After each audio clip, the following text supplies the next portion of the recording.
Manscaped.com.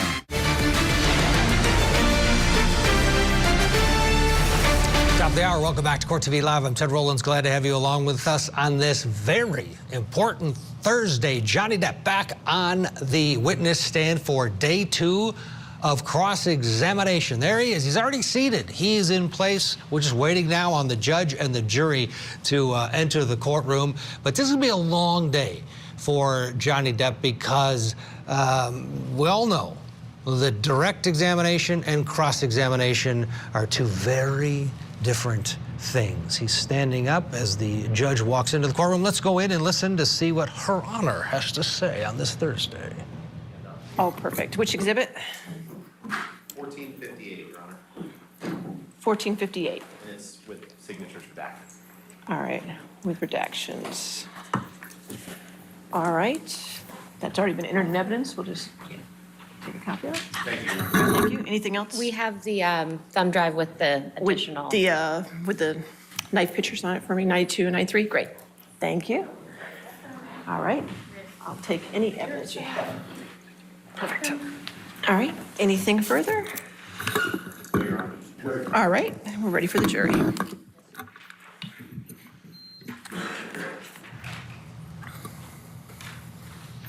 All right, stable's been set. This is a big day. Michelle Thomas is still with us in Silver Spring, Maryland, as we wait for the jury. And Josh Schiffer is in studio with us here. Josh, welcome. This is big because Johnny Depp has done well. Yesterday got a taste of cross. Today it's the full enchilada, and it's a marathon, right? They're going to keep him on and try to break him down. What do you expect? You're totally right. A cross-examination, I was talking about this on social media with some of the other Court TV guests and anchors. It's an exhausting experience to go through this as a witness or a participant. Even though his team presented those first couple days of testimony, that is an exhausting process because you're thinking, oh, I think we're about to start up. Yeah, buckle up. Here we go. Jury just walked into the courtroom. Let's go in live.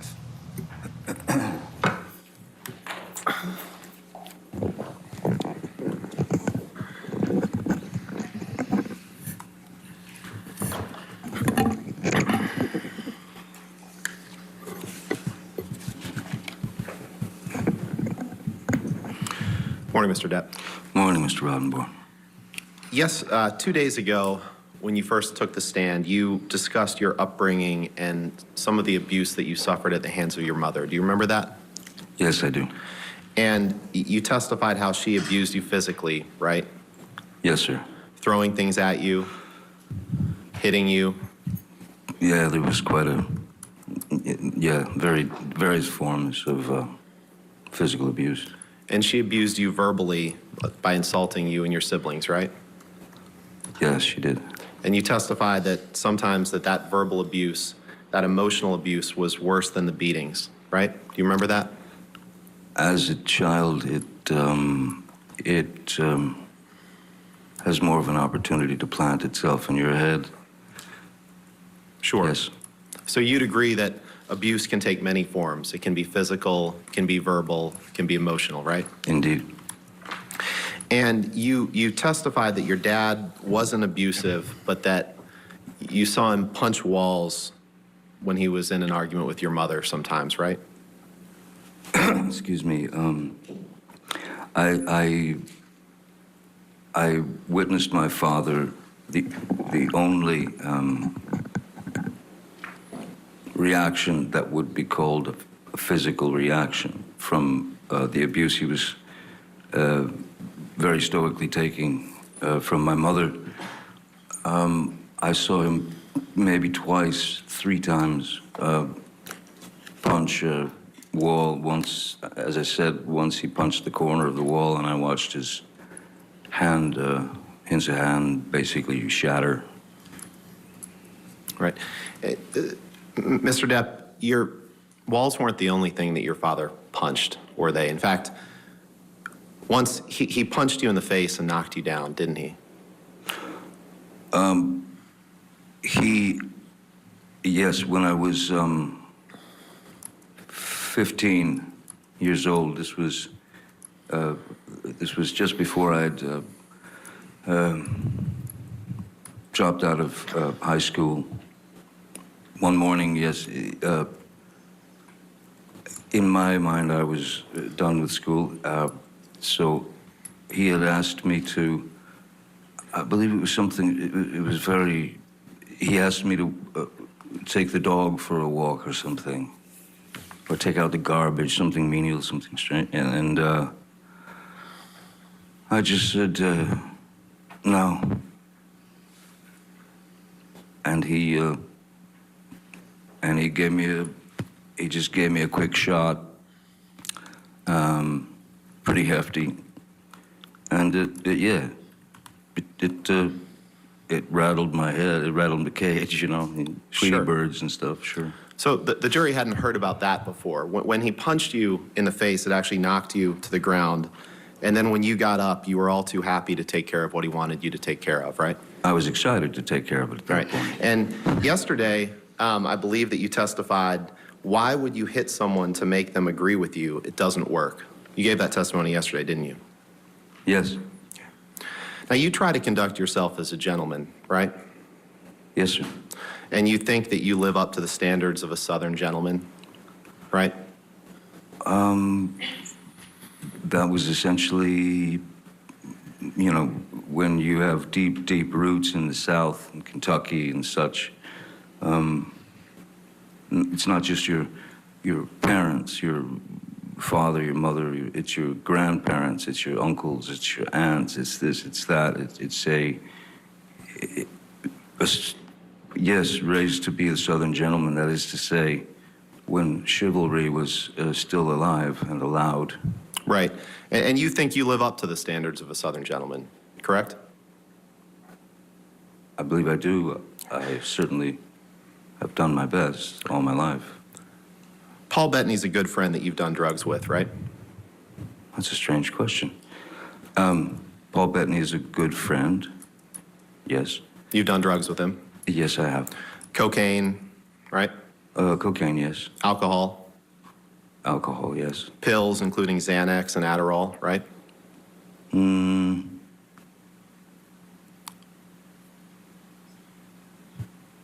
That I'm not so sure of. Okay.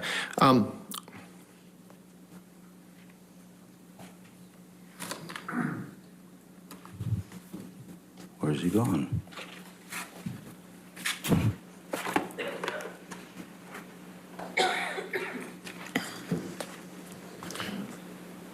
Your Honor, may we approach? All right. I just want to discuss one thing with you, Okay. Ms. Myers.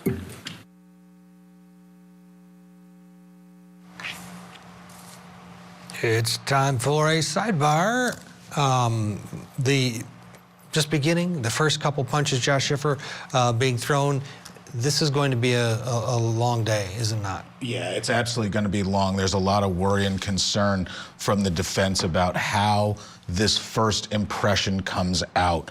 There's risk if the defense comes out and turns off the juror, abuses a witness, it can really set the tone for the rest of that trial. So they've got to walk very carefully into how the relationship of questioning with Mr. Depp begins. They don't want to turn people off, but at the same time, they need to set the stage for the rest of what's going to be at least one, if not two or more, detailed, thorough, and exhausting days. And Ben Rottenborg he's a fantastic litigator. Johnny Depp has proven to be a fantastic witness. And here they go, mano a mano.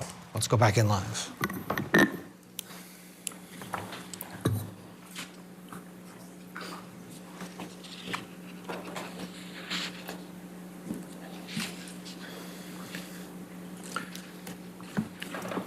Mr. Depp, you remember giving testimony in the trial in the UK, correct? Yes. And you gave that testimony under oath, right? Yes. You gave quite a bit of testimony in that trial, right? I wouldn't be able to judge that myself. It felt like a lot. Okay, well, let's take a look at some of it. If you can turn to page 45, please, in front of you. It's page 12 of the document. There's 4 transcript Oh, I pages. see page on 12 of the document, certainly. Yes, sir.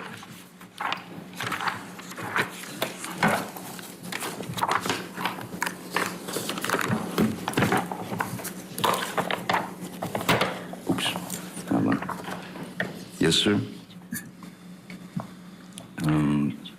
And 12 of the document, you say? yes, in the lower left corner, there's a page 45. Do you see that? Yes, I do. Okay.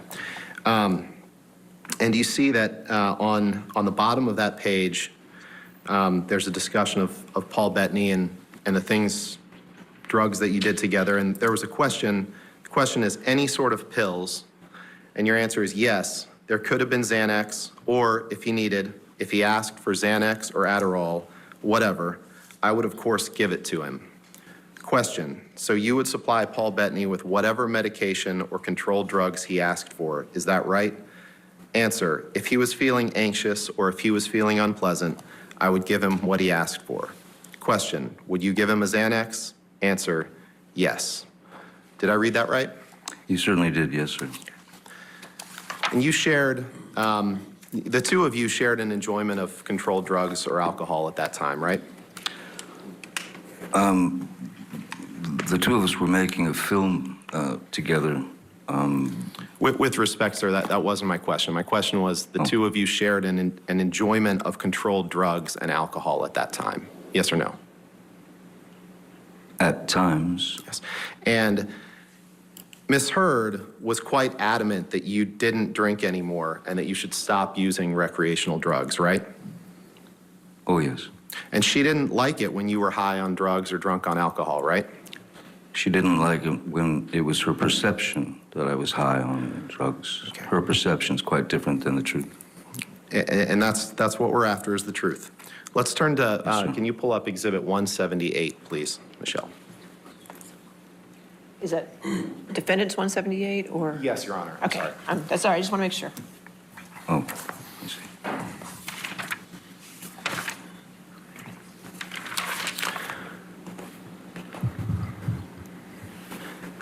Mr. Depp, Objection, Your Honor. All right. Can we approach, please? Okay, sure.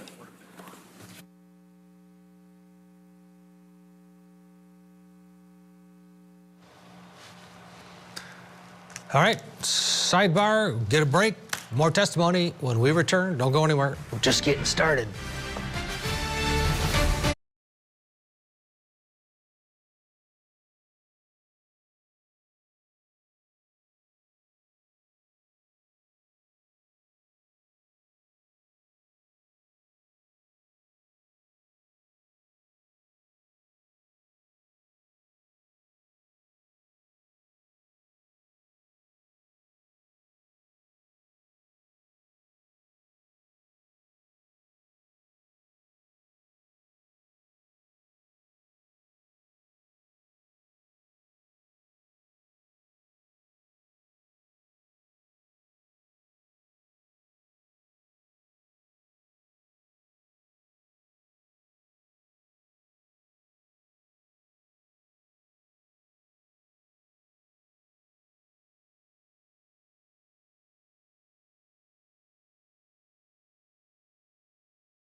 side know better.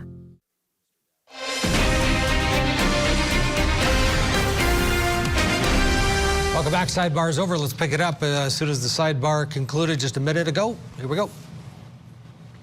Mr. Depp, this is a text message exchange that you had with Paul Bettany on June 11th, 2013, correct? Yes, correct.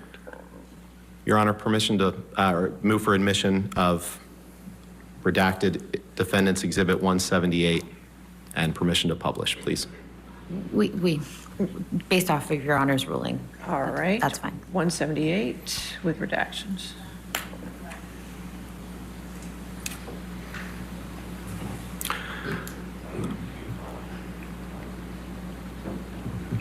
Michelle, could you please blow up the first text at the top? Okay. In this text, Mr. Depp, you text Mr. Bettany, "Let's burn Amber," 3 exclamation points, right? You see that? I do see that. And at this time, June 11th, 2013, Amber is your girlfriend or perhaps even your fiance at this point, correct? Girlfriend, Yeah, for sure. And you didn't stop when you said, "Let's burn Amber." Because the next text down, you can move down and blow up the next text, please, Michelle. You say, "Let's drown her before we burn her," 3 exclamation points. Did I read that right?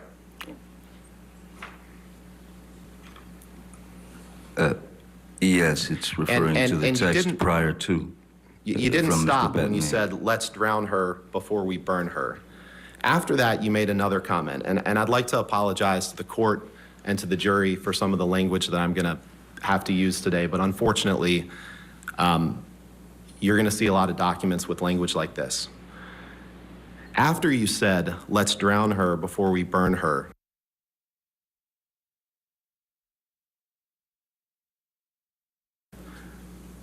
that's what you said that you would do after you burned her and after you drowned her. Did I read that right?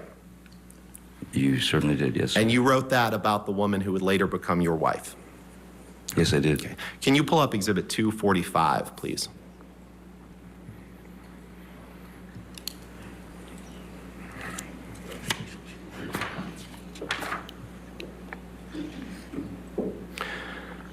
Your Honor, there's been no objection to this exhibit, and so I'd move for its admission and ask for permission to publish to the jury. Give them a moment to. There's no objection.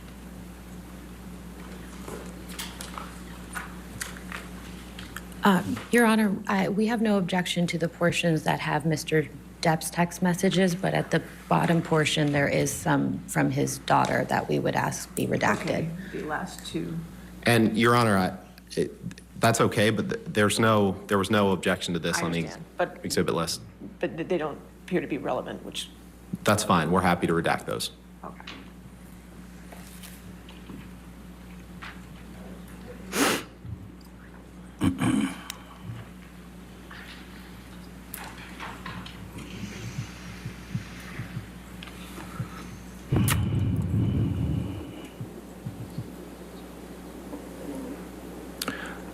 All right, so 245 in evidence with the redactions. Okay. Yes, Your Honor. Yes, Your Honor. Okay. Thank you. Mr. Depp, the top text message, we're going to focus on a couple of these, but the top text message is a text from you to Paul Bettany on May 30th, 2014, correct? Might need to scroll over, Michelle. May 30th, 2014, yes. And you recall that you testified yesterday about the flight that you took from Boston to Los Angeles on May 24th, 2014, right? Yes. You remember that? Okay. Yes, I do. And you testified yesterday that you didn't have any drinks before that flight, or maybe you had a glass of champagne or something. Remember giving that testimony? Yes, I believe I said I had a glass of champagne on the plane. Right. So in this text, if you could blow up, Michelle, please, that top text. On May 30th, 2014, you texted Mr. Bettany, just a little bit smaller. You texted Mr. Bettany, "I'm gonna properly stop the booze thing, darling. Drank all night before I picked Amber up to fly to LA this past Sunday. Ugly, mate. No food for days. Powders. Half a bottle of whiskey. 1,000 Red Bull and vodkas. Pills. 2 bottles of champers on plane. And what do you get?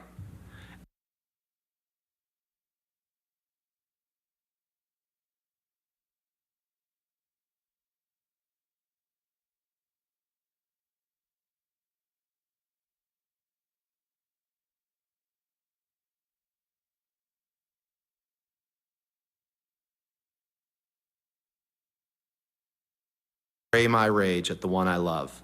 For little reason as well. I'm too old to be that guy, but pills are fine." Did I read that right? Yes, you did. And when you said pills are fine, this was when you were just starting treatment with Dr. Kipper to try to get off of the pills that you testified about yesterday, right?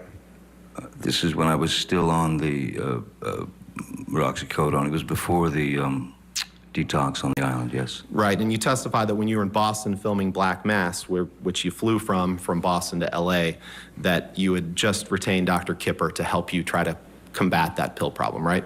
Yes. Okay. Could you go 2 texts down, please, Michelle?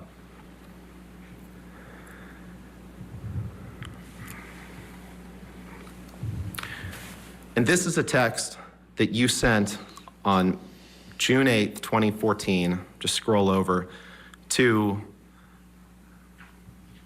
Patty Smith. You see that? Yes, I do. Okay. And in this text, I won't read all of it, but you say this, I'm going to just read the first paragraph. "My darling Patty Lee, I miss you and worship you, and there is nothing wrong between us. Never, ever could that happen. I've just been so beyond busy with film here in Boston and then back to LA for kiddies. When I was in NYC, they were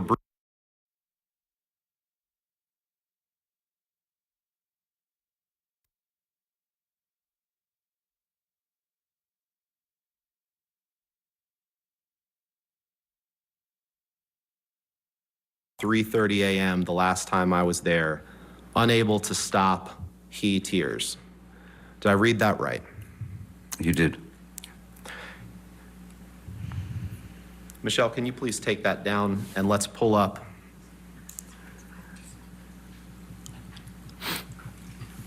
Exhibit 325, please.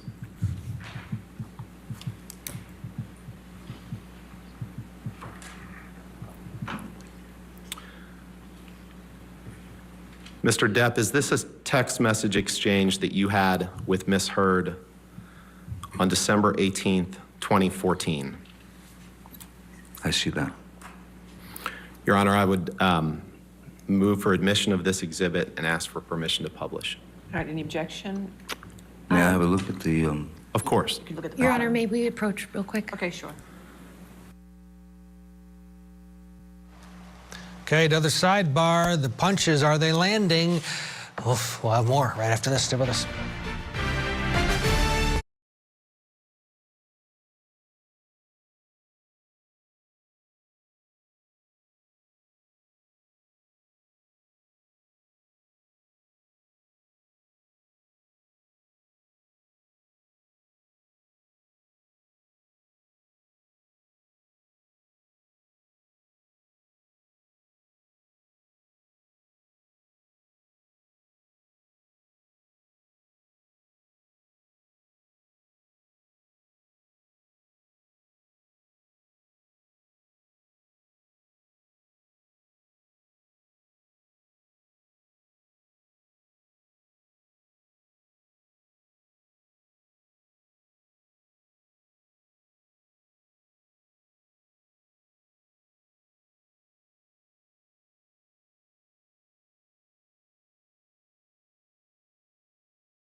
Shopguilt.com today.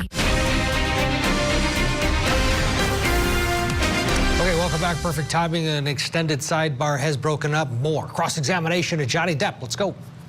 On December 18th, 2014, you sent this text to Miss Heard, and I'm going to read it. And it says, "It's away. I've let it go. Went too far. We/I tend to do that.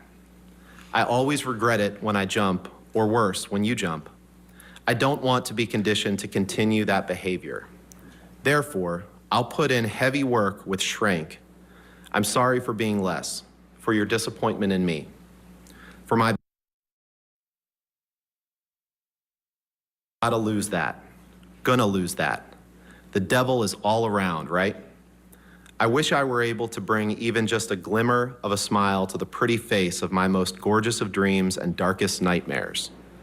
I love you far too much for you and I to be these heinous, slinging insults like we do/did. It is not anything that I am particularly proud of to have participated in, and I regret giving it life.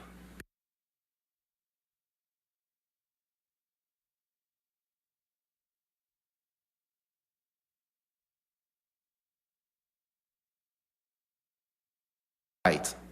I am well aware that I should have been bigger than the moment, and that it will never again manifest in negative experiences. It can be done. What a killer concept to visualize. Wish you were in this lunatic's proximity. Be careful out there. I adore you." Did I read that right? You did. You can take that down, Michelle. If you could please pull up Exhibit 153. And let's flow into that.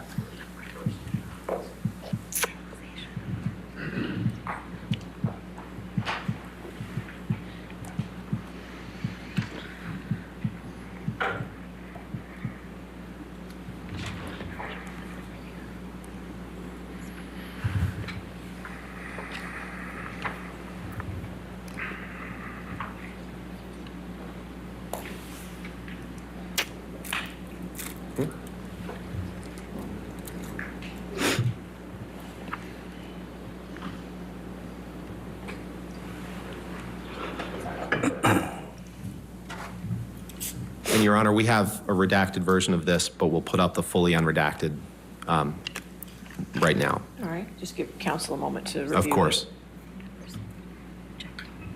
Your Honor, this has phone numbers in it, so. I know. it should be Yeah, I know. published. Understood. Just so you can see it first.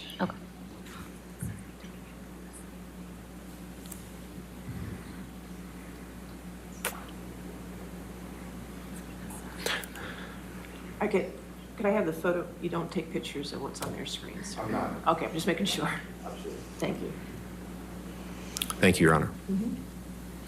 Mr. Depp, I'd like to turn your attention to the top 3 text messages on this page. These are text messages that you sent on January 17th, 2013. You see that? I'm sorry, I'm just reading the page. Right. And the way these text messages are produced, sometimes there's big date skips and they're kind of jumbled in, so they're not all on the same chain. No, so of course. What I'm asking you about is just the top 3. Certainly. And those are texts that you wrote on January 17th, 2013, correct? Yes, sir. Your Honor, permission to publish just those top 3 texts with identifiers and the others redacted, and move for admission of that redacted exhibit. As long as it's not this version, that's fine. The version We'll put up on the screen what I propose to admit as an Let me exhibit. see what you're going to put up on the screen Okay. first.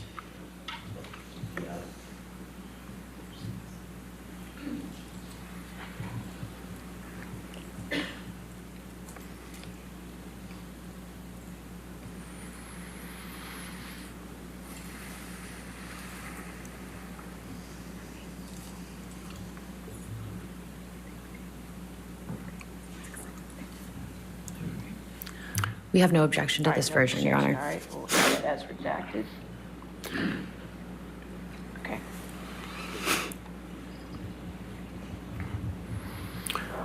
Michelle, can you blow up the text boxes, please? On January 17th, 2013, Mr. Depp, you texted the following: "For the idiot cow," 3 exclamation points. Next text: "Will do. Worry." And apologies again to the court and the jury for this language. And then you close by saying, "Did." You did, sir. You can take that down, please. We talked a little bit about the term monster yesterday, correct? Yes, I've heard that word quite a lot, yes. Yeah, and you testified yesterday that you used that term to placate Amber, right?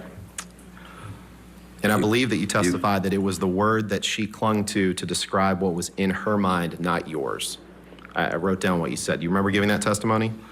The monster, more than anything, was Ms. Heard's way of referencing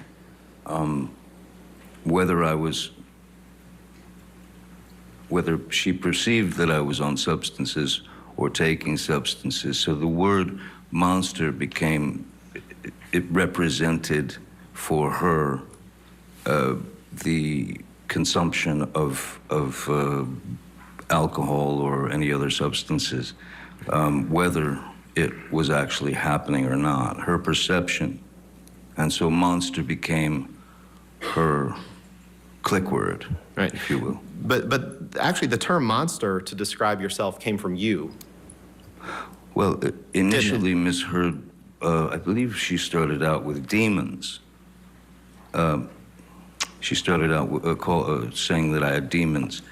And then when monster was put into a conversation, which, again, I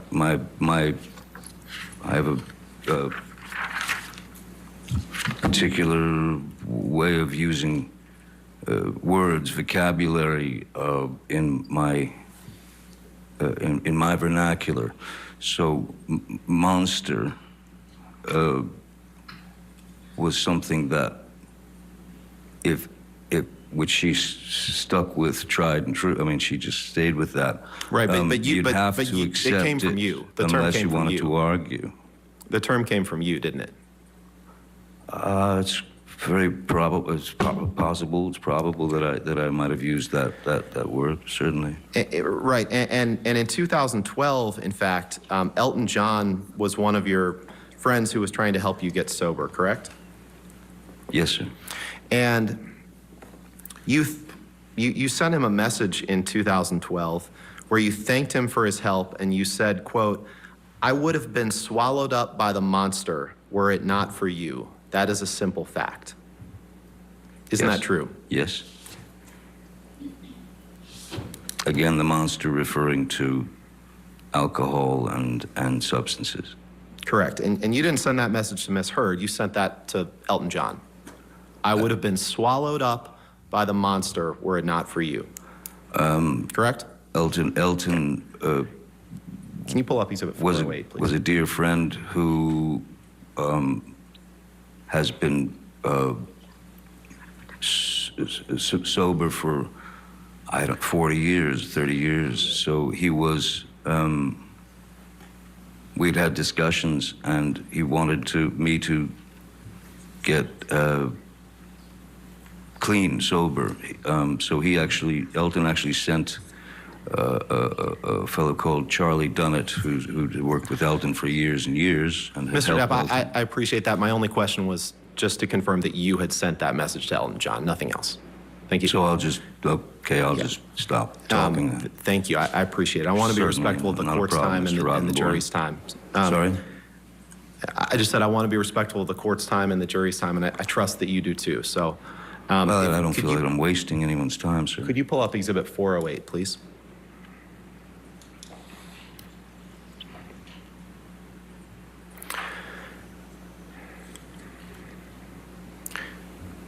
Mr. Depp, I'd like to turn your attention to the bottom text on this page. And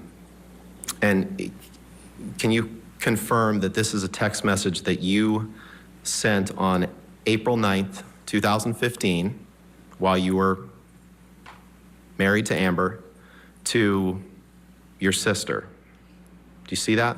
The last. The last text on the one on the bottom. Yes, I see that, yes. Your Honor, I'd move for admission of 408 with all the identifiers redacted and everything except the last text redacted. Just the last Yes, Your Honor. one text.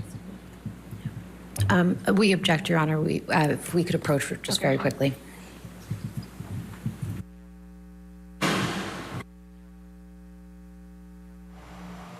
Another sidebar, let's get a break in. Getting under Johnny Depp's skin a little bit is attorney Rottenborg. More when we return.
Call now.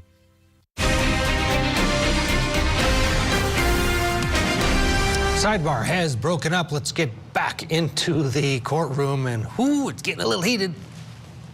And Mr. Depp, to clarify, is Sis in those texts, is that your sister, or it could be Amber's sister too, right? One or the other.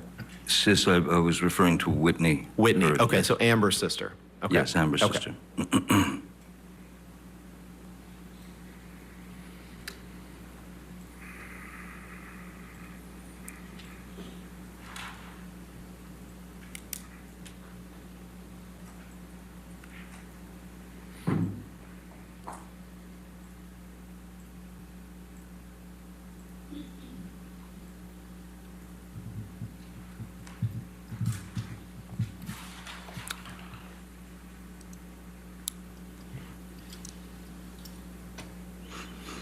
Your Honor, with those redactions, I'd ask for permission or move to admit Exhibit 408. No objection? Yes. Okay. All right, 408 with redactions as it. And Mr. Depp, on April 9th, 2015, Yes, while you were married to Miss Heard, you texted someone named Sis, which may be her sister, you testified. yes. You said, I'm all right. Though I never, ever want to lay eyes on that filthy, embarrassing. Did I read that right? Yes, you did. And when you called Amber,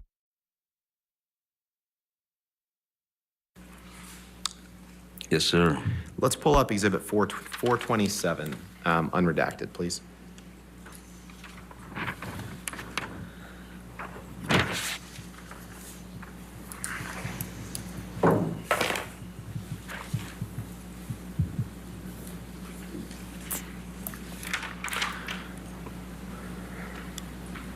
Mr. Depp, I'd like to direct your attention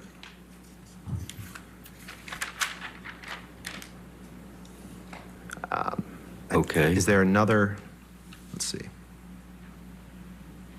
I'd like to direct your attention to the fourth text up from the bottom, 4 from the... chat number 1616. You see that?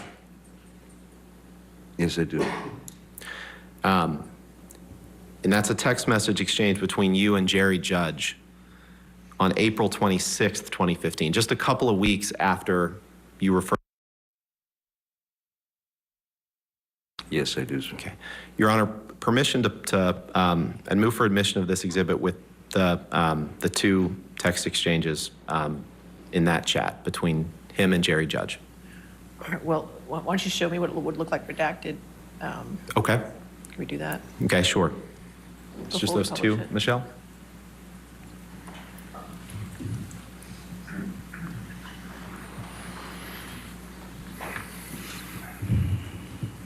He's having trouble with sound. The sound.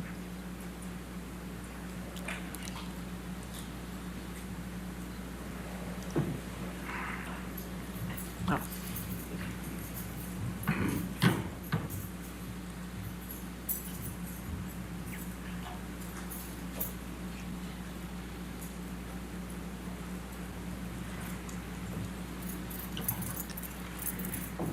All right.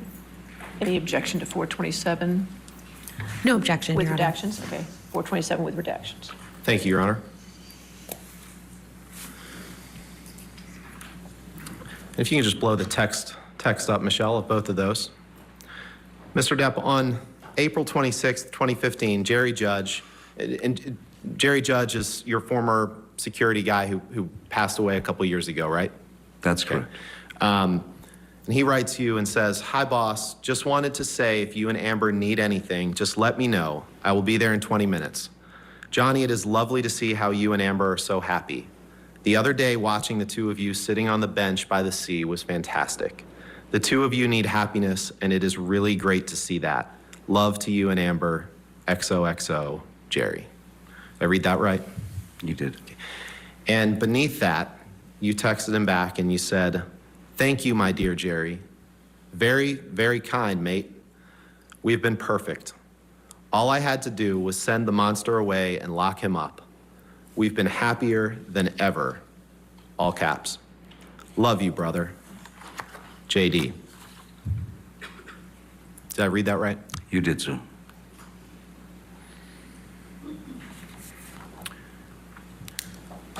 Michelle, could you please pull up Exhibit 445, defendants?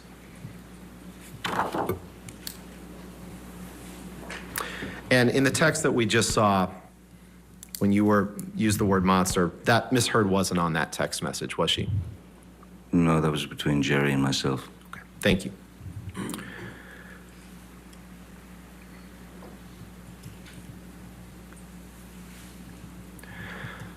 Mr. Depp, I'd like to direct your attention in this message to the second text down, which is a text from you to Dr. Kipper, Dr. David Kipper, on June 28th, 2015. Okay. Is that right? Yes, 26, 28 to 15, yes. Your Honor, I'd move for the admission of a redacted exhibit with that, simply that text. We're happy to redact the rest of it. Is that text 139 or 137? 137, Your Honor, I'm sorry. 137. No objection with All the right, if proper we could redactions. Get those redactions before we publish, or did you want to publish this? We'll make the redactions right now and then Okay. publish that. Okay. Thank you.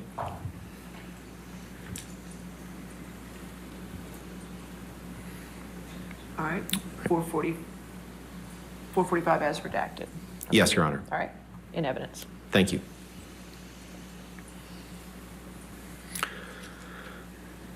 And you sent this text on June 28th, 2015, and it said, if you can blow up the text, Michelle, please.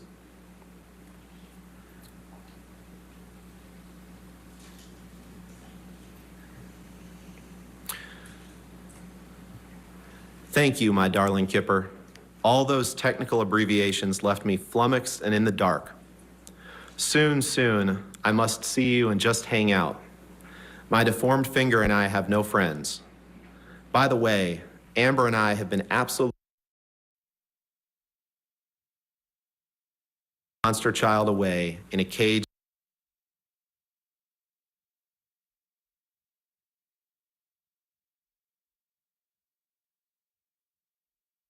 to you, my brother, JD. Did I read that right? Yes, you did. And Amber wasn't on that text when you told Dr. Kipper that you had locked your monster child away in a cage deep within, was she? No. Can we pull up Exhibit 435, please, unredacted?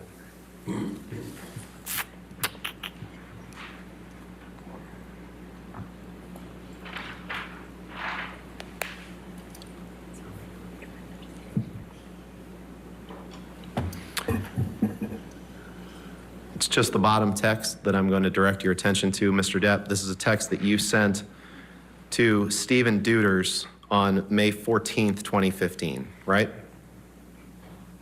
The last one, Yep.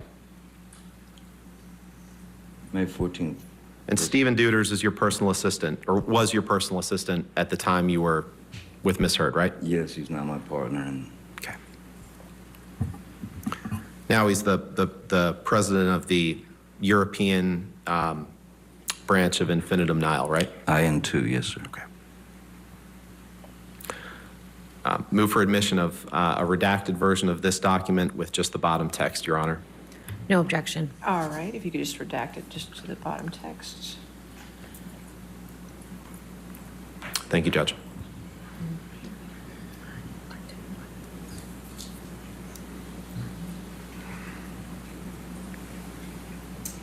All right, 435 in evidence as redacted.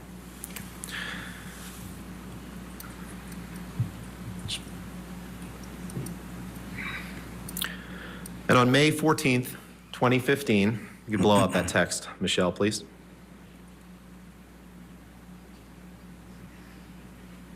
You texted Mr. Deuters, need to discuss the news helicopters hovering outside the house this morning.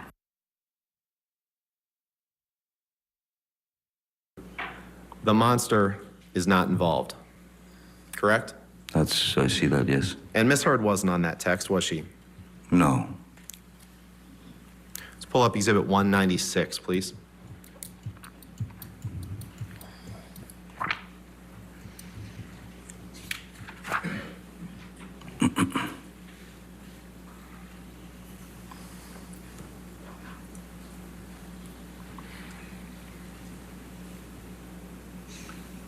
This is on page 2, please.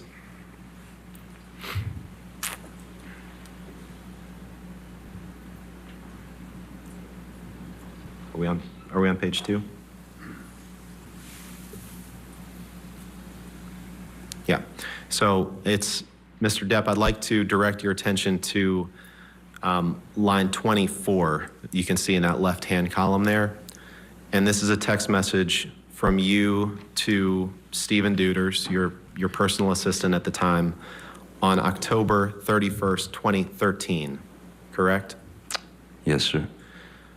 Permission to publish or move for admission, Your Honor, of this, just this page of the exhibit. All right, what's this text going to say? We'll find out right after this break. Need to step aside as we approach the top of the hour. You won't miss a thing. We'll pick it up right where we left off. Stay with us. This is Court TV, your front row seat to justice.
free for 30 days.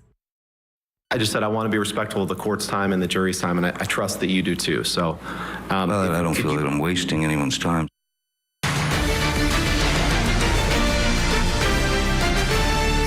Welcome back, top of the hour. Glad you're with us on Court TV as Johnny Depp continues to endure cross-examination from the attorney representing Amber Heard. Let's get you back into the courtroom exactly where we left off.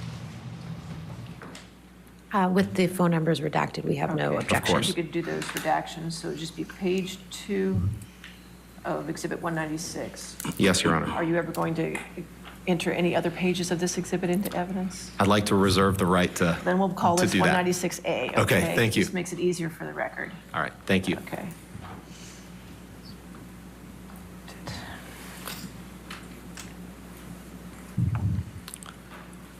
Permission to publish, Your Honor. All right, 196A in evidence as redacted. And in this text message from you to Mr. Deuters on October 31st, 2013, you write, "Thanks. She thinks that my Peruvian period has made me a monster and that I am ruining the relationship." You see that? Yes, I do, sir. The Peruvian period is a reference to cocaine, is it not? Yes, it is. I'm sorry, you said yes, it is? Yes, it is, yeah. Okay. Let's go to Exhibit 293, please.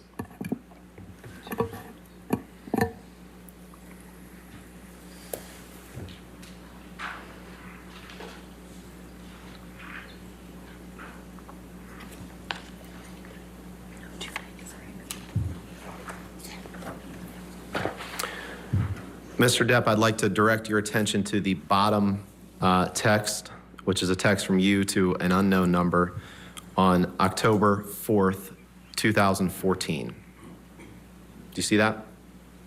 The last one. Yes. Yes, I see that. Yes, sir. Your Honor, I'd move for the admission of modified Exhibit 293 with just that redacted version. And we may use other parts of it, so I'd ask it to be 293A or 1. Okay, we can make it A. Let's Okay. keep consistent All after right. 293. I forgot what you'd said. No objection, All Your right, Honor. 293A, we'll get the redactions done.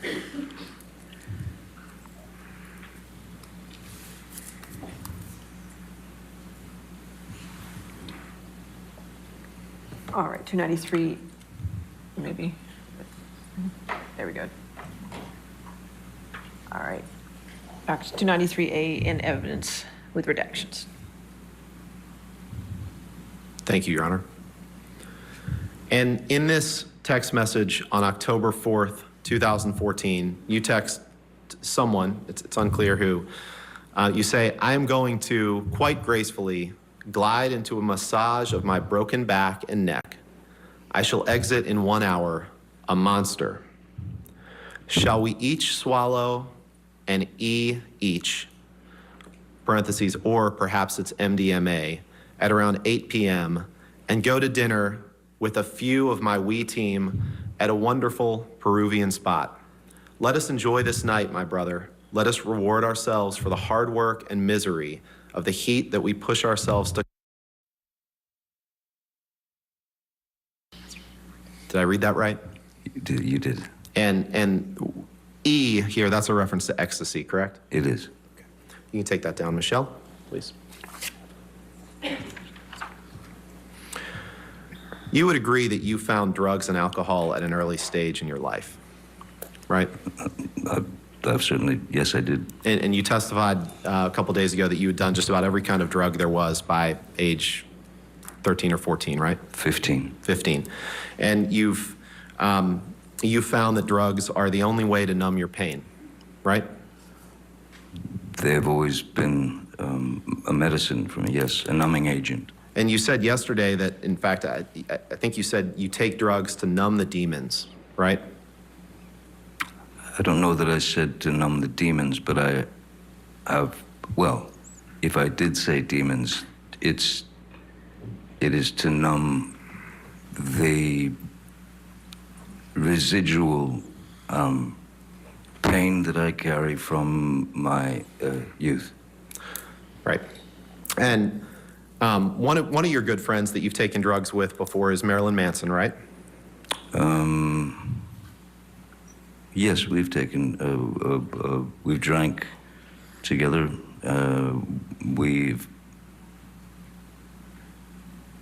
We've had cocaine together maybe a couple of times. Pills, right? With Marilyn Manson? I once gave Marilyn Manson a pill so that he would stop talking so much.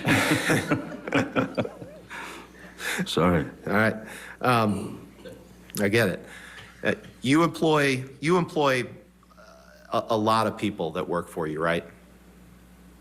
I employ a lot of people that You work employ for a me. lot of people that serve various roles in your life, right? Yes, yes. And at least some of those people will do anything you ask, including some of them supplying controlled drugs to you, correct? I would not characterize those people as doing anything I want or anything I said. They're not the yes men that you'd like them to be.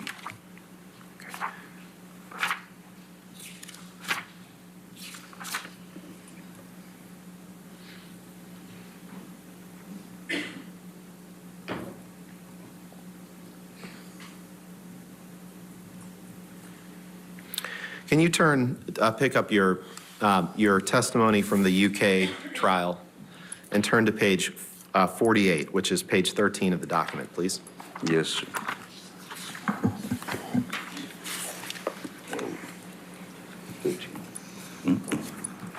Sorry. 11, 12.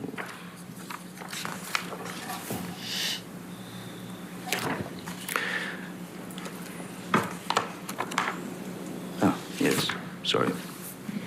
Yes, I've got it. You got it? Okay. Yes, sir. And if you could please take a look at page 48, line 15. Page 48, line 15. You just testified that they're not yes men, right? That was the testimony you just gave, correct? Yes. Okay. On page 48, line 15 of your testimony in the UK, you were asked a question, they are people who will do what you ask. They will do anything you ask, including some of them supplying drugs to you, controlled drugs to you.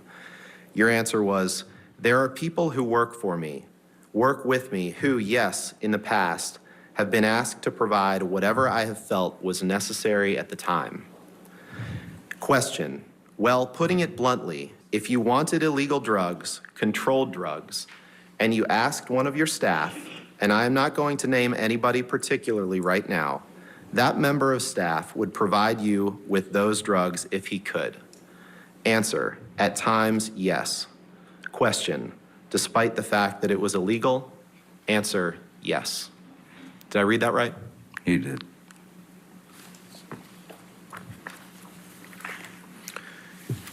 Can we pull up Exhibit 1085, please?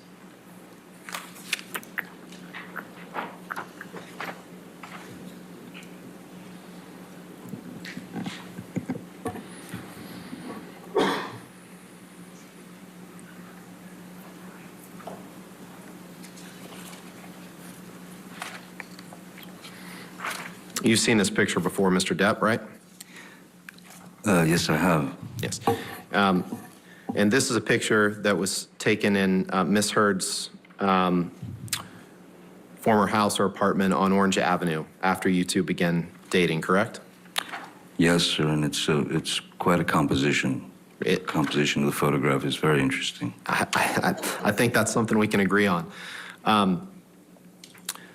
Your Honor, move for admission of Exhibit 1085 and ask for permission to No publish. objection, Your All Honor. right, 1085, published and in evidence.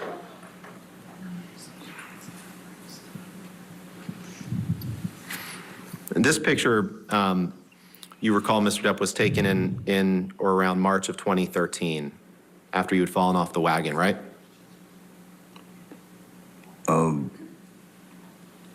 sorry, what date? March of 2013, I believe, March right? 2013. Does that ring a bell?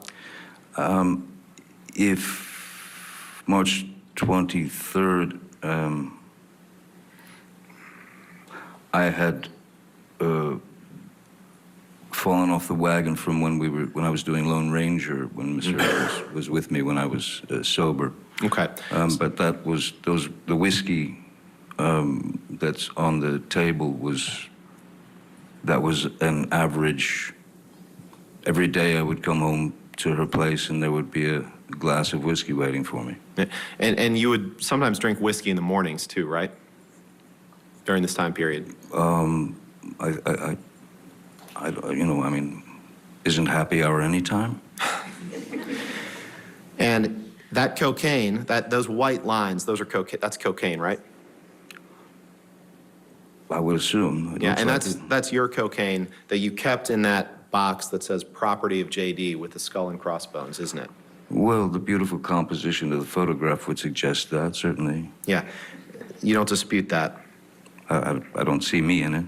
No, but you don't dispute that you carried cocaine in that box that said property of JD. That was a special box that you carried cocaine in, wasn't it?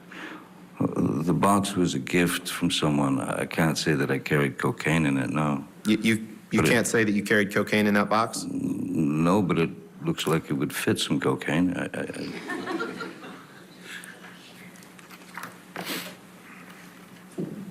Cocaine is, in my experience, normally given in plastic bags. When you put it in a box like that, chances are very good you'll leave a trail of a long line of cocaine behind you walking down the street. So, why don't you go ahead and pull up your UK testimony, please? Let's look at page 202. 202.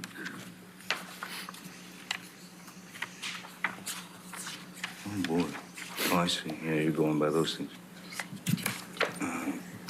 Pardon me. It's page 9 of the document. 169.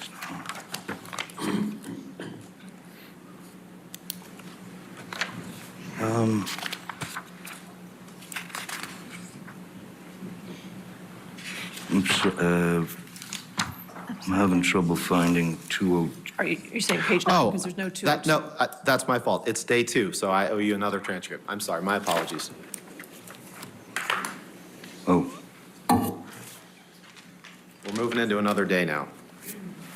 Thank you. Your Honor, permission to approach? Okay, yes, sir. Thank you.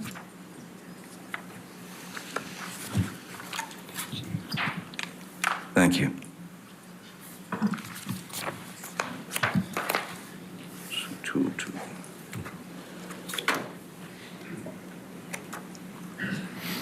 So this, and I apologize for that, Mr. Depp. This is page 9 of the document, page 202 of the transcript.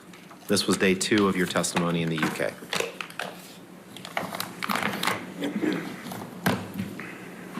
Yes, I see it. Page 202. Yep.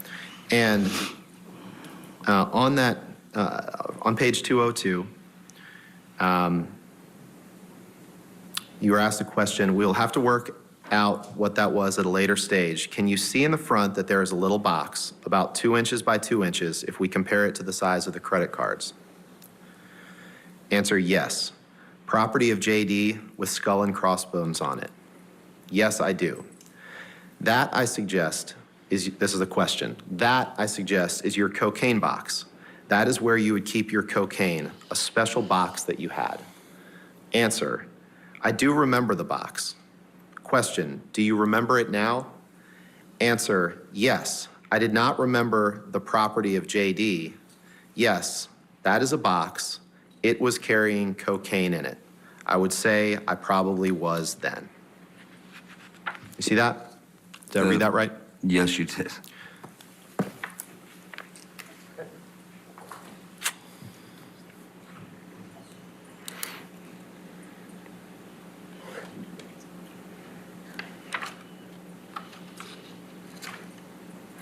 And on the morning that this picture was taken, this was during the filming of a documentary about Keith Richards. You remember that?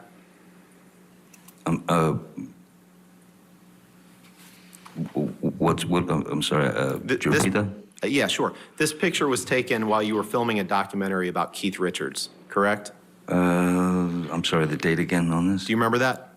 I The believe, date. I believe it was March 2013. But you That should know seems- better yes, than I do. That seems about. Okay. And you see time. there's a Keith Richards CD, it looks like, above that cosmetic case? Perfectly placed, yes. Yeah. And you had an argument that morning in which you accused Amber of cheating on you. Do you remember that? I believe Amber had an argument with me. that And you were morning. using cocaine and drinking whiskey that morning, and as a result of that argument, you were late to the set of that documentary, correct?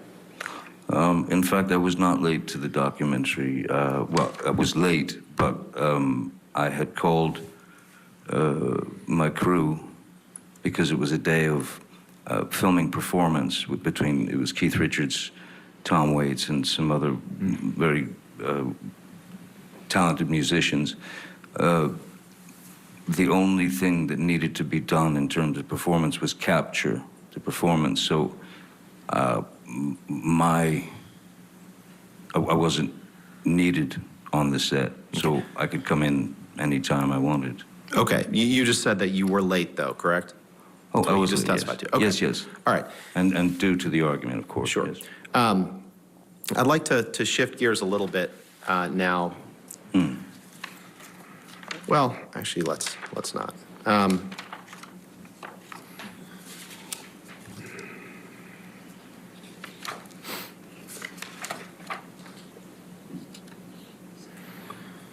Michelle, could you please pull up Exhibit 152?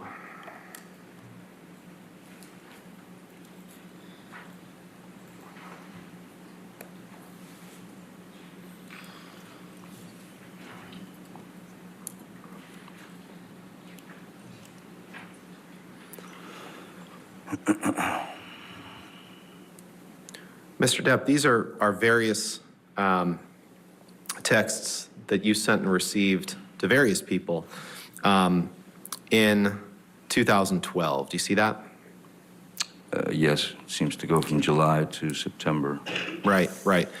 And we'll take them kind of piece by piece, I guess. I guess the first thing I'd like to do is take a look at exhibits, or I'm sorry, the entries 1628. So that's about halfway down the page. It's a text exchange, a text from you to Stephen Duders, your personal assistant at the time, and then a text from him back to you. Objection, Your Honor. All right.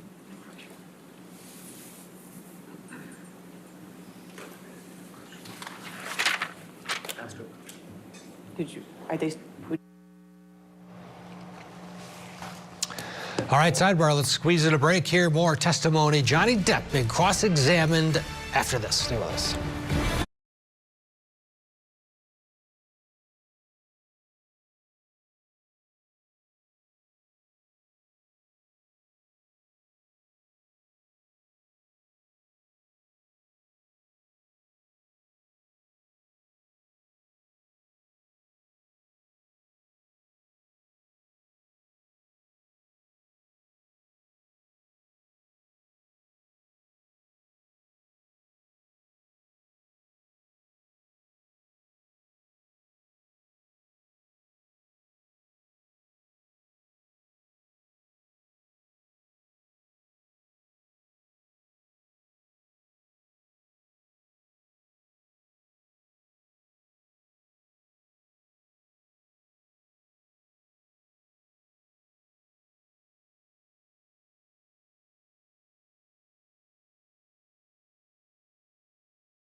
Welcome back. Sidebar is broken up. Let's go back right where we left off.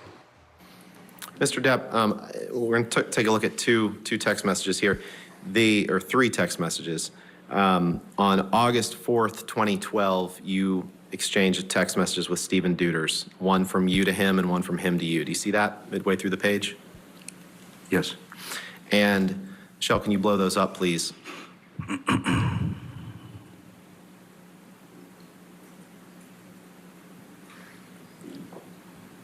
In those text messages, you write to Mr. Deuters, your personal assistant, "Yay, where is the little baggie you built in LA?" And he says, "Special baggie? I gave you can in 1480 kitchen. Not sure where it went after that. Thought I heard you say something along the lines of, I know what to do with it, exclamation point." Did I read that right? You did, sir. All right. Can you scroll down to the text on the bottom, please? This is a text, Mr. Depp, where you say, "I use marijuana a lot," 3 exclamation points. "I take pot." I read that right, correct? Yes, you did. And this is a text that you sent on September 11th, 2012, to just scroll over to the left, Michelle. This is a text that you sent to Brian Warner. Brian Warner's Marilyn Manson, right? That's correct, sir. Okay. Let's pull up Exhibit 145, please.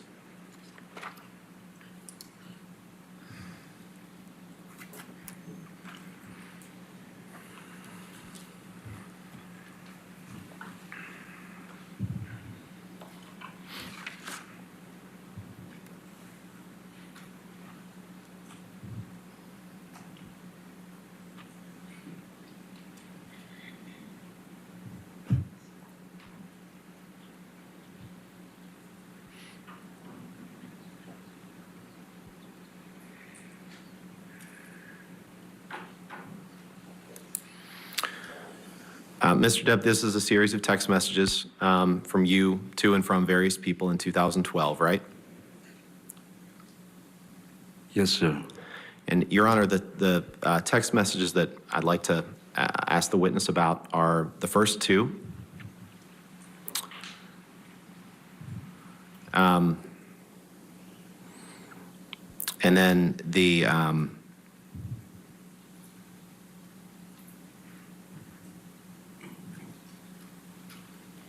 or just those first 2. All right. We have no objection to the omission with proper redactions. Okay, if you could redact just those first 2. And I'd move for the admission of that document as redacted. Sure, as soon as we get it redacted.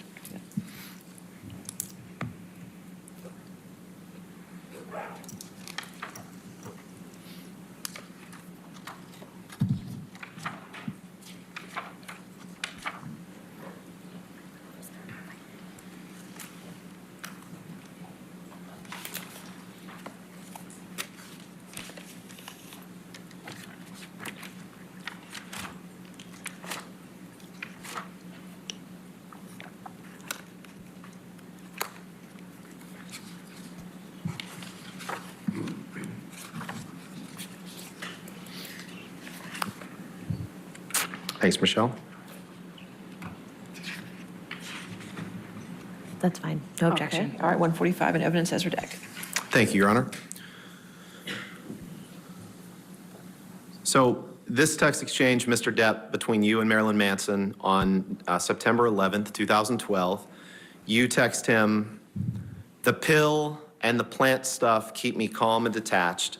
And he texts you back, "I have lots of reefers, many reefers, and cookies, which are weird, but pot is funny, backwards gateway drug." Do you see that?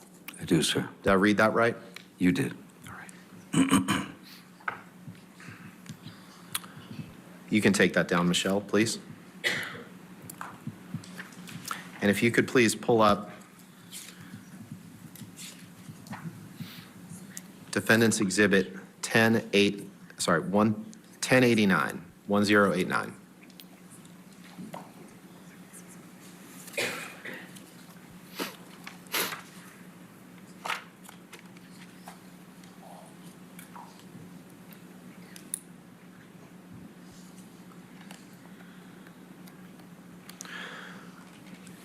Mr. Depp, I'd like to ask you about this photo.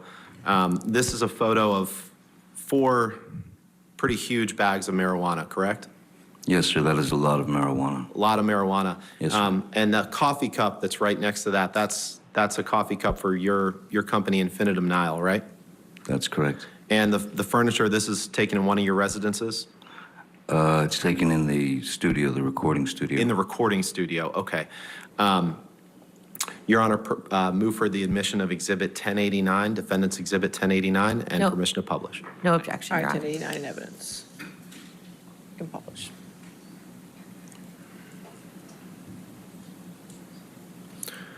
So this picture of these 4 giant bags of pot, at least 4,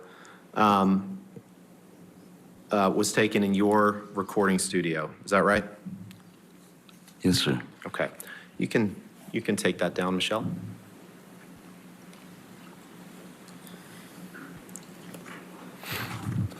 Are you at a good break point, Mr. Rottenborn? Just, Sure, the break would be fine. okay, all right. Thank you, Your Honor. Let's go ahead and take our morning recess of 15 minutes. So we just don't talk to anybody, don't do any outside research, okay? Thank you, ladies and gentlemen. You can be released. Okay, there it is, the mid-morning break. We'll do this. Let's get a break in here, and then we have lots to talk about. Stay with us.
Issued by WebBank, member FDIC.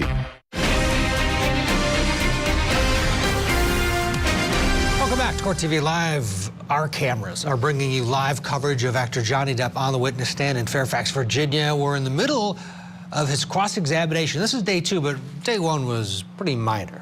Not too long. Today's going to be a full day, and we're getting the beginning parts of it.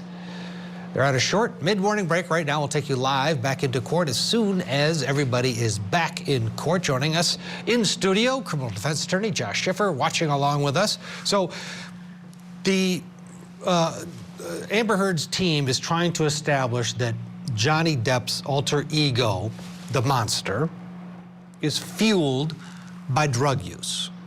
It's not breaking news that he's a drug user. But is it not important to make that connection that, okay, the guy uses a lot, he admits to using a lot of coke and this and that and the other. There was a big bag of weed that was shown a couple bags shown to the jury just now, and you know, it's a lot, right? So they're proving it beyond a reasonable doubt, and he admits it that he's a drug user. But does it mean he's an abuser? And have they made that connection? That's the big question, and I think that the defense is struggling with the idea of painting with a broad brush. And this is perfect testimony for the day after 420, also known as Surprise Drug Test Day. We're getting into drug use by someone who's a really high-end, important celebrity who was basically catered to by a giant mechanical organization of yes men and yes women whose job it was to make him happy all the time. That included, during parts of his life, a lot of drugs. I think that Mr. Depp did an okay job at admitting that part of his story and telling it. I would have liked to have seen a lot more.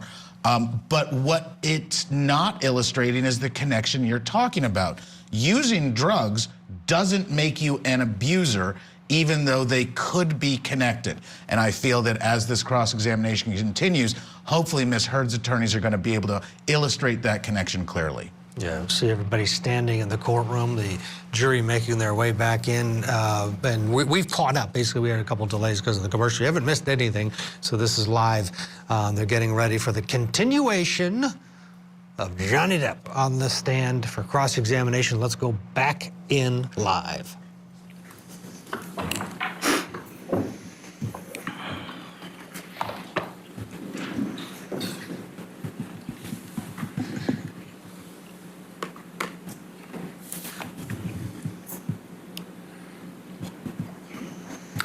Mr. Depp, contrary to what maybe we've heard, the jury's heard earlier in this trial, you became aware many times over the course of your life about your sister Christy's concerns about your drug consumption, correct?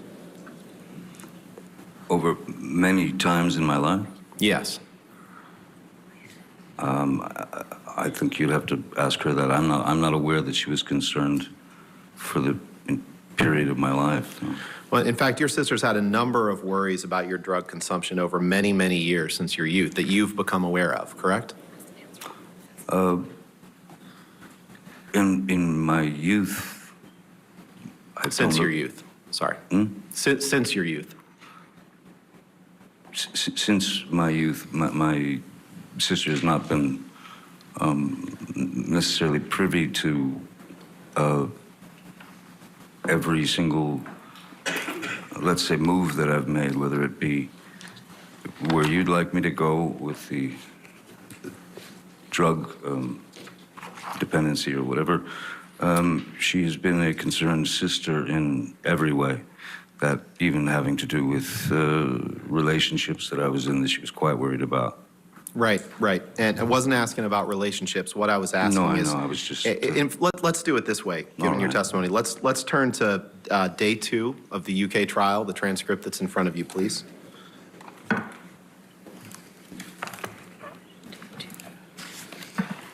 Day 2. So where would you like me to? Page 279. It's on page 28 of the document, please. It's upper right. Thank you.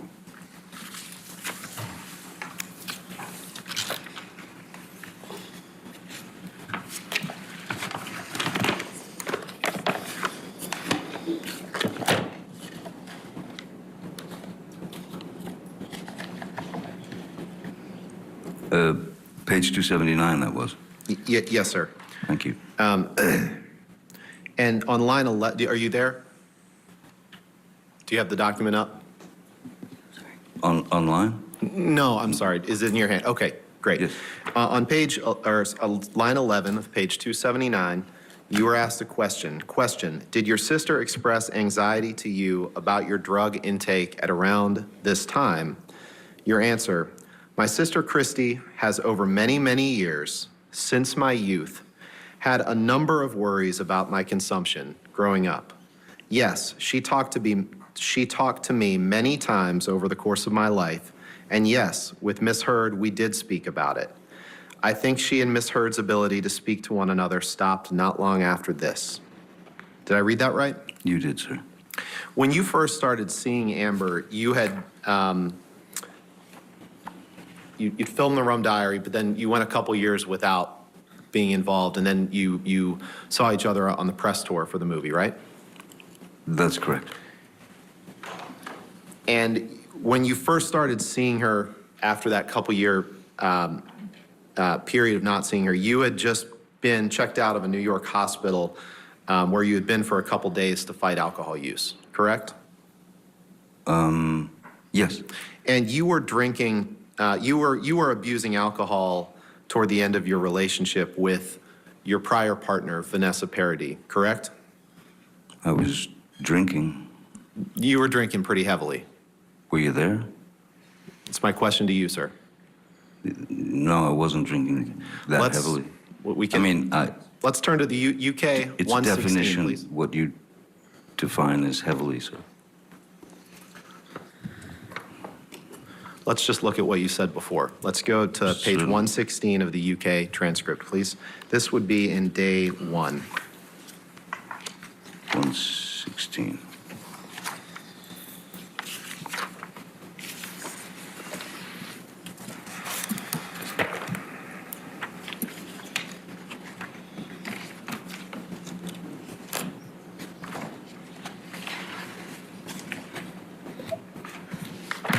Yes, sir.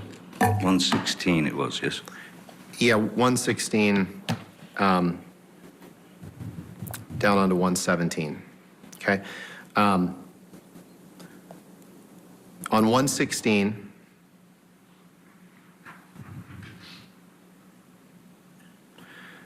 line 18, the question is, I think one of the problems in that relationship was your alcohol and drug addiction, misuse, if you prefer that word. Answer, I would definitely say towards the end of my relationship with Miss Paradis, the mother of my children, it was a very painful time to break up with someone that you have been with for 14 years and that you have 2 children with. So it was a very painful time, and I was more than likely trying to numb myself as much as possible. Question, am I right in saying that you agree that you were abusing alcohol and drugs, but you have explained why? Answer, I would say that I was abusing alcohol. I do not know that I was abusing drugs, but I was abusing alcohol for sure, yes. Did I read that right? You did.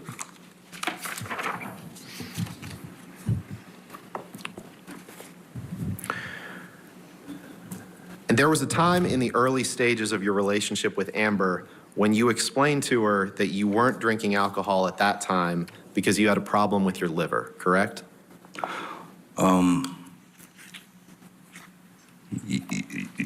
Yes, there was, there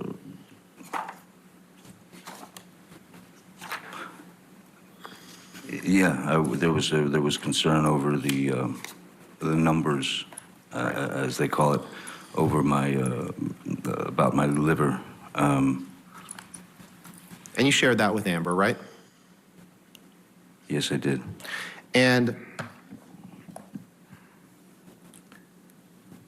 Amber, early on in your relationship, throughout your relationship, she didn't love the fact that you were drinking and using drugs, correct? You've testified to that many times, right? Objection calls for speculation as to what is in Ms. Heard's mind. I'll sustain this to that form Sure. if you want to rephrase. You understood that Ms. Heard was not happy with you overusing alcohol or overusing drugs, correct? From the very beginning? Yeah, she was trying to be supportive of your sobriety, correct? No, sir. No, okay. Let's look at Exhibit 182, please.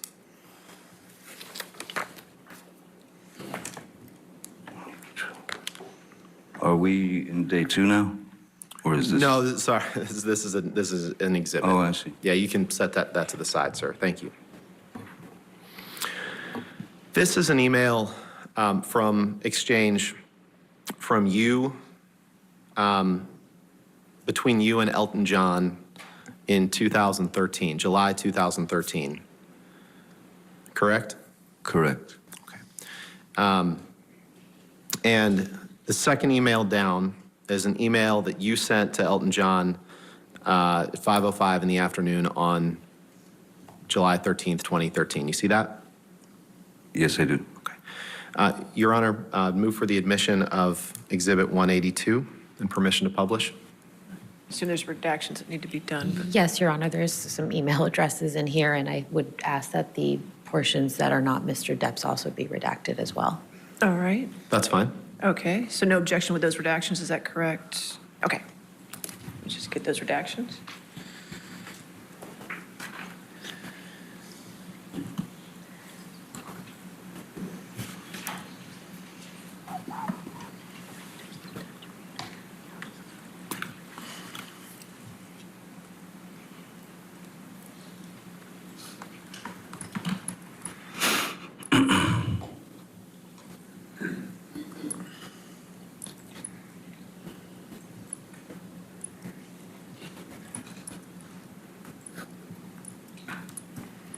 Is it just one page? All right. I believe that covers the redactions, Your Honor. May I just Sure. have a moment to read through Absolutely. Of course.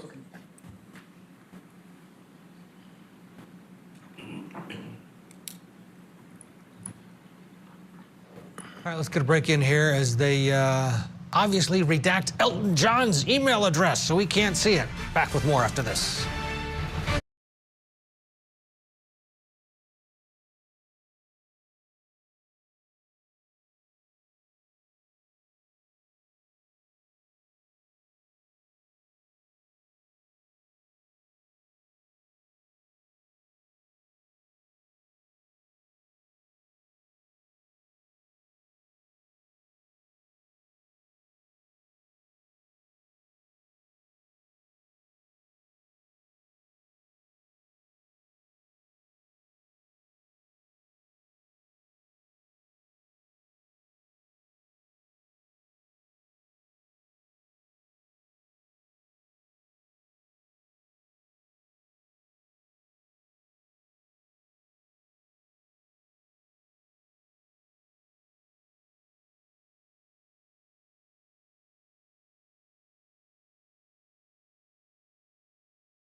B15.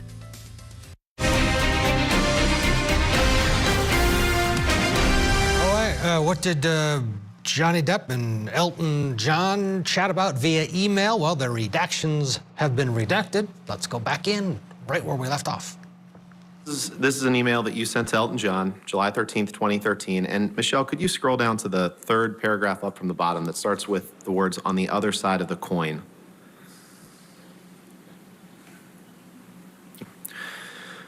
And in that paragraph, you write, "On the other side of the coin, my kids have fallen head over heels in deep love with Amber, my girl.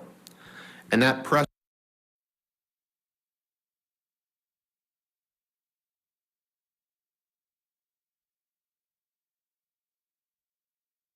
brainwashed them against her, which I'm sure is imminent."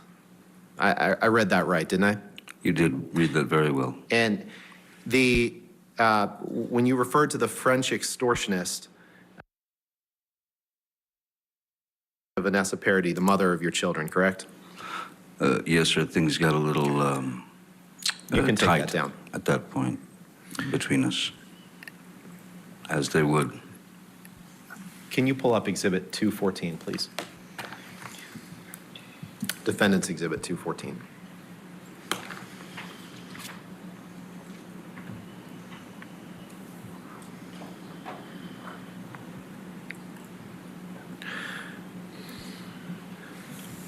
Mr. Depp, portions of this, we've already seen portions of this exhibit. What I'm going to ask you about are the top 3 messages. These are messages to and from your daughter, Lily Rose, I believe, on February 4th, 2014, correct? We object, Your Honor. These are communications. We object to the admission of any communications from his daughter. What's the legal objection? A hearsay. All right. First of all, I was just asking if that was what it was, but may we approach? Okay.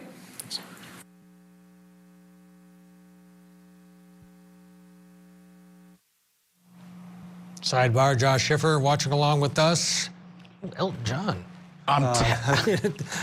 It's riveting, isn't it? I'm telling you, Ted, this has everything. Boxes of cocaine. We got Elton John's email getting redacted before it gets inadvertently published to all of America, which is watching this trial.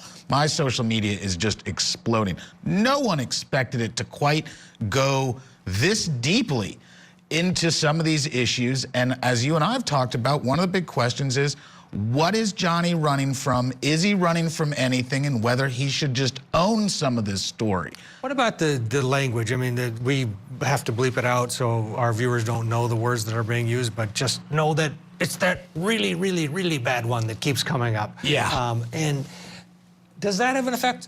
Or is that all part and parcel to, okay, he's this movie star who's a drug user and he uses salty language, he's Captain Jack Sparrow? I think it fits into the overall narrative. We have our public persona, and then we have our private and intimate and family persona, and guess what?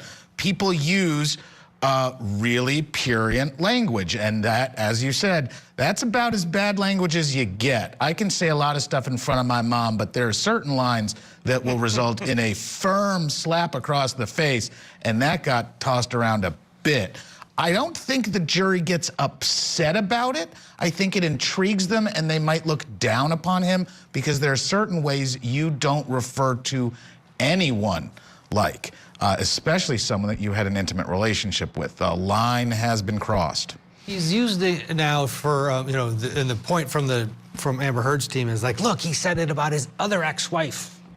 Now he's saying it about, could that possibly help him? Because that's just, as he keeps bringing it up, my vernacular is a little bit different.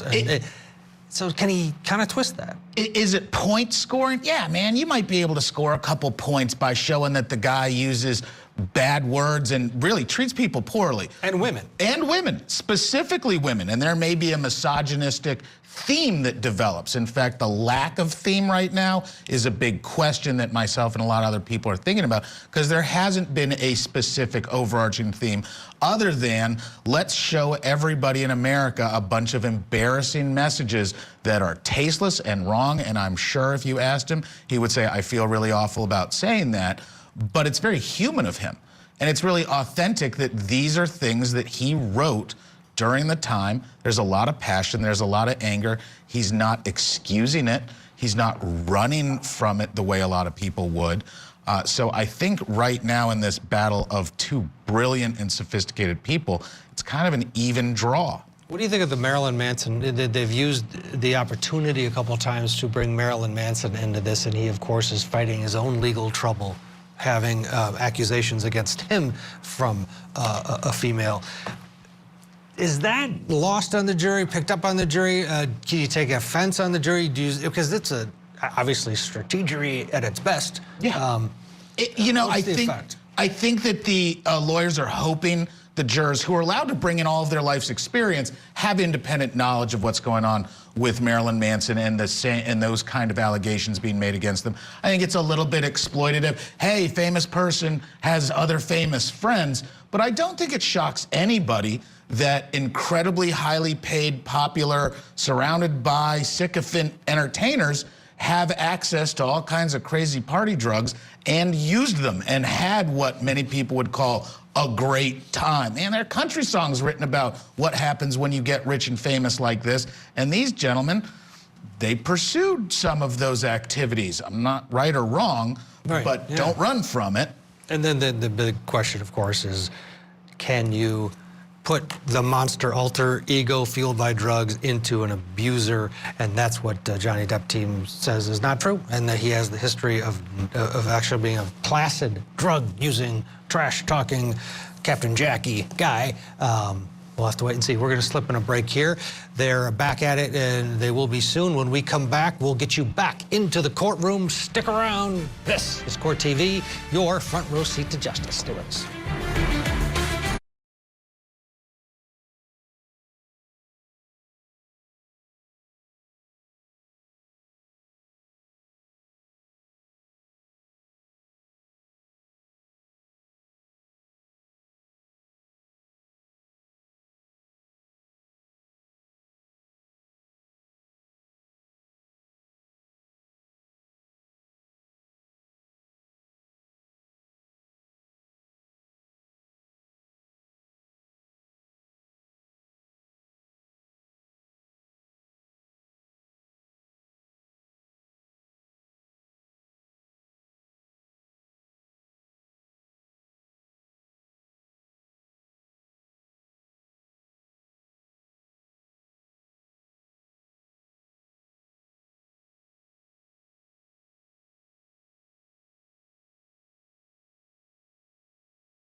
now, as the time to file a claim may be limited. There's only one Morgan & Morgan for the people. Call 1-800-512-7300. Paul Bettany's a good friend that you've done drugs with, right? That's a strange question. Paul Bettany is a good friend. Yes. You've done drugs with him? Yes, I have. Cocaine, right? Cocaine, yes. Alcohol? Alcohol, yes. Pills, including Xanax and Adderall, right?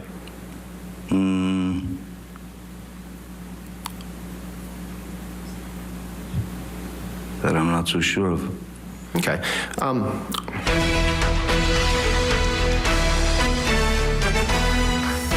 Welcome back to Court TV Live. We continue our coverage of the high-profile defamation case of actor Johnny Depp against his ex-wife Amber Heard. And after 2 days of direct examination with long, drawn-out responses from Johnny Depp, very different feel today. Now Amber Heard's attorneys are the ones asking the questions.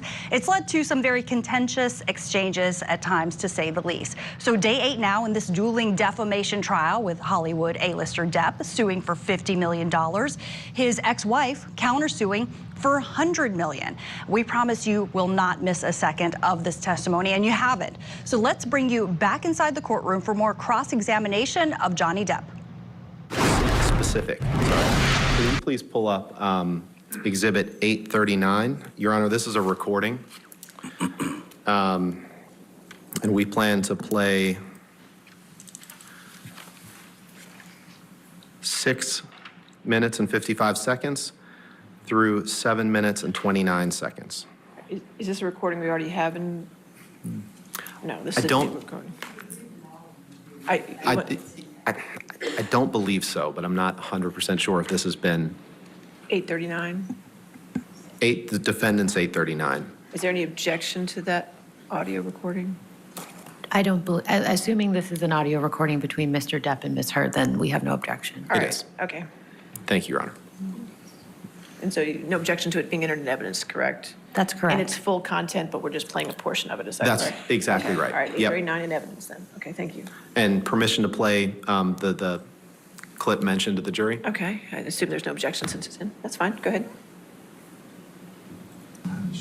By pounding on the door and waking up every 15 minutes and then falling asleep next to the door so I could hear you snore in case that you vomited. I could call EMS if you ever stopped snoring. Because you're afraid I was going to die. I thought you would choke on your own vomit, which is very likely with you. Really? Yes, very But I likely. vomit a lot. Yes. What? Yes, you do vomit a lot. In your sleep, even more. Really? Oh, it's news to you? Then this is affecting you a lot more than I thought it was.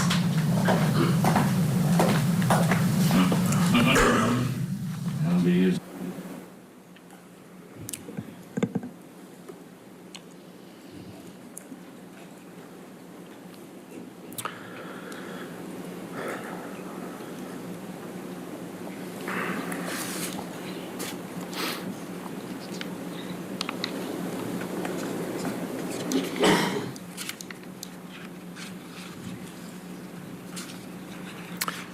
Can you please pull up Defendant's Exhibit 1094?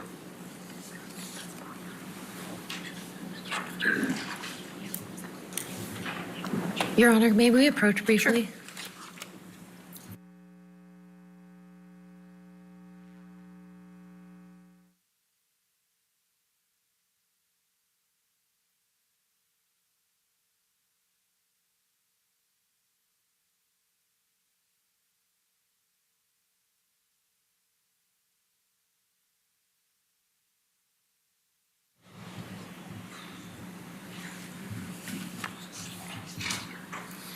Mr. Depp, do you recognize this picture as being a picture of you? Yes, Ms. Heard kindly showed it to me the day after she took it, yes. Okay. This picture, no.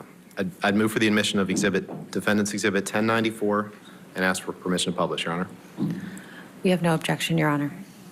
1094 evidence.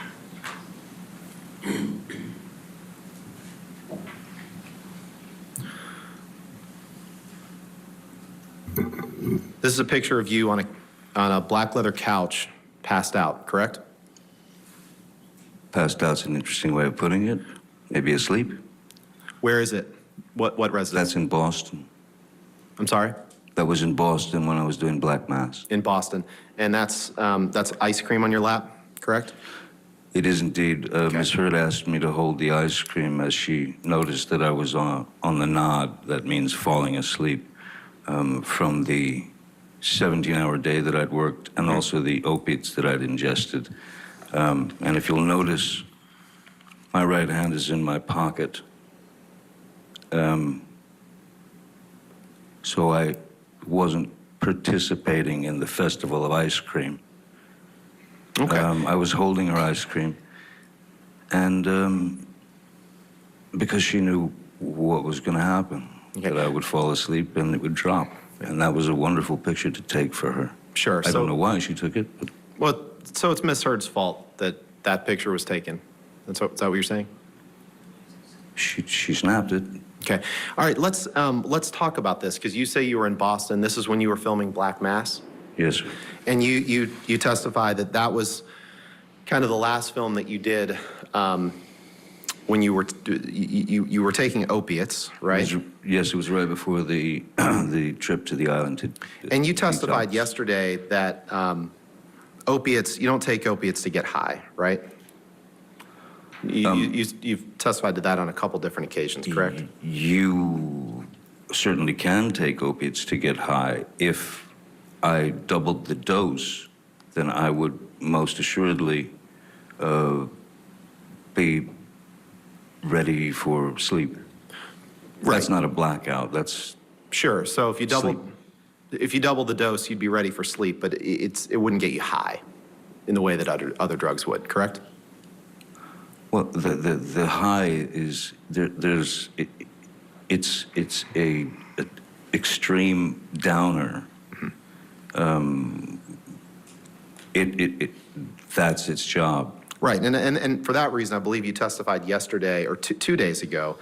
It's not like you take those pills to get high. You remember giving that testimony, correct? I said that it's not like I took the pills to get high. I took the pills to be normal, to stay normal, so that I let's pull wouldn't up get sick. 866, please. What number did you say? I'm sorry. Defendant's Exhibit 866. Thank you. But I also believe that I said that I had asked Nurse, or I told Nurse Debbie that I had told her that I needed more than I actually took because I always wanted to have one or two in my pocket just in case the kick started.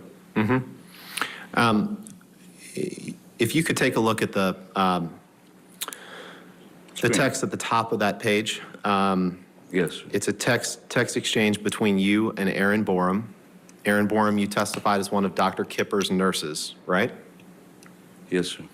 And this is a text exchange that you had with her in August and September 2016, correct? Sorry, I'm looking for the, oh, yes, yes. Which one are we looking at here? The top three. And in the first, she tells you that she's watching Black Mass for the third time, right? Yes, so August 30th, yes. Yep. And, Your Honor, I'd move for, I'd like to admit this exhibit 866 and permission to publish, please. And particularly, I'm talking about the top three texts. The top. So redacting the other text, just the top three texts and the identifying information. Yes, Your Honor. Your Honor, we have no objection, but we would ask that the fourth text message be included as well as So the top context. 4 text Sure. messages.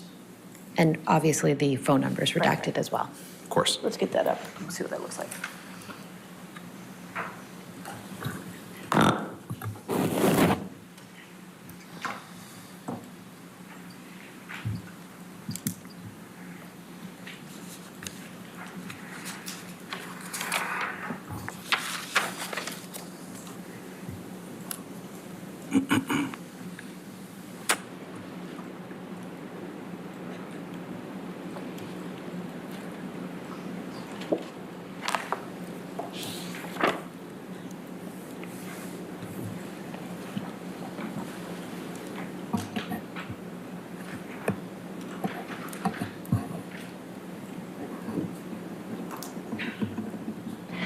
Okay, so this sidebar is now underway. We're going to take the opportunity just to take a brief intermission, but we're going to bring you back live into court as Johnny Depp resumes his testimony now on cross-examination. He's being questioned by ex-wife Amber Heard's attorneys. You're not going to miss a thing right here on Court TV, your front row seat to justice.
Now.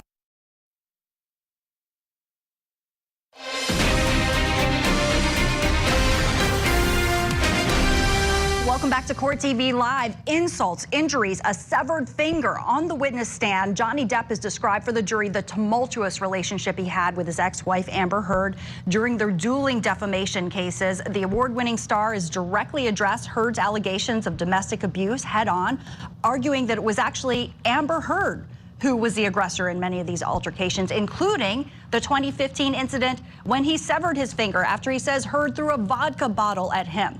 So now Depp is facing cross-examination from Heard's attorneys. Let's take you back into court right where we left off. Thank you, Honor. Michelle, could you blow up that third text? It starts with "you are the sweetest," please. And in this text to Ms. Borum, after she's telling you that she's watching Black Mass for the third time in a row, you wrote, "Ha ha ha." You see that? Did I read that right? Yes, you did read that right. Now, you can take that down. You've trashed hotel rooms before simply because you've had a bad couple days and an unpleasant time, correct? I have assaulted a couch or two, yes, sir. You'd agree that at times in your life you've expressed yourself through destructive behavior? Yes. And you'd agree that at times when you were angry, you smashed things up, right? More in my confused sort of youth, yes.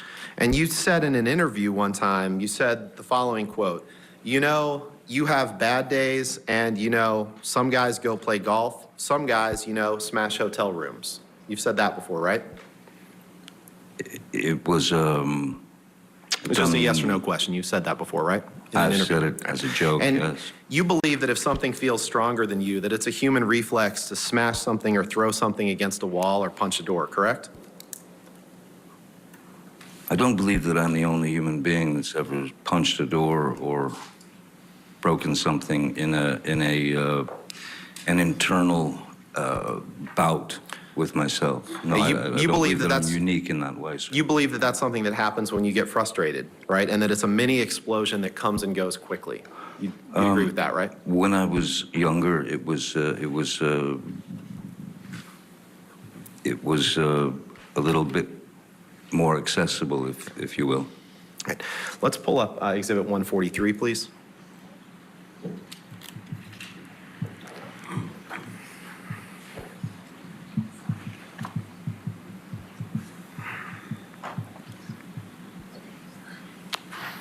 Can you scroll down? This is an email exchange between you and Stephen Duders, your personal assistant, in April of 2019. Do you see that? Yes? And it's 2 pages, I believe. So let's go to the second page, please. Or the bottom of right there. And you see that on April 19th, 2012, you wrote him, "I got drunk and destroyed my room. There are hookers and animals in here." Did I read that right? Yes, you did. Your Honor, permission to, or I'd like to move for admission of Defendant's Exhibit 143 and permission to publish, please. As long as the email addresses are redacted, we have no objection, Your Honor. All right, just redacting the email addresses, but the full content comes in, is that correct? Yes, Your Okay, I Honor. want to make sure I got it straight. Okay. Redact the identifiers.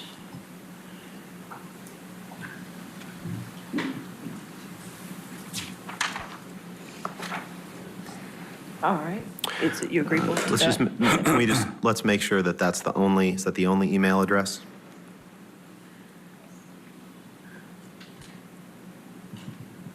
Okay. All right. Okay. Wait a minute, could you go down to the second page again for a second? Go down to the second page, please. To the signature line. Okay. All right. Can we just see the top again? I just. Okay. Let's go to the top.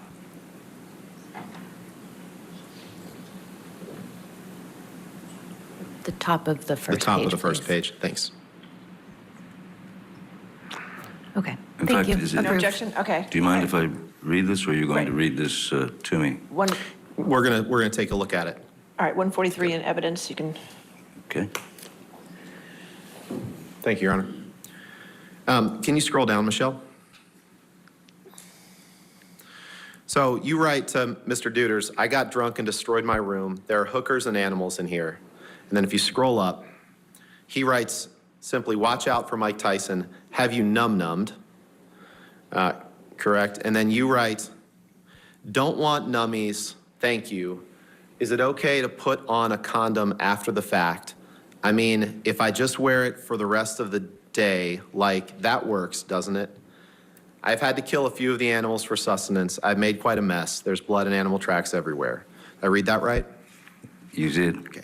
And you are currently in a lawsuit for assaulting a crew member on the set of one of your movies in July 2018, correct? Yes, someone Yeah. brought a case against me. Right.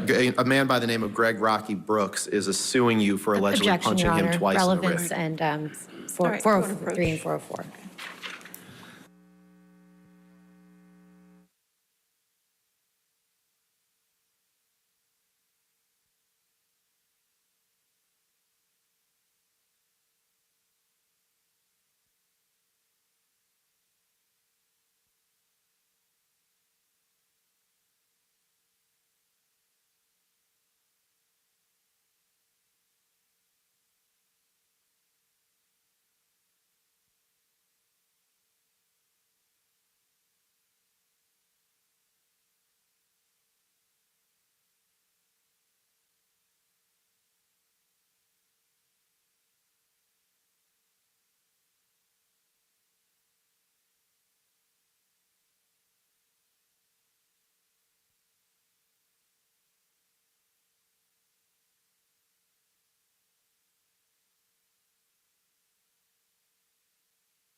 Mr. Depp, I'm not going to ask you any questions about the particulars of that lawsuit, but other than this, the two bodyguards who were with you on the set of the movie on the day that's the subject of that lawsuit were Sean Bett and Jerry Judge, correct? That's correct.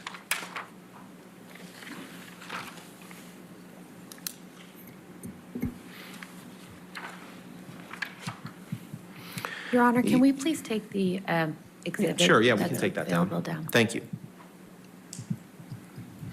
I'd like to shift gears and talk about Hicksville. You remember taking a trip to a place called the Hicksville Trailer Palace in late May 2013, correct? I do indeed. How could I forget? And the people, it's like a little mini trailer resort out near Palm Springs, Joshua Tree area? That's correct. All right.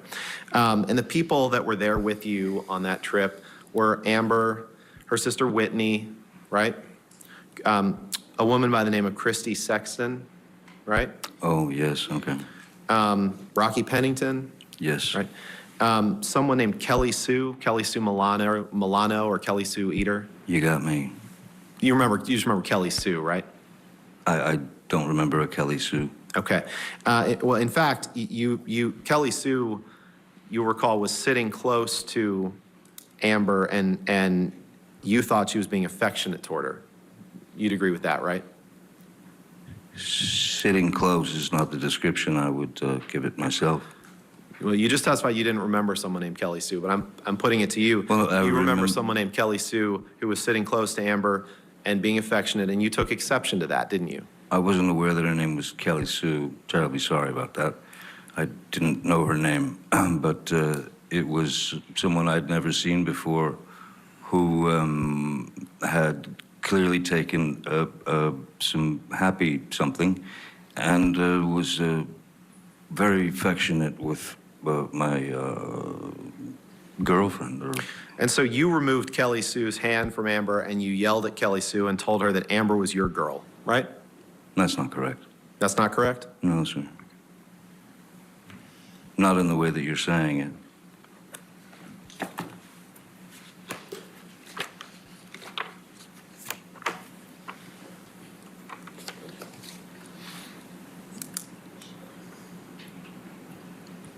I certainly did remove her hand from Amber, if that's the answer to your question. But I think it's not.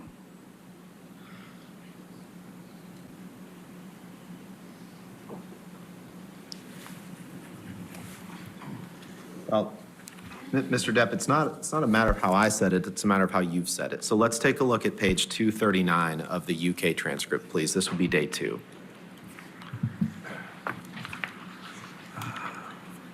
229? 239. 239. Page 18.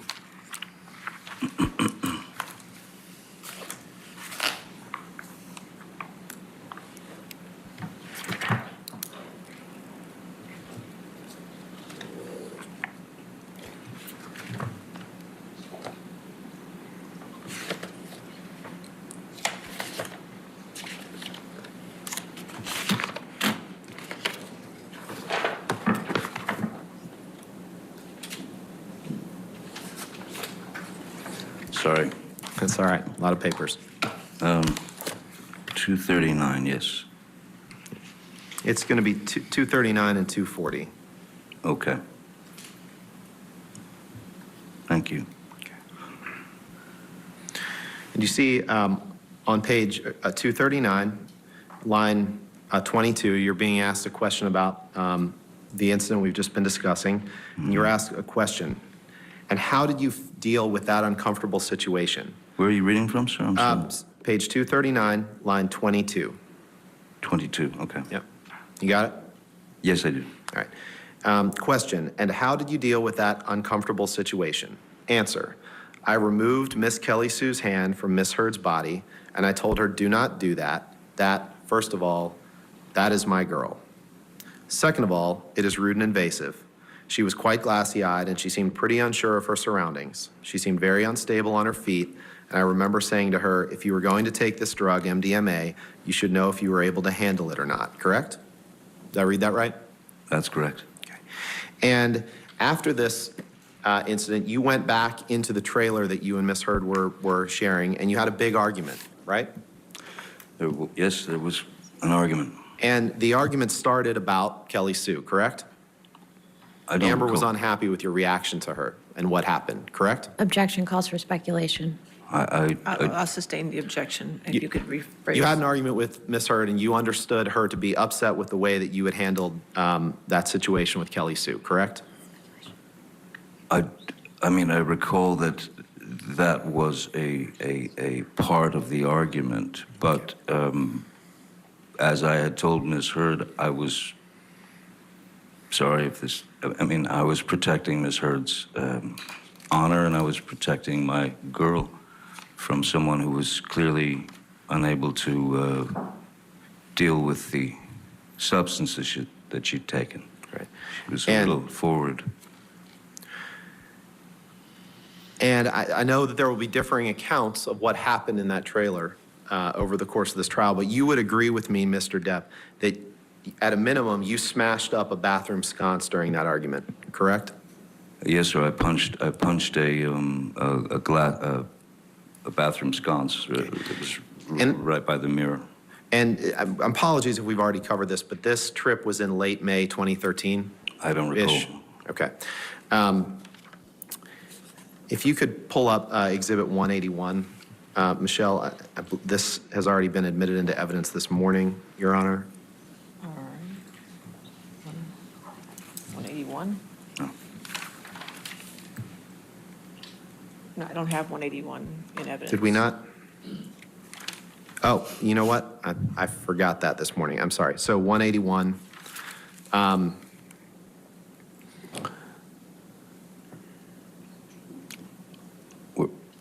Yep, that's right. Yep, we haven't looked at this one yet this morning. Mr. Depp, I'm going to ask you about the third text down. This is a text exchange from you, a text message from you to Paul Bettany on July 11th, 2013, right? Yes. Okay. And then above that, there's a text message exchange between you and your sister, Christy, on July 10th, 2013. Correct? The text above it, yes. Yeah. Your Honor, I'd move for the admission of Exhibit 181 of just those three texts. No objection, Your Honor, with the proper redactions. All right, we could get those redactions done. Thank you, Your Honor. Okay, so you have been hearing testimony from Johnny Depp as he's been facing cross-examination by attorneys for ex-wife Amber Heard as she countersues him, these dueling defamation suits. Of course, we're going to keep following the latest here on Court TV. We'll bring you back into court so you won't miss a moment. We'll take you back in right where we're leaving off.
at joincalibrate.com.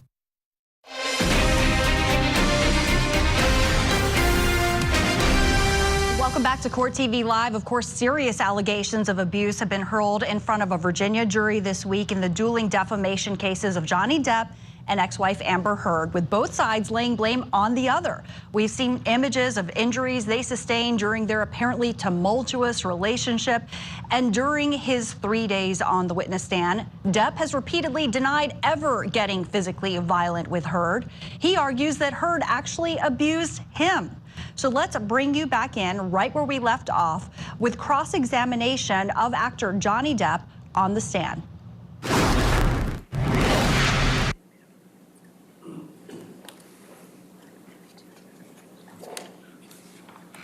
I'm sorry. Could you please clarify which text messages are going to be offered? The top three. Top three. Thank you. Yes.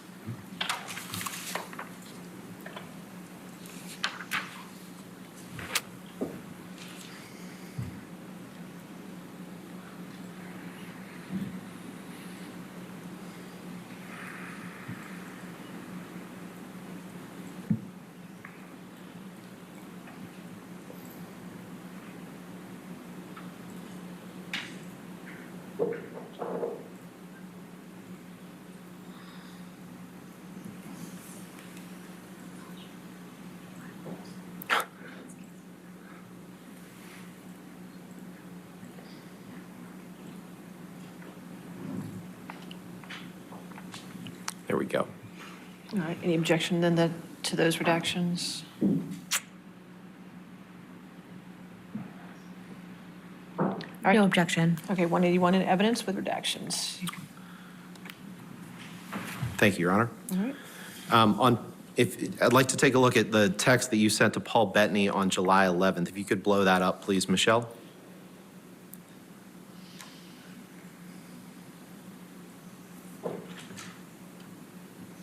And we just talked about this trip to Hicksville.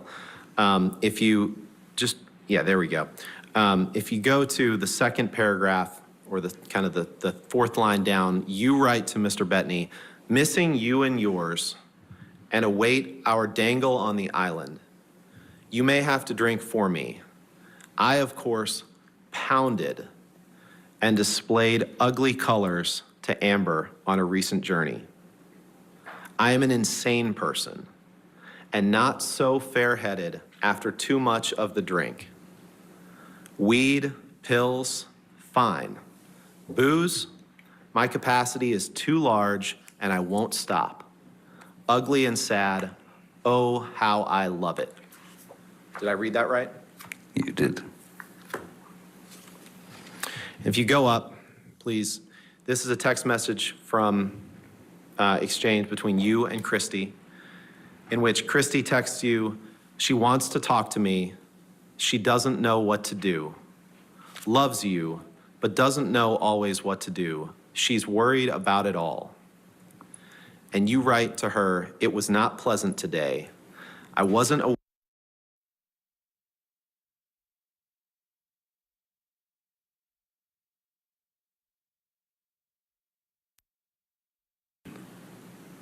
That's what you wrote to your sister about Amber on July 10th, 2013. Did I read that right? You did. I'd like to turn to, you can take that down, Michelle. I'd like to turn to the Boston plane flight that we've talked about a little bit in the trial. Yes. The night before the flight, and sorry if we covered some of this, but just to orient the jury to the sequence of events. The night before the flight, Miss Heard was in New York, and you were picked up in Boston by private jet. So the jet that you chartered picked Miss Heard up along with Savannah McMillan, and then flew to Boston and picked you up along with some other people. Is that right? That's correct. And then all of you flew back to Los Angeles. That's correct. And the night before that you were due to meet up to take this plane flight, you and Miss Heard had a heated discussion on the phone about scenes that she was doing in a movie with James Franco, right? I don't recall what the argument was about. There are many to...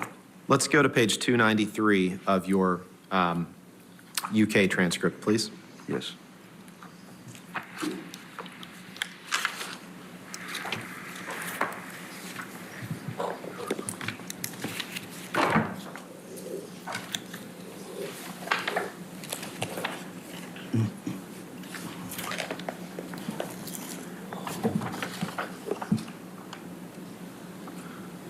Did I say 293? Yes. Okay. And on line 22, you were asked a question, the night before you were due to meet up, did you have a heated discussion on the telephone with Miss Heard about what was happening with James Franco, the scene she was doing with James Franco? Answer, I do not recall, but it is highly likely. Did I read that right?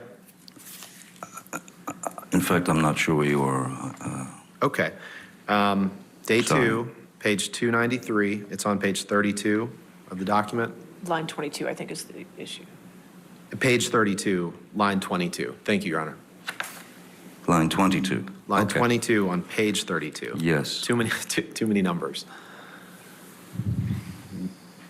Are you there? Yes, yes, Okay, yes. so That's right. Thank you. question, the night before you were due to meet up, did you have a heated discussion on the telephone with Miss Heard about what was happening with James Franco, the scene she was doing with James Franco? Answer, I do not recall, but it is highly likely. Did I read that right? You did. And you suspected that Amber was having an affair with James Franco, correct? That was the reason for your argument.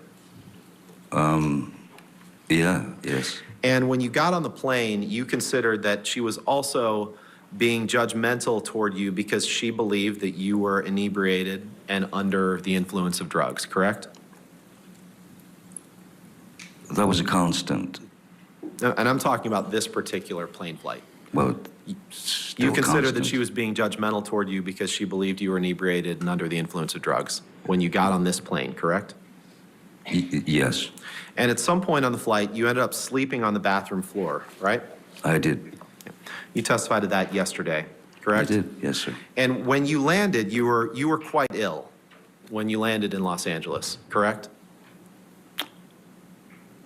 I don't recall being quite ill. It's possible. I don't know what you're referring to. Let's Maybe you take could a look take me at there. page, yeah, sure. Let's take a look at page 313 of your UK transcript, please. 3:30.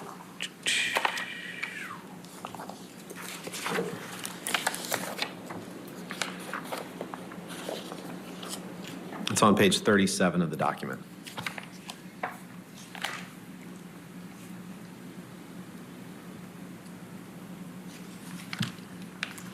May we approach Your Honor? 3:30. All right, I'm let's sorry. approach for a second.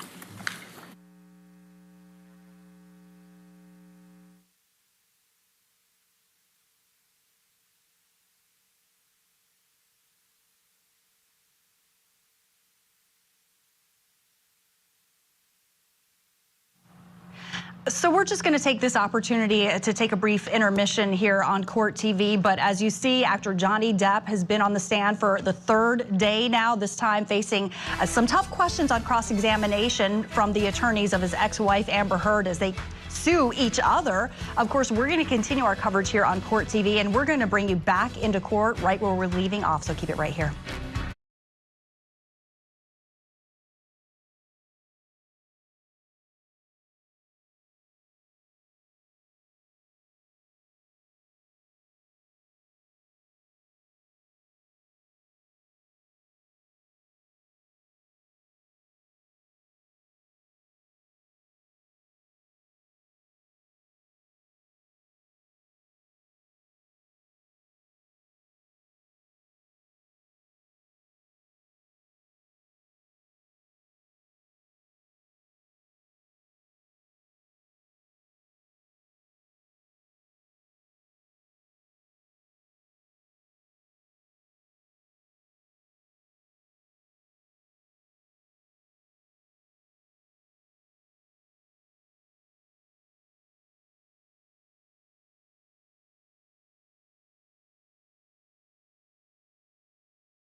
.com.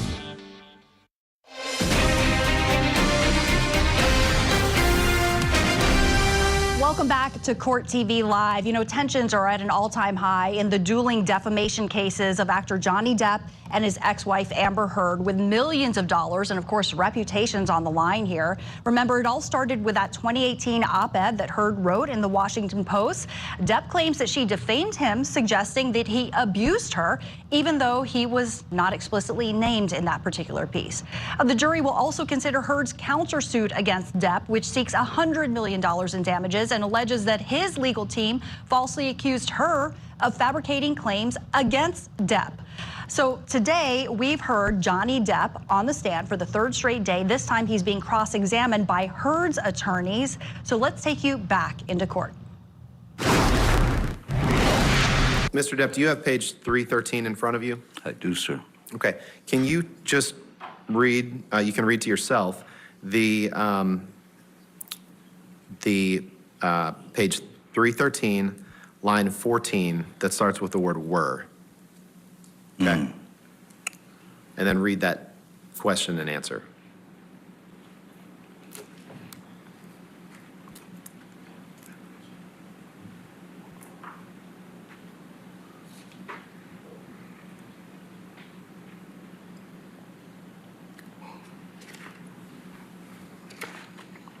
Yes, sir.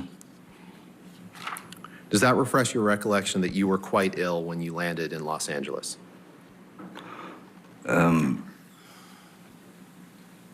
Yes, but it doesn't refer to me being ill on the plane. Sure. Okay. We'll get to the plane ride in a few minutes.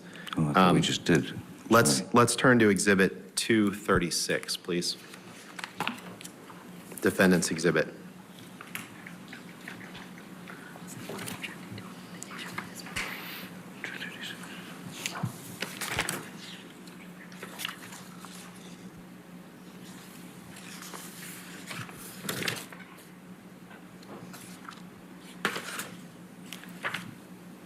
Sorry, I've got a mess going on over here. Yeah. It's on the screen. Oh, then I don't have a mess. So, excuse me.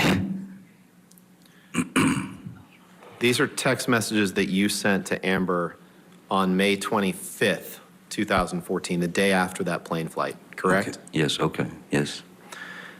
Your Honor, move for the admission of Exhibit 236 and ask for permission to publish with the identifiers redacted. No objection, Your Honor. All right, if you could just redact those identifiers.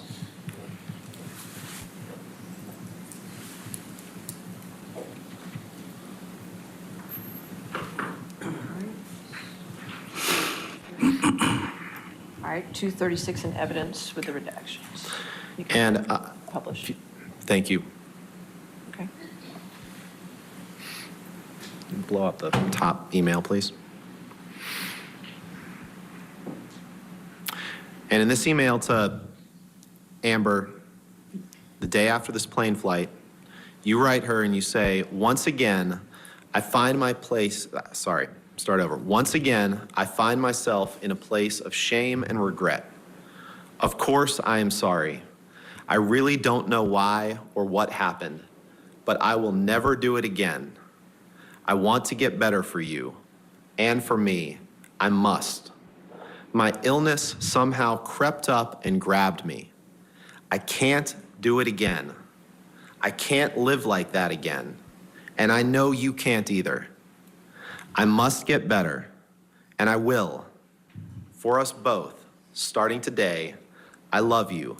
Again, I'm so sorry, so sorry. I love you and feel so bad for letting you down. Yours. Did I read that right? You did.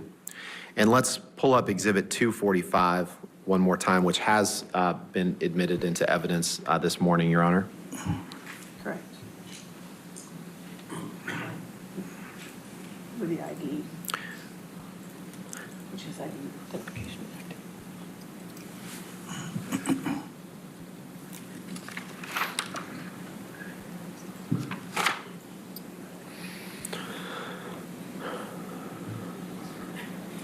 And Mr. Depp, I know that we've seen this before this morning, but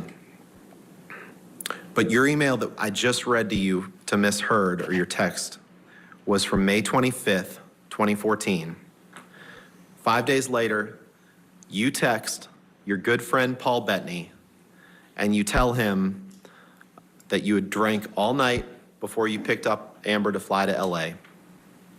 You tell him that you had had no food for days, powders, which is cocaine, right? Powders is cocaine, right? Sure. Yeah. Half a bottle of whiskey, 1,000 Red Bull and vodkas, pills, 2 bottles of Champers on plane, and then you write, what do you get? An angry,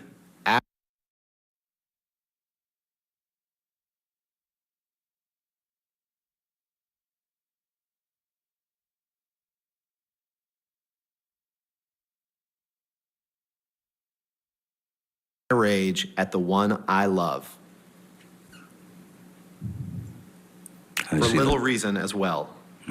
I'm too old to be that guy, but pills are fine. Did I read that right? You did. Now, the 2 bottles, you can leave that up.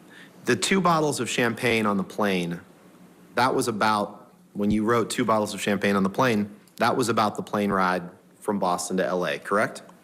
Yes, it comes just after 1,000 cans of Red Bull. And at least parts of that plane flight, you were in a blackout, right? There's the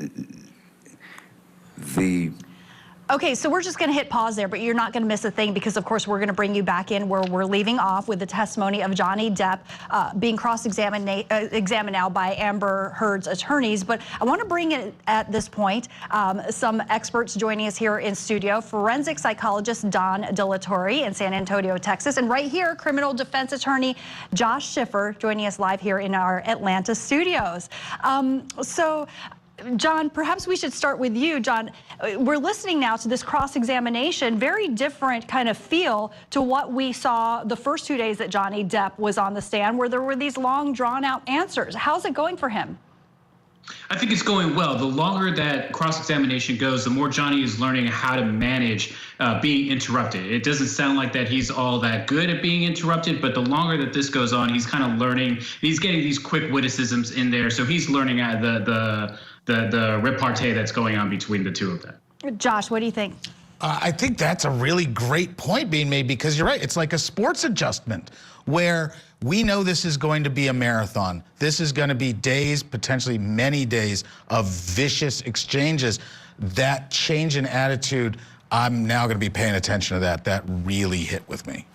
You know, John, we've been hearing also about these kind of text messages and specifically the text exchange that Depp had with actor Paul Bettany and some really kind of horrific language that they used describing Amber Heard. How important is this going to be? Of course, it's something that's captured a lot of media attention, but how important is this going to be for the jury?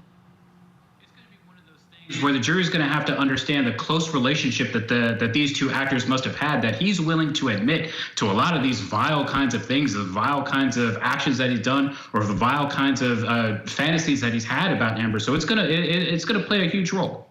Yeah, well, thank you so much, John DeLatorre, joining us. And Josh Schiffer, thank you so much for joining us here in studio. Always a pleasure to have you. Thank you so much, Joy. It's great to see you. Well, look, keep it right here on Court TV because we're going to continue our coverage of the trial of Johnny Depp versus Amber Heard. We're stepping away for just a quick break, but we're going to bring you back into court right where we're leaving off. Thanks so much for watching Court TV, your front row seat to justice.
Join Calibrate.com.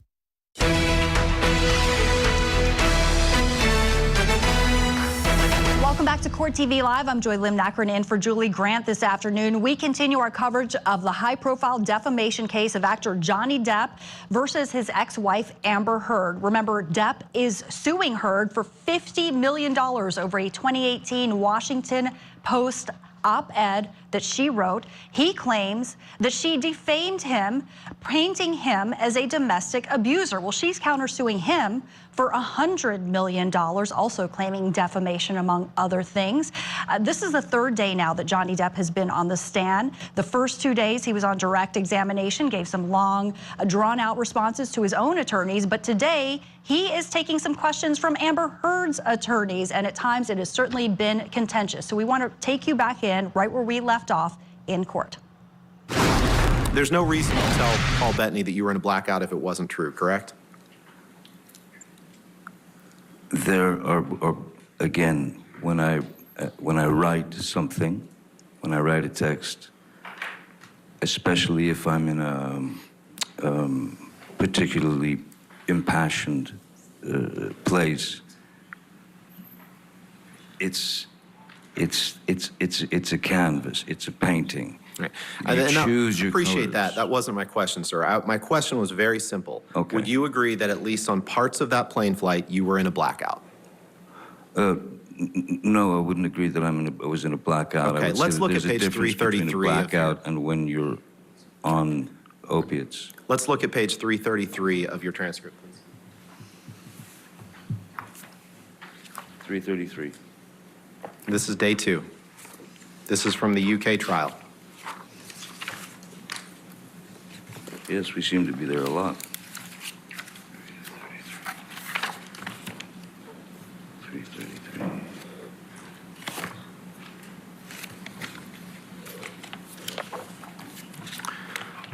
Your Honor, may we approach, please? Okay.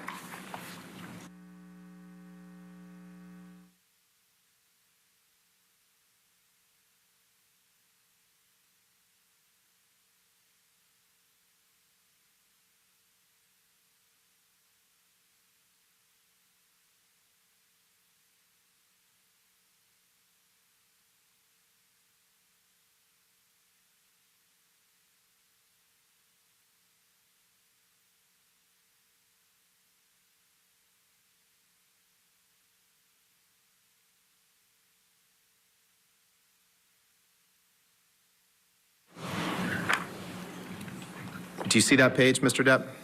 333, yes, I do. Okay. And you see on line 8, you were asked a question, but parts of that flight are blacked out. Answer, apparently, but yes, apparently that is what I'm saying to Mr. Bettany. Question, yes. Is there any reason why you would say that to Mr. Bettany if it were not true? Answer, probably not. Did I read that right? You did. And you would agree that on that flight you were very drunk and that you had taken drugs either before or during the flight, correct? I know that I knew that I was going to have a very ugly, I was going to end up with a very ugly situation with Amber, so Mr. I Depp, doubled up with respect, trying to respect the court's time and the jury's time, that was not my question. My question was I simply, understand when you would take 5 agree, minutes to look for a you would document. agree that on that flight, you were very drunk and you had taken drugs either before or during or both. Objection compound. All right, sustained. You would agree that you were very drunk on that flight, correct? I do not agree that I was very drunk on that flight. And you would agree that you had taken drugs either before or during that flight, correct? I had taken a double dose of the roxycodone, which is different than a blackout. But you don't agree that you were very drunk? I don't recall drinking a whole, you don't need to drink a whole lot when you're on those things. You don't have time. You just testified you weren't drunk on the flight, okay? I don't recall being drunk, no. All right, let's look at page 335 of your UK testimony. Okay, Mr. Roddenborn. Where would you like to start? Line 11, please.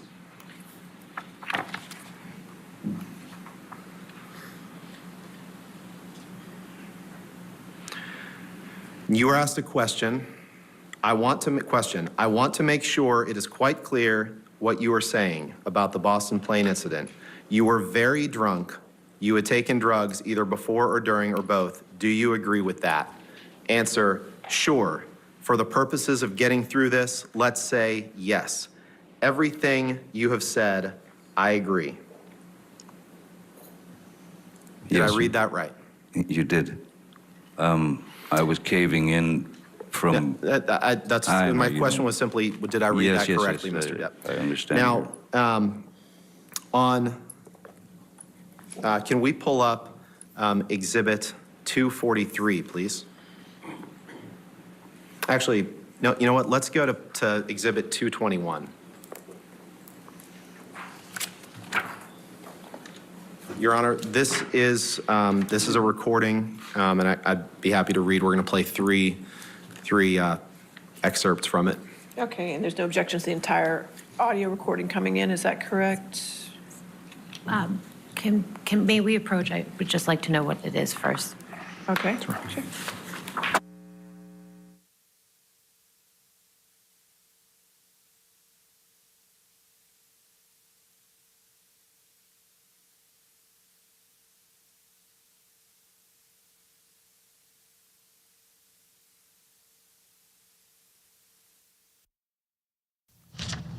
Okay, so while this sidebar is underway, I want to bring in our guest analyst this hour, forensic psychologist John Delatorre in San Antonio, Texas, and also joining us now, prosecutor and former criminal defense attorney April Sampson in Ermine, South Carolina, joining us.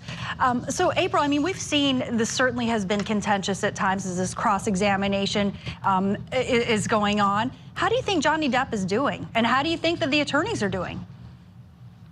I mean, I think he's doing as well as can be expected considering all of the things they have to go through. He's starting to get in a rhythm as far as answering. Yeah. Do you think that the attorney, Mr. Rottenborn there, has been, you know, has he kind of crossed the line into making himself look unlikable to the jury? I think it can go that way because he's getting in a lot of information, but without explaining kind of where he's going. And he's starting to cut Depp off. And I think that that can have a negative effect with the jury. Just let him answer the questions and then try to correct him, not the other way around. Yeah, it's interesting because I see that Depp really has been pretty courteous to the defense attorney, even thanking him at times. Actually, the sidebar is now over, so we want to bring you back into court as actor Johnny Depp is being cross-examined by the attorneys for Amber Heard.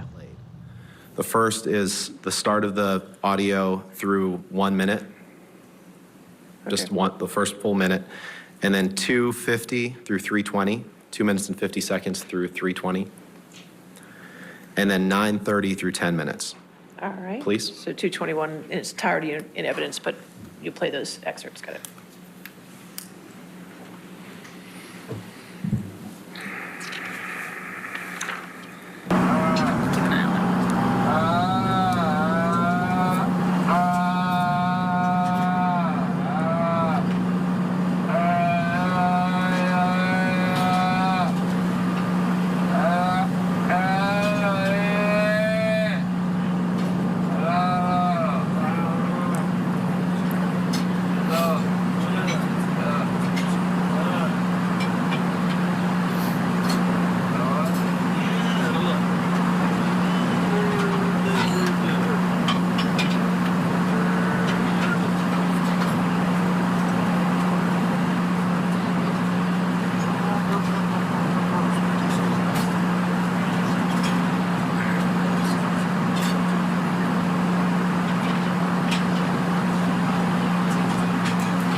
That's your voice making those moaning sounds. Sound like an animal in pain, right, Mr. Depp? That's exactly what I said before. Yes, that is sounds like a pained animal, and Let's it go is to my 250, voice. please.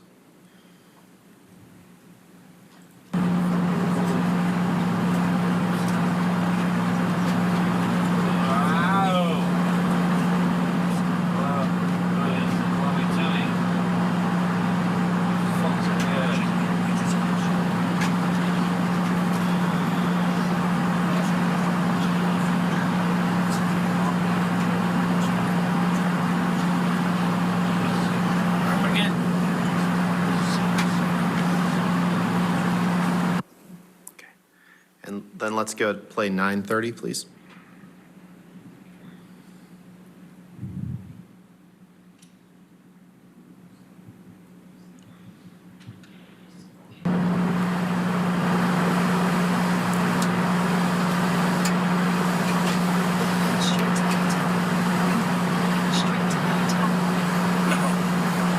I'll stay with this fucking lady in case she gets sick.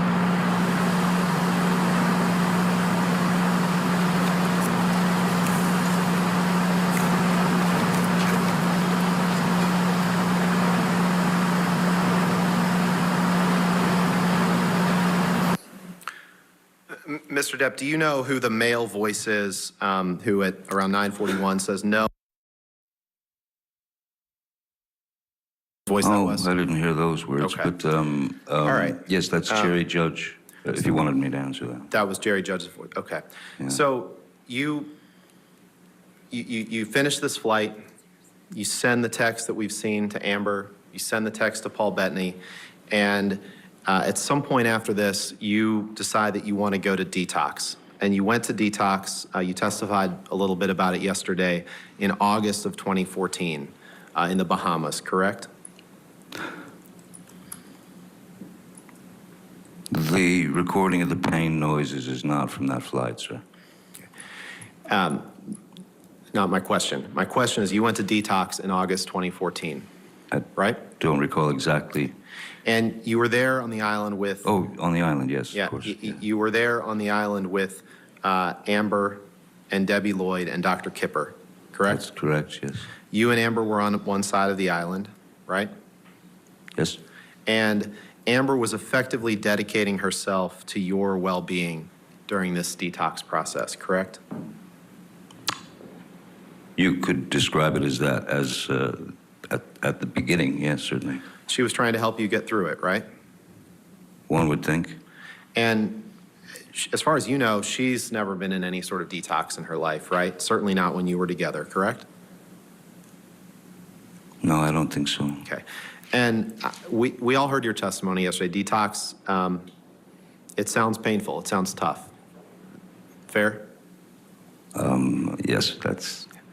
And you testified yesterday about her not giving you medications at a certain time, but you, sir, have no personal knowledge of whether or when Amber had been in touch with Dr. Kipper or Debbie Lloyd about when to give you medicine, correct? I You have no remember- personal knowledge of that. Yes, I do. I remember Amber calling them on the radio, and when I was complaining that I needed the meds when I was in agony and went to the shower, she called them up because she had said that I was in a manic state or it was in some mania, and they came up there. Okay. And sometime after detox, fair, and you said that they came up there, but my point to you is you have no personal knowledge of what Dr. Kipper or Debbie Lloyd communicated to Amber about whether and when to give you medicines. You weren't part of those communications, correct? Sure I was. I was there during those discussions. Right, but there were times sort of written down, but you know, the golden rule essentially is if the patient is in an uncomfortable or dangerous, potentially dangerous state, which would lead to seizures, medication should be distributed. That's what I remember, even though if it was supposed to be delivered at 4 p.m. and it was 3:15 or 3:30, According to you, that's what you recall the golden rule was, right? Yes, Okay. I mean, that's what doctors and patients And sometime after detox, Of course, I've been listening to actor Johnny Depp being cross-examined by Amber Heard's attorney in their dueling defamation cases. We're going to just take a quick break, but you're not going to miss a thing. We're going to bring you back in right where we're leaving off here on Court TV Live.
I'm Tanley Painter in Fairfax, Virginia for the Johnny Depp defamation case. And this is Court TV, your front row seat to justice.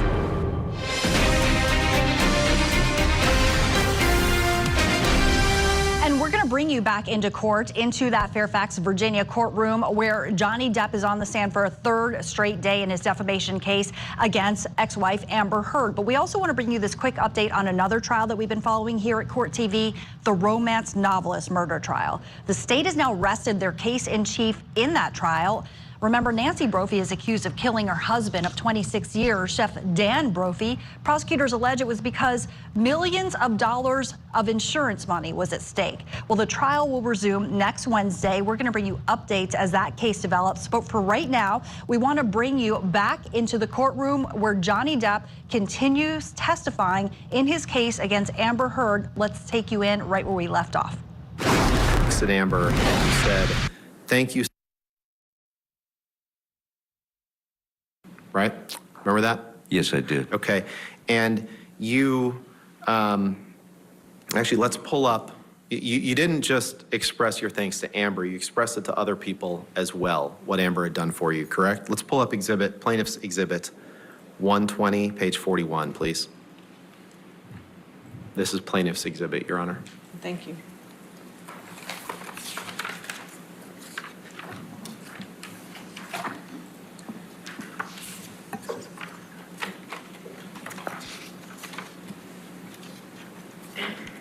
Is this a screen thing, or am I searching for something? This is a screen thing. Okay, thank you.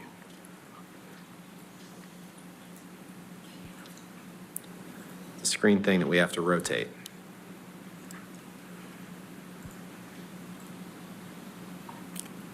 And the only question I have for you is the question on the top of the page. Yes. Sent on August 19th, 2014, from you to Paige. Now, Paige is Amber's mom, right? That's correct. Okay. Your Honor, I'd move for the admission of just this page of this exhibit with just that text and the identifiers redacted. Which page of this exhibit is it? I'm sorry? Which page of the exhibit is It's it? at page 41. Page 41. So Or it's listed as Exhibit 120_0041. Okay. 120. Let's make it A, page 41. Do it that way. That sounds good, Your Honor. Thank you. Okay, page 41. And do we want it redacted or? So just to be clear, if it's just the top, Just the top text text? message Yeah. and the identifiers are removed, we have no objection. Okay, so if we Yep. redact that way? Thank you, Your Honor. And just that page, yes. And just Yeah, sure. page 41. Okay, all right, so 120A in evidence as redacted.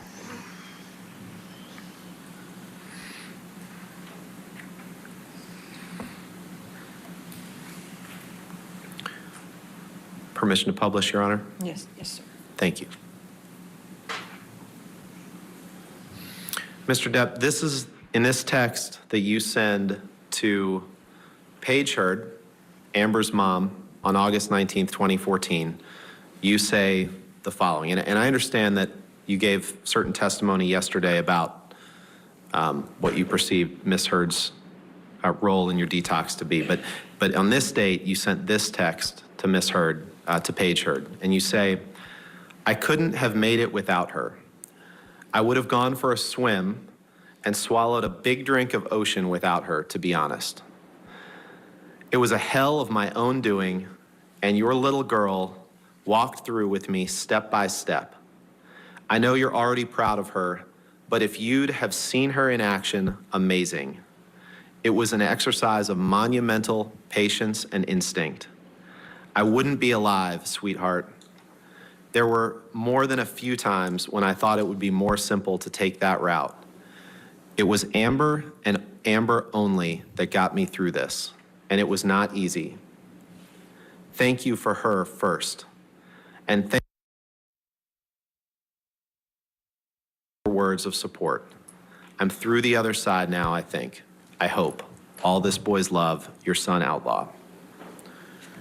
Did I read that right? You did, sir. You can take that down. Thank you.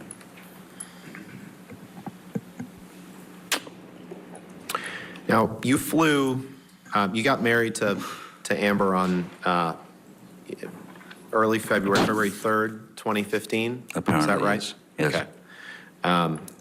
You remember the year today? 2015, right? That sounds about right. Okay. And a week after your wedding, you left for Australia to start the process of shooting the 5th Pirates of the Caribbean movie, right? That sounds about right, yes. And Amber was filming in London at the time. She left directly from the wedding to fly to London to film London Fields with Billy Bob Thornton, right? That's correct. Okay. And the plan was that she was going to fly out from London to Australia directly to join you for the filming of Pirates 5, right? At some point, yes. And she was going to stay in that house with you for the duration of the filming, correct? I don't know that it was the duration, but sure. Okay.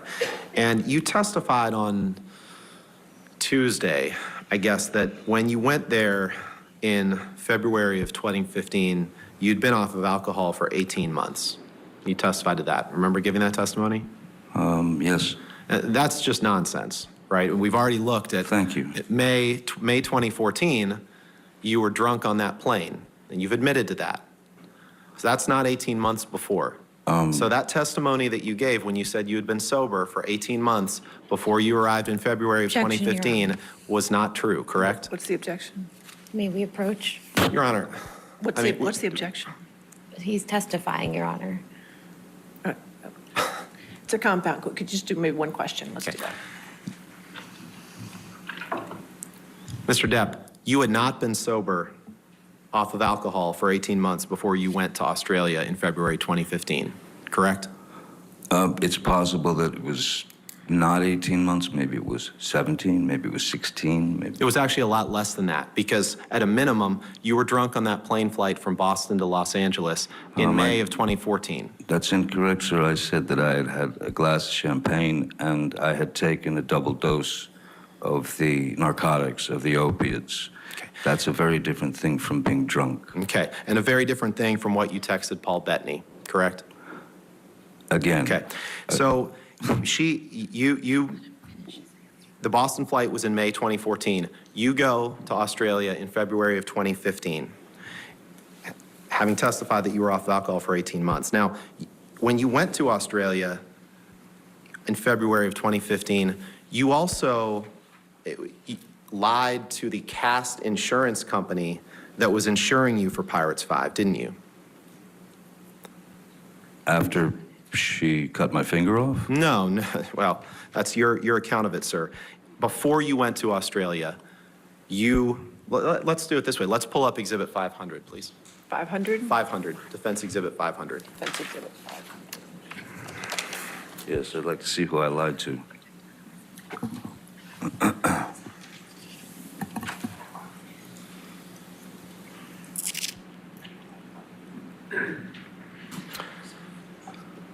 Mr. Depp, you see this as it's called a cast insurance medical certificate, correct? Yes, I see that, yes. Okay. And it's dated, this is in, I believe it's in not the way we do dates in the US, because you can see on the lower left column, examinee's start date of filming 16/2/2015. So that means February 16th, 2015, correct? Correct. Your And Honor, the date of the exam. before we go any further, we'd ask to be able to see this entire document. I'm just asking about the top of it. I'm happy if we want. There's specific parts I'm going to ask him about, but if they want to scroll through it, that's fine. It's unclear whether Mr. Depp has ever even seen this, so we just appreciate the courtesy of being able to see the entire document. That's fine, Your Honor.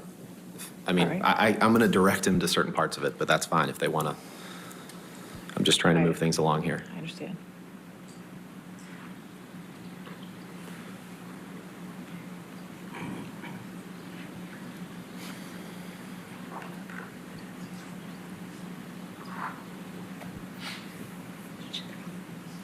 I'm sorry? I have a hard. Okay, so you have been watching Johnny Depp, the actor, being cross-examined by the attorneys for Amber Heard, that's his ex-wife, who he's suing for $50 million. She's countersuing him for $100 million in these dueling defamation cases. Of course, we're going to bring you back into court right where we're leaving off here on Court TV, your front row seat to justice.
$4.49 now.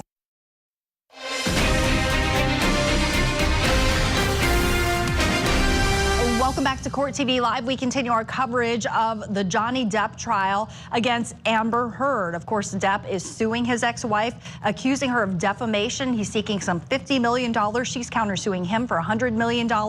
This is Depp's third day on the stand. The first 2 days, direct examination. Today, he's being cross-examined by Amber Heard's attorney. Now, Mr. Rottenborn, Benjamin Rottenborn, one of Heard's attorneys, has just asked for him to review a document.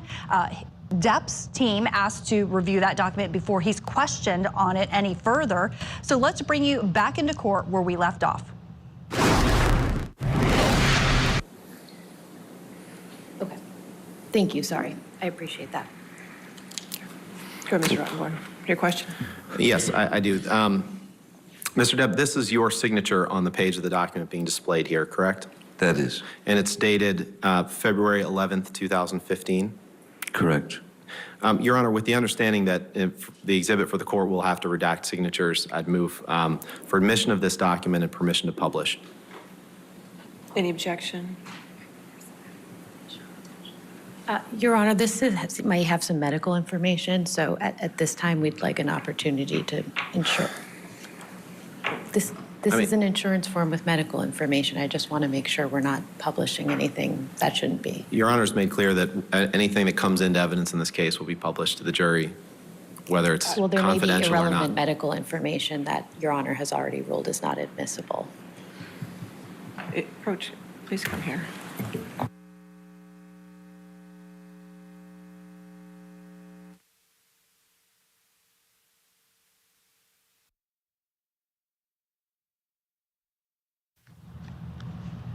So while this sidebar is underway, we want to bring in our guests. Forensic psychologist John De La Torre in San Antonio, Texas. Also joining us, prosecutor and former criminal defense attorney April Sampson in Ermine, South Carolina. So now we're seeing a little bit of tension between the attorneys for both sides, and certainly tension between defense attorney Benjamin Rottenborn and Johnny Depp. April, how do you think it's going? Does this kind of cause the defense to lose their momentum in cross-examination? I think it can. Anything that makes you have to stop, take a break, go back and forth, you do lose some momentum. Sometimes you lose track of where you are. They have a lot of documents to go through, so I'm going to assume that this attorney is prepared for that. But you do lose momentum. You also lose the jury. John, it's not clear exactly what this document is just yet that the attorneys are talking to the judge about. Clearly, it's something that Rottenborn, the defense attorney, wanted to question Depp on. And then Depp's attorney stepped in and kind of said, hey, wait, we need to take a look at this before you go any further. We should have that opportunity. That said, do you have any guesses as to what this might be? Yeah, I think it's all connected to this Boston to LA flight. It seems like whenever a cast member joins a film crew or television crew, they have to sign an insurance document to make sure that they're medically healthy. Maybe he put in there that he had been clean off of substances and actually wasn't. Yeah, all right, and it seems that there is activity once again. So let's bring you back into court.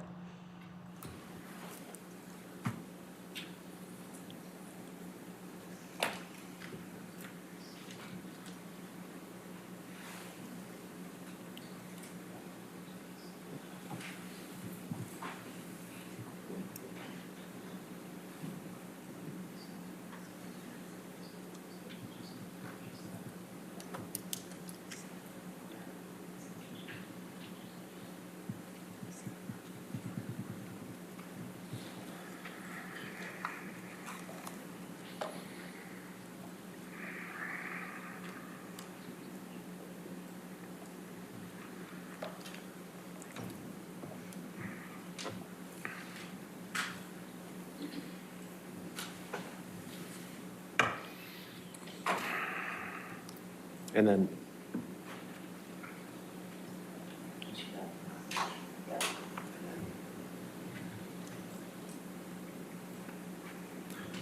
okay. And then can you scroll down, Michelle? Scroll down again. Okay. Your Honor, these redactions were on here before I'm told before we got the document, so no issue there. And then we would propose to just redact the If you go up one page, I don't, that's the proposed redaction. All right. And if you want us to redact the first two, the first three lines, M, N, and 2, that's fine too. Why don't you go ahead and redact those, Michelle? That's fine with those redactions. I'm just trying to move this along as quickly as we can, Your Honor.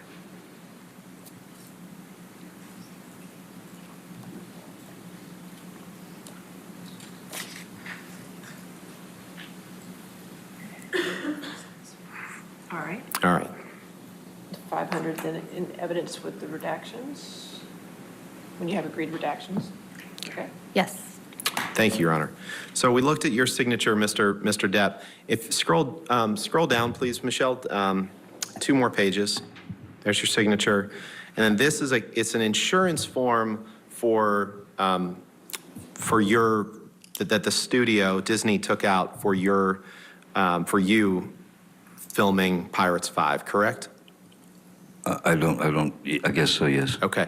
And you see the role here, it's listed as Captain Jack Sparrow, Johnny Depp, coverage status, full coverage, effective date, February 11th, 2015, right? I see that. And you're aware it's not uncommon for studios to want to insure actors that are playing in a movie in case something happens, right? It's happened for 30+ years for me. Correct. So if you can scroll up, please. And in order to do that, you have to provide certain information to see if you're insurable, right? Correct. Okay. And in this document, which you signed, dated, I believe, February 11th, you were asked the question, are you currently using, or in the last 12 months, have you used any of the following? Michelle, let's unredact the, well, there's section B is illegal substances, whether prescribed by a physician or not. And you check the box to the right. Michelle, is there a way to unredact the headers in that column so we can see which one is yes and which one is no?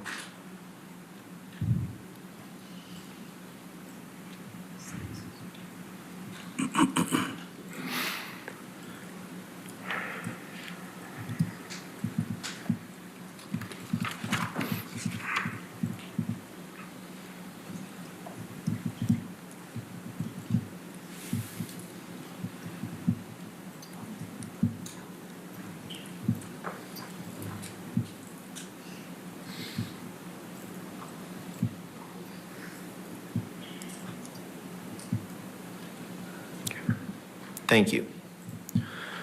So, Mr. Depp, when you were asked the question in this CAST insurance form, are you currently using, or in the last 12 months, have you used any of the following? You say yes, that you've used some prescription drugs. And when in the question that says illegal substances, whether prescribed by a physician or not, you check no, correct? Yes, sir.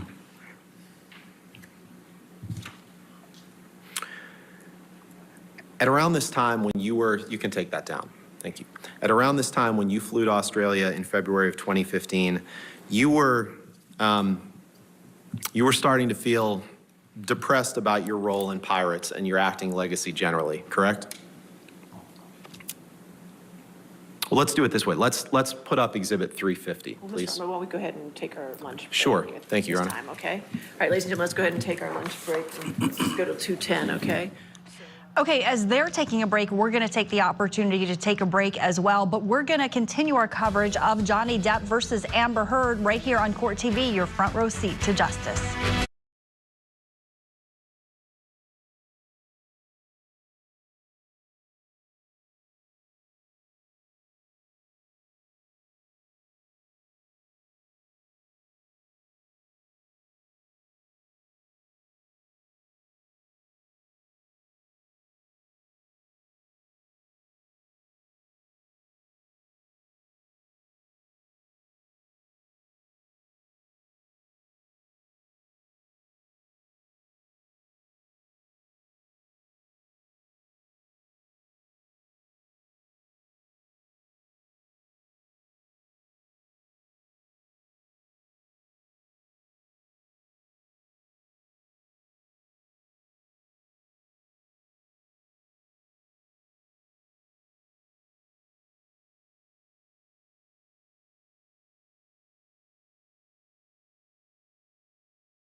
Welcome back to Court TV Live. We continue our coverage of the high-profile defamation case of Johnny Depp against his ex-wife Amber Heard. He's suing her for $50 million over a 2018 Washington Post op-ed that Heard wrote, which he says defames him, painting him as a domestic abuser. Well, Heard is countersuing Johnny Depp for $100 million, also claiming defamation, among other things. The witness list for both Johnny Depp and Amber Heard includes the rich and the famous, names like Elon Musk, James Franco, but it's Depp's friendship with British actor Paul Bettany that led to scandalous text messages which could now be shared in court. Some of them already have been. Here's a closer look. Checking in? Yeah, we're checking in. I suspect I may need to redecorate. It was here on the big screen in Mordecai that millions of fans recall Johnny Depp's performance alongside British actor Paul Bettany. But now the pair is making headlines for a very different reason. Bettany is set to testify in Johnny Depp's defamation case against Amber Heard. All right, grab him. Bettany and Depp first worked together here on the set of the 2010 film The Tourist. Years later, in 2013, the pair exchanged some striking text messages expected to be introduced in court. Amber Heard's legal team is pointing to the messages in their $100 million countersuit, claiming Depp wanted to ruin Heard. Court documents reveal part of the disturbing exchange months before the couple's 2014 engagement, as the couple had been in a heated feud. Depp writes, "Let's burn Amber." Bettany replies, "Having thought it through, I don't think we should burn Amber. She's delightful company and easy on the eye. Plus, I'm not sure she's a witch. We could, of course, try the English course of action in these predicaments. We do a drowning test. Thoughts?" Depp responds, "Let's drown her before we burn her. I will expletive her burnt corpse afterwards to make sure she's dead." Bettany replies, "My thoughts entirely. Let's be certain before we pronounce her a witch." These scandalous messages were read in court in the UK libel case, which Depp lost against Heard, along with several other exchanges showing Depp and Bettany's shared interest in drugs. Bettany is not a witness for Heard. He's one of 36 possible witnesses Depp's attorneys have called or plan to call as they sue Heard for some $50 million. Okay, let's bring back in once again our guest analyst this hour, forensic psychologist John Delatorre in San Antonio, Texas, and prosecutor, former criminal defense attorney April Sampson in Ermine, South Carolina, joining us. I mean, these texts, I can't imagine how Johnny Depp feels now knowing that this is out there for the world to see. They actually first surfaced in the UK trial.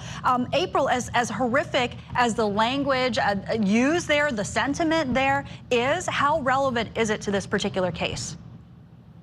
Well, for the case, I mean, they have to show a couple of things, that she said some statements that were either untrue or unflattering, and that somehow defamed him, right? And so for the defense, they want to show that he was already doing these types of things.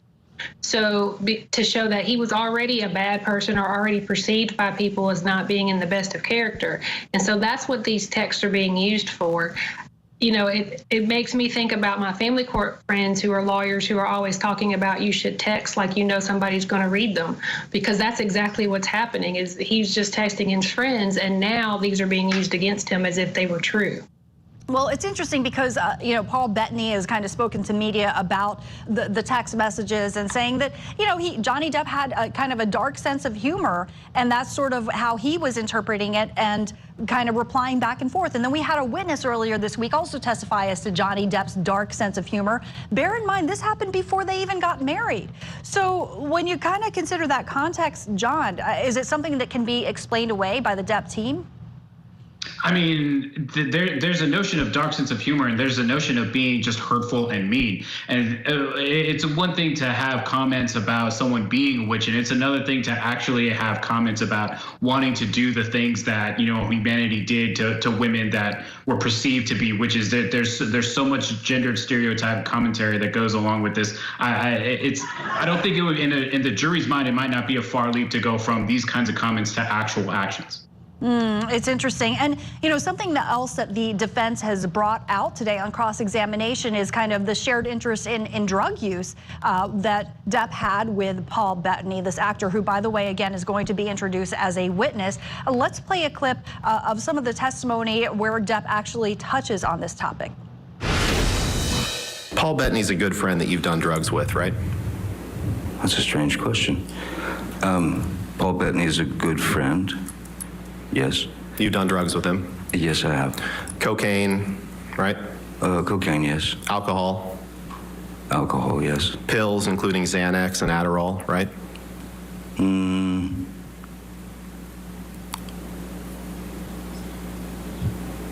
That I'm not so sure of. Okay. So, April, an observation here that the defense has really been kind of harping on the drug and alcohol use by Johnny Depp. But do you think that it's just too big of a logical leap to make to say that, you know, someone uses and abuses drugs and alcohol and therefore they're a domestic abuser? I don't think that that's what what they're trying to get to. I mean, in a defamation case, they're trying to show that his reputation was not ruined by whatever she said about him as far as him being a batterer. And so I think what they're trying to do is make the connection with this was already out there. He was using drugs, he was using alcohol. That was already out there and in the public and in with his friends. So anything she said about him being an abuser didn't make things worse for him. That was already out there. So I believe that's the connection they're making.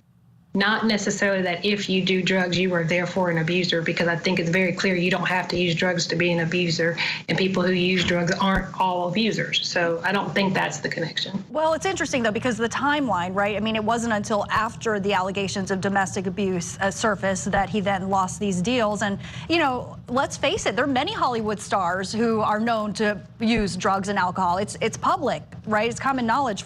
It's not uncommon for that to happen. So that said, John, you know, how strong is this sort of evidence for Heard's team or Depp's team? Well, it's not very strong for Depp's team. I mean, it's certainly one of those things that they needed to make sure that they were going to manage when they brought this suit originally. I think what for when it comes to Heard's team, they really want to make sure that they tarnish the credibility of Johnny Depp, right? Because he had all of this time to be on the stand and being magnanimous, that they really want to tarnish him totally and completely, not just as potentially an abuser, but also as a drug user who would have no memory of engaging in any kind of act at all. So, April, if you are Johnny Depp's attorney, how do you coach him to make the best out of this cross-examination going forward? I think they've coached him pretty well. I mean, what he's mainly doing is admitting what he can. If the lawyer says, is this what you said? For the most part, he is saying, yes, that's what I said. Yes, that's what I did. But he's also giving back a little bit. The attorney for Ms. Heard is trying to get him to just answer the questions, and he's doing a good job in saying, no, let me try to answer. Every time the attorney is saying, I'm just trying to rush this along, you know, Mr. Depp even tried to point out, well, I'm just trying to answer the question too, you know, doing the same thing. So I think they've done a pretty good job so far, and he is keeping cool. He is answering the questions that he can, and he's admitting that, you know, yes, I did do all of these things. You know, I think the longer this goes on, it can go one of two ways. He'll either start to lose his cool, or the jury will get tired of it and start to tune out.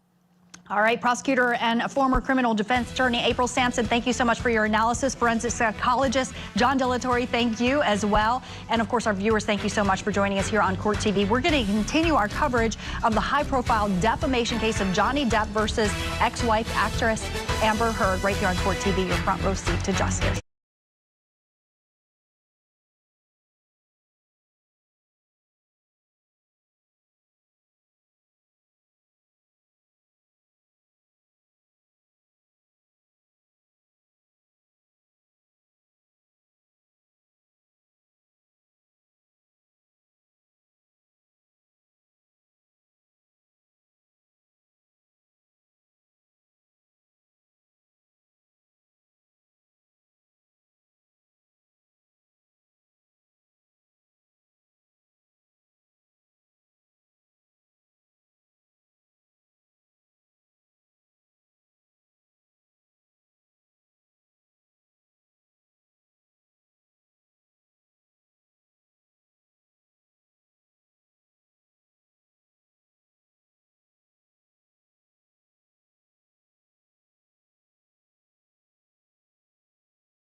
today and save 15%.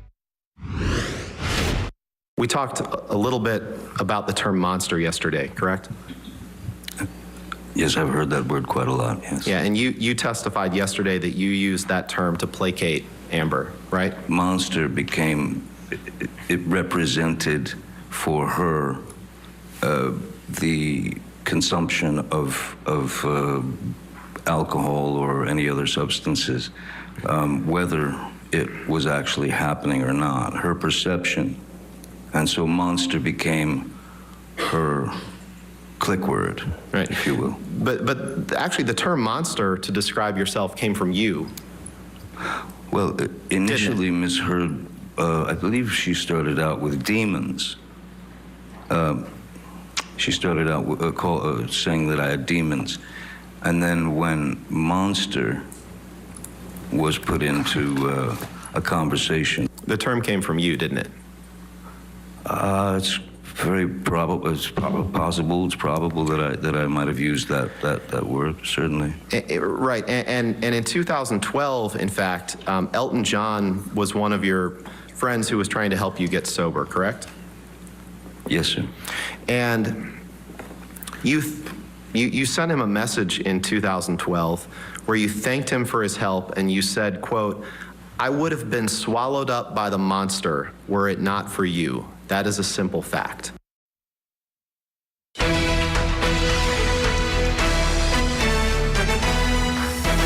We continue our coverage now of the high-profile defamation case of Johnny Depp against his ex-wife Amber Heard. Hollywood A-lister Depp is suing Heard for $50 million. Heard is countersuing for $100 million. This afternoon, you watched a sometimes contentious exchange between Depp and Heard's attorney. While we wait for court to resume once again, and of course we're going to bring you live into court when it does, we want to take a look back at exactly how we got here. Court TV legal correspondent Chanley Painter has details. Pirates. Johnny Depp, the star of such blockbuster franchises like Pirates of the Caribbean. I'm so sorry, were you still talking? Was one of Hollywood's highest paid actors, commanding tens of millions per film. He's exactly what you want to be if you want to be a Hollywood A-lister. Elizabeth Wagmeister is chief correspondent at Variety magazine. You want to be family friendly, you want to be taken seriously by the industry, and you want to have a bit of sex appeal when it comes to your personal brand. But of course, this entire trial really changed the whole face of Johnny Depp's reputation. The trial, Depp versus Amber Heard. This once married couple has been feuding since they split in 2016, and the drama has spilled into courts in the U.S. and overseas. Here in Fairfax, Virginia, the two square off in this courthouse. Depp is suing his ex-wife Amber Heard for defamation. He claims she damaged his reputation when she wrote about domestic abuse in this op-ed that appeared in the Washington Post in December 2018. Depp wasn't named in the article, but he claims in his lawsuit that the article implied he abused her, and as a result, he has lost movie roles and faced public scorn. Any defamation case has a difficult road to hoe, but in this one, I think it has a particularly difficult chance of success. George Freeman was in-house counsel at the New York Times for more than 30 years and is now executive director of the Media Law Resource Center. The first defense really is the most basic defense in libel law, which is truth. In order for Depp to win, he not only has to prove that the allegations are false, but that Heard acted with malice or intentionally lied about the alleged abuse. So he really has to prove that she made it up out of whole cloth. And I think that's a stretch to ask a jury with all the evidence that exists, to ask a jury to believe that she made it up and she wasn't abused at all is a very, very hard burden to meet. Depp has already lost a similar libel case in London. He sued The Sun for calling him a, quote, wife beater. A judge there found that the newspaper had proved the article was substantially true. But the U.S. trial will be different. A jury will decide the case, not a judge, and his appeal among fans could be a factor. He knows that he has a large fan base. even throughout this entire legal battle. So Johnny Depp could also feel empowered by knowing that he does still have a fan base behind him. Depp's case is unusual for another reason, according to Freeman. Johnny Depp sued Amber Heard in this case, but not the Washington Post. Generally speaking, in 9 out of 10 cases, in a libel case, you sue the media that publishes as well as the person who's making the accusation. Yet he never sued the Washington Post in this case, which leads to the conclusion that this is really, in the end, a marital fight that has now grown into the American court system. All right, still with us, prosecutor and former criminal defense attorney April Sampson in Ermine, South Carolina. So, April, I mean, this is really important context. This jury, certainly, I mean, they're humans, they're members of society. They know who Johnny Depp is, and they know his celebrity status. I'm wondering if that's something that could actually hurt him in a way, because maybe, you know, they know he's a great actor. Yeah, I think that could go twofold. They could either believe he's been acting this whole time as he's talking about things, but I also think that it can play to his favor. And if they liked him before this, it's going to be hard for them to not like him after this and then subconsciously want to rule in his favor. But the acting thing, I think it could go either way. The fact that he's had to be on the stand for this long and for days at this point, it would be hard, I think, for a juror to think that everything that he did was an act. Sure. All right. Well, thank you for your insight and analysis. Court, we want to remind our viewers, is just on a lunch break right now, but we expect it to resume at any moment now. We're going to take a quick break, and we're going to bring you live into court when it resumes right here on Court TV, your front row seat to justice.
Call or visit us online.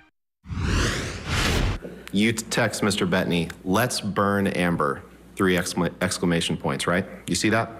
I do see that.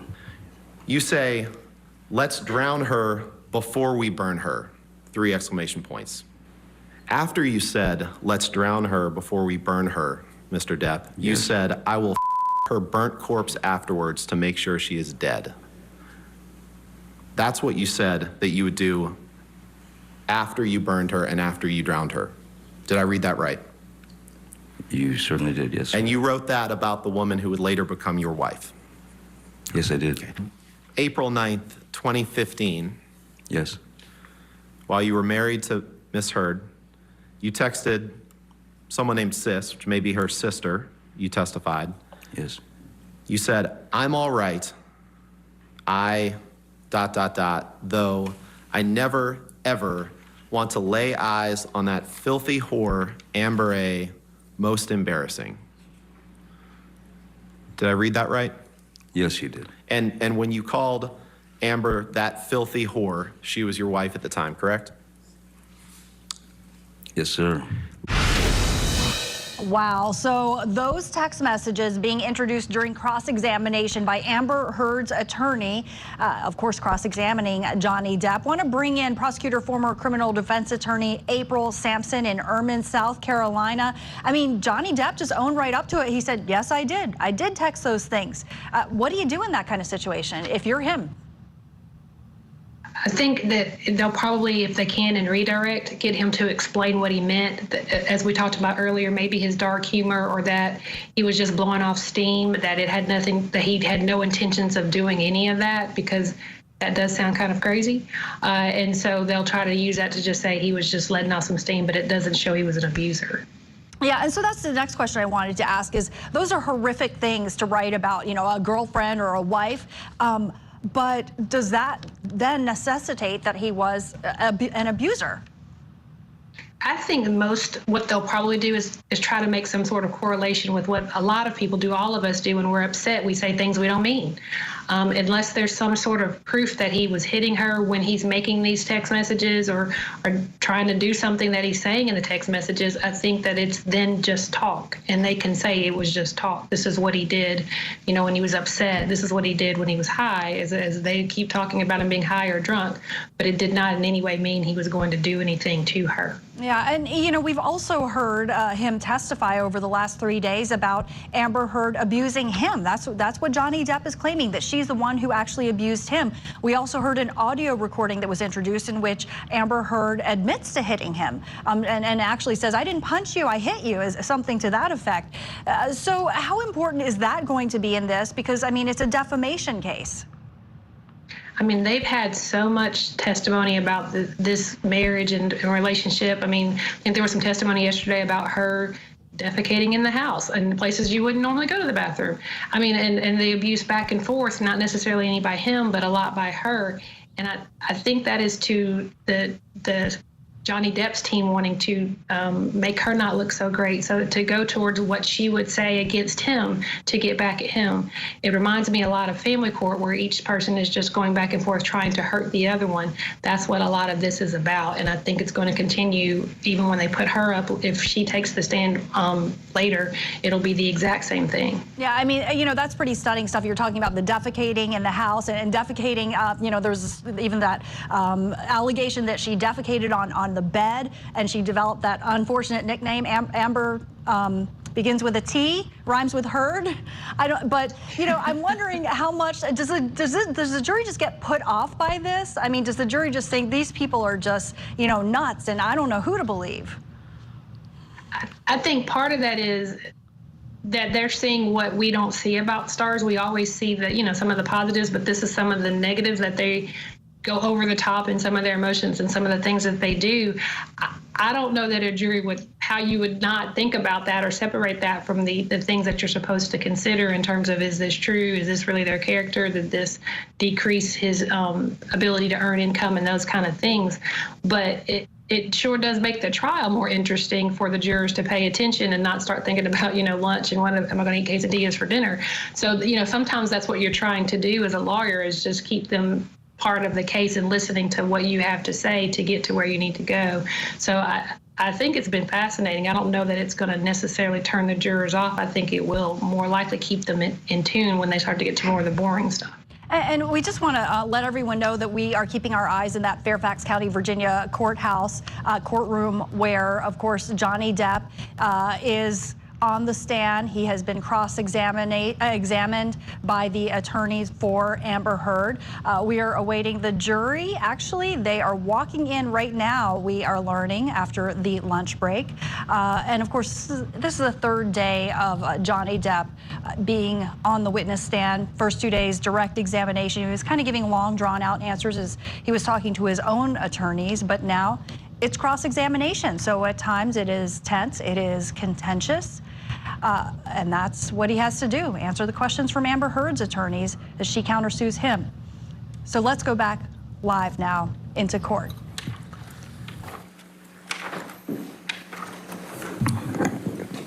Good afternoon. Afternoon. Michelle, can you please pull up Exhibit 175, please? Defendant's Exhibit.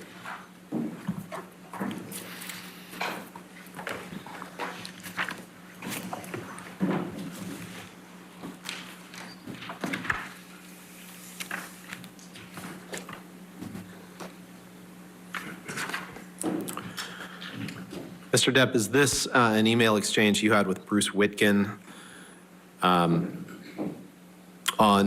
June 6th, June 7th, 2013? It's June 7th, 2013. Okay. And if you scroll down to the bottom, I'm not going to read it aloud, but that email address is your email address. Is that right? I don't. Oh, yes, sir. Yeah, okay. Thank you. So this email is an email that you sent to Mr. Witkin on June 6th, 2013 at 7:05 a.m., the one that starts with "seriously be woozy." Is that right? That's correct. Okay. And Bruce Witkin was a longtime friend of yours, right? Yes, sir. Quite a long time. You met in Florida many years ago, right? Yes. And then he lived in Los Angeles, and you all were very close friends until a few years ago, correct? That's correct. Okay. Your Honor, permission to publish and move for admission of this and permission to publish with the email addresses redacted. And if they want me to redact Mr. Witkin's responses, that's fine. We have no objection to that, Your Honor, and I don't think we need to have Mr. Witkin's response redacted. All right, so you just want to have just the identifiers redacted and that's all? That's correct, Your Honor. Okay, if we could do that.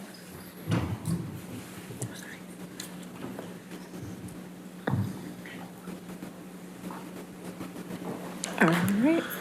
Okay, now I know this is a few years before Australia in 2015, which we stopped with right before lunch. But I want to just, if you can scroll down, Michelle, please, to the paragraph that starts, "Brain is on full tilt." And maybe just blow up the first couple sentences there. Okay, yeah, perfect. So in this email to Mr. Witkin in June of 2013, you write to him, "Brain is on full tilt. The circus never stops."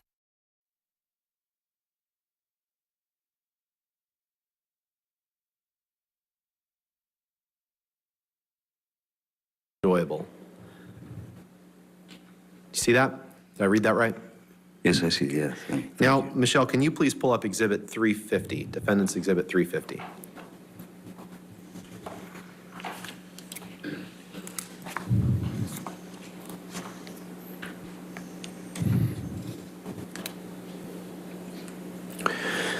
This is a text exchange that you had with Stephen Deuters, your personal assistant, on March 6th, 2015. So we fast forwarded a couple years. Do you see that?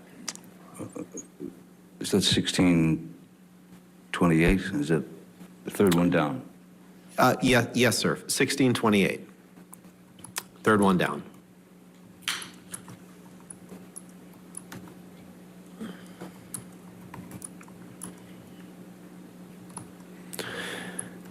And this is a text that you sent to Mr. Deuters on March 6th, 2015? Sorry, just reading it. Sure.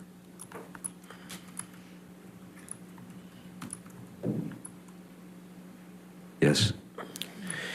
And by this point, you had been in Australia since about the week after your wedding, right? So for 3 weeks or so?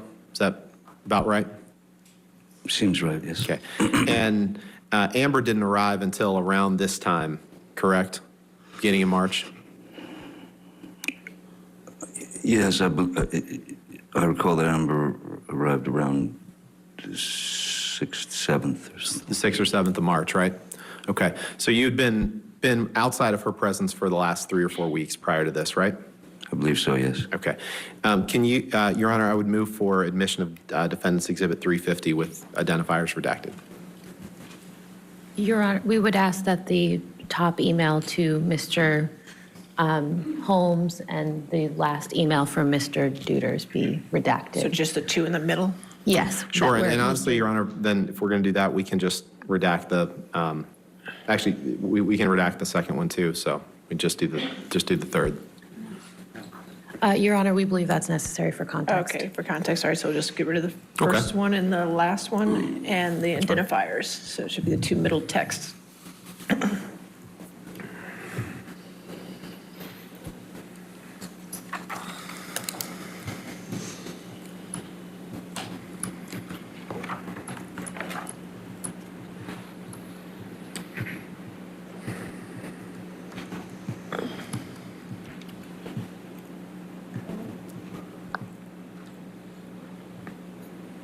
Thank you. If you could just, 350 in evidence as redacted. Okay, good. thank you, Your Honor. Michelle, if you could blow up the email starting with honestly. So this is an email. You've been in pre-production and shooting in Pirates 5 for the last couple of weeks, correct? By March 6, 2015? What was the question, sorry? By March 6, 2015, you'd been in pre-production and shooting for Pirates 5 for a couple of weeks in Australia, right? I believe so, yes. Okay. So your email to him, to Mr. Deuters, your personal assistant, reads, honestly, I will not again be doing anything that involves the discussion of furthering my embarrassment.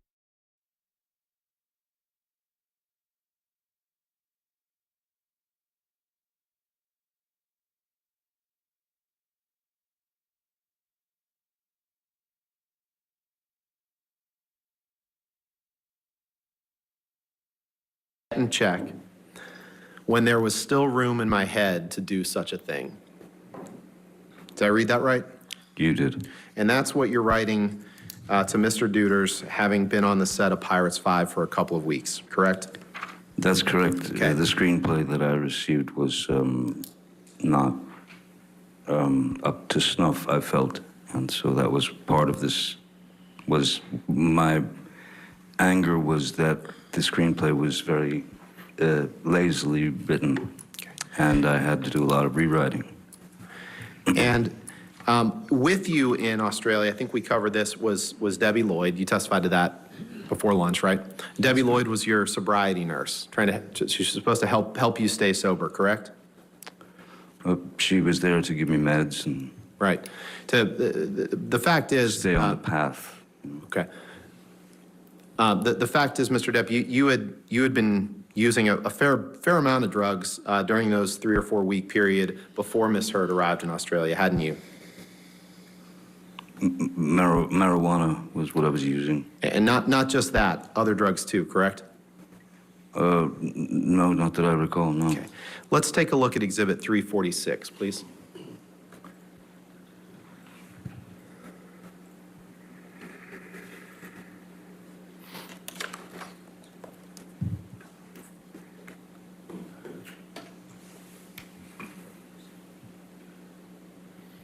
Okay.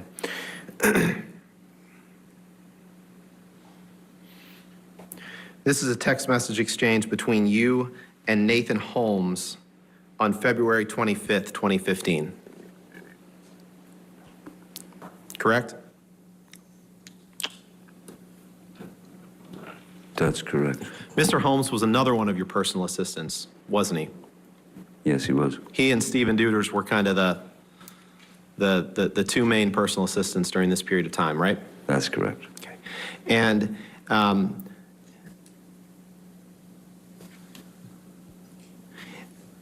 At the top of the page, the second one down, do you see where Mr. Holmes tells you? Objection, hearsay.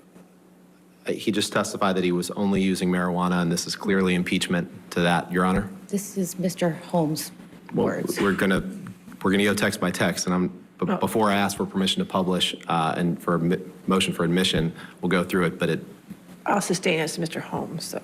Okay. Mr. Depp, why don't you take a moment to read this text from the top down? Thank you. Please.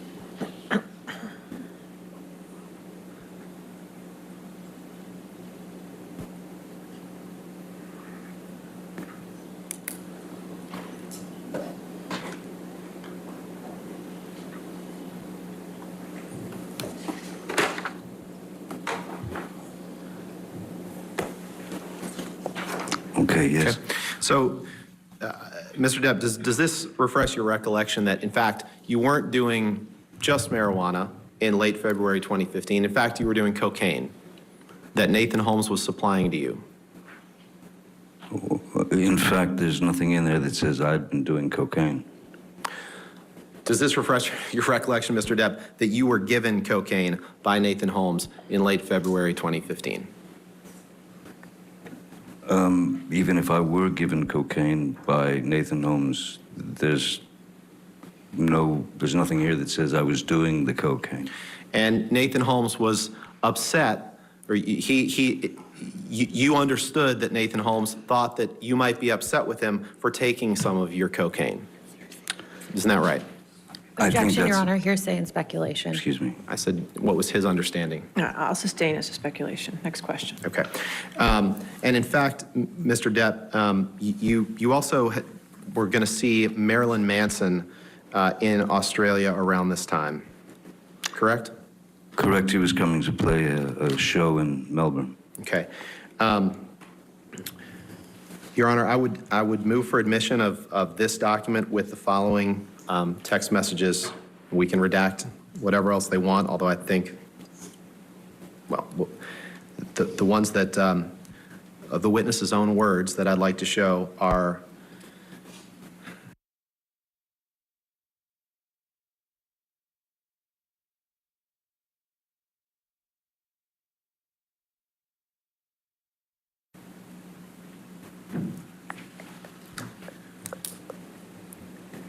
those are all words from Mr. Depp.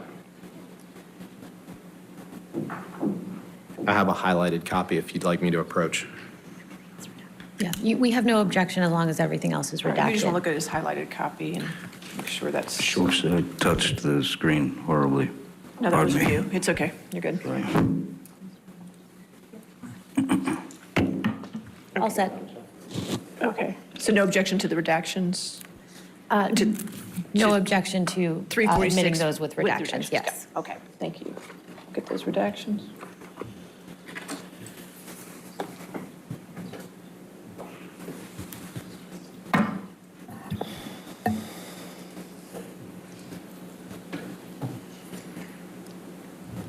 So we're going to take an opportunity to take a brief intermission ourselves, but of course, we're going to bring you back into court. You're not going to miss a thing. We'll bring you back in right where we are leaving off with the testimony of actor Johnny Depp.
Court TV Live, we continue following the high-profile defamation case of actor Johnny Depp against his ex-wife Amber Heard. He's suing her for $50 million over a 2018 Washington Post op-ed. She's countersuing him for $100 million.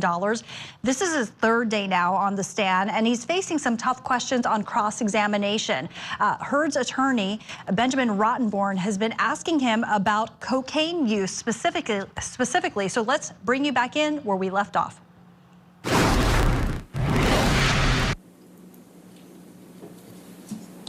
All right, 346 in evidence with the redactions. You can publish it.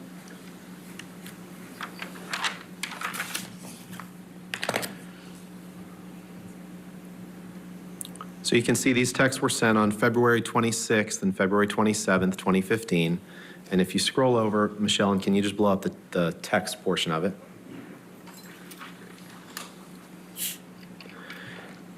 You text Mr. Holmes, your personal assistant, have you heard from Manson's Ryan? Now, Ryan was Marilyn Manson's personal assistant, or he worked for him. That's what you understood, correct? At the time, yes. Okay. And then you say, yes, and of course.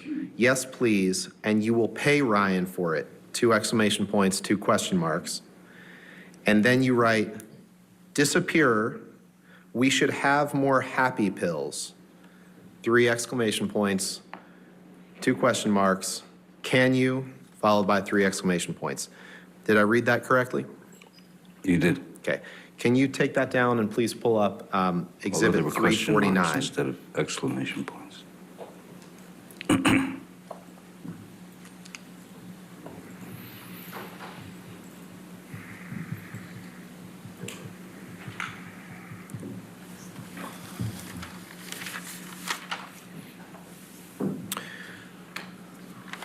And Mr. Depp, this text exchange that I'm going to ask you about is from just 2 days later, after February 26th. On February 28th, it's the last 2 on the page. February 28th, 2015, there's a text from you to Mr. Duders. I would object to the, as hearsay with respect to the text from Mr. Duders. That's fine. Okay, you're just, so So just the second to last one is all we would seek to admit. okay, if we could do the redactions for just that. Yes, Your Honor, and we'll happy to redact Mr. Duders' response. Okay.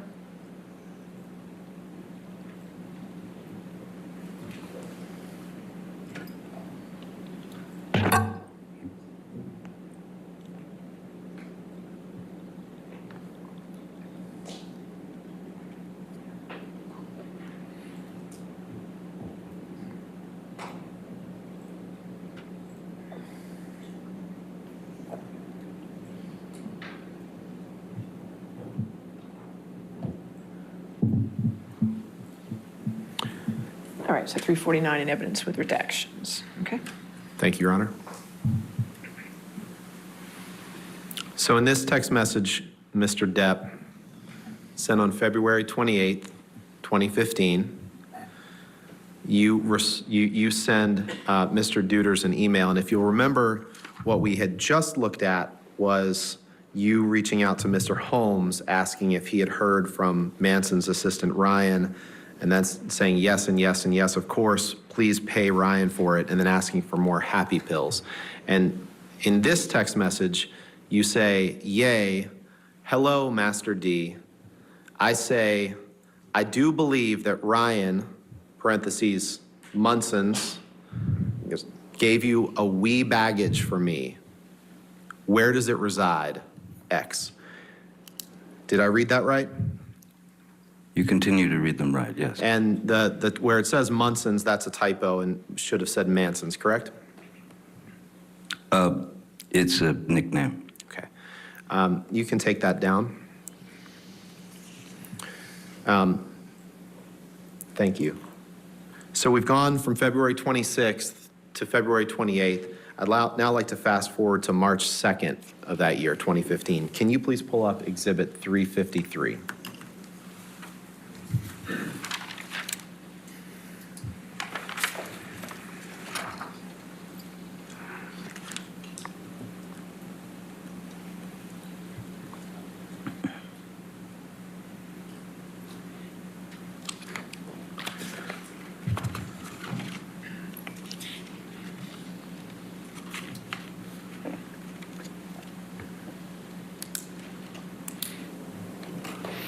Your Honor, let's do it this way. Mr. Depp, these are text messages back and forth from you to your other personal assistant, Nathan Holmes, in March of 2015, correct? Appears to be, yes, yes.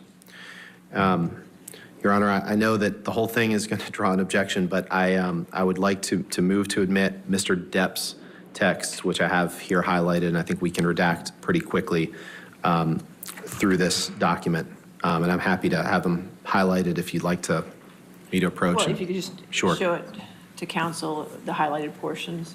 Is this a one-page document or? It's actually 3. 3-page And we may not do all of them now, but I think it's Okay. easier to just. Is this the bonus page information?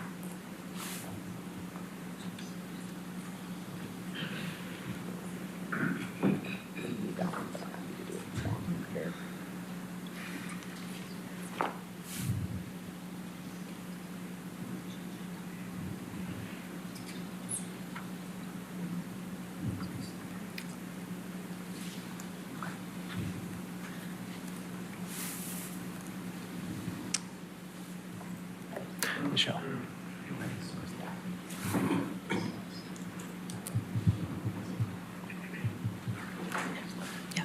We have no objection with just admitting Mr. Depp's Okay, so messages. 353 with the redactions. Yes, and I think we can, if you'll just indulge us for a minute, I All think right, we that's can get fine. all of that done. Thank you. Okay.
All right, so 353 in evidence with redactions. Okay, so while there's a lull in court, we want to take this opportunity to take a brief intermission here on Court TV. But of course, we're going to bring you back into court for the testimony of Johnny Depp being cross-examined now by Amber Heard's attorney. So keep it right here on Court TV, your front row seat to justice.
stinks.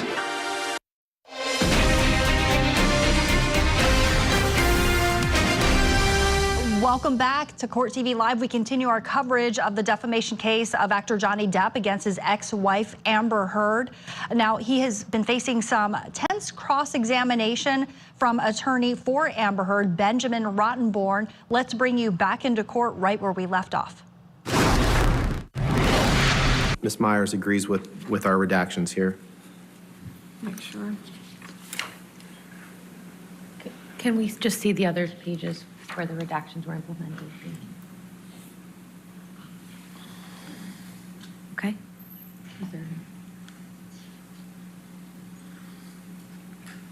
Yes, all set, right. thank you. 353 in evidence with the redactions. Thank you, Your Published Honor. to the jury.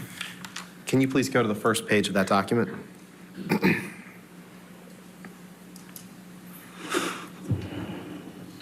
So, February 26th, February 28th, now we're up to March 2nd.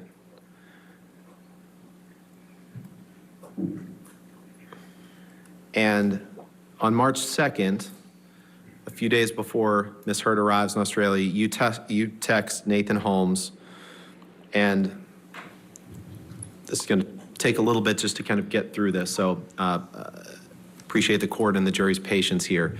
But you text him on number 73, and you say, "No, you're not. Why?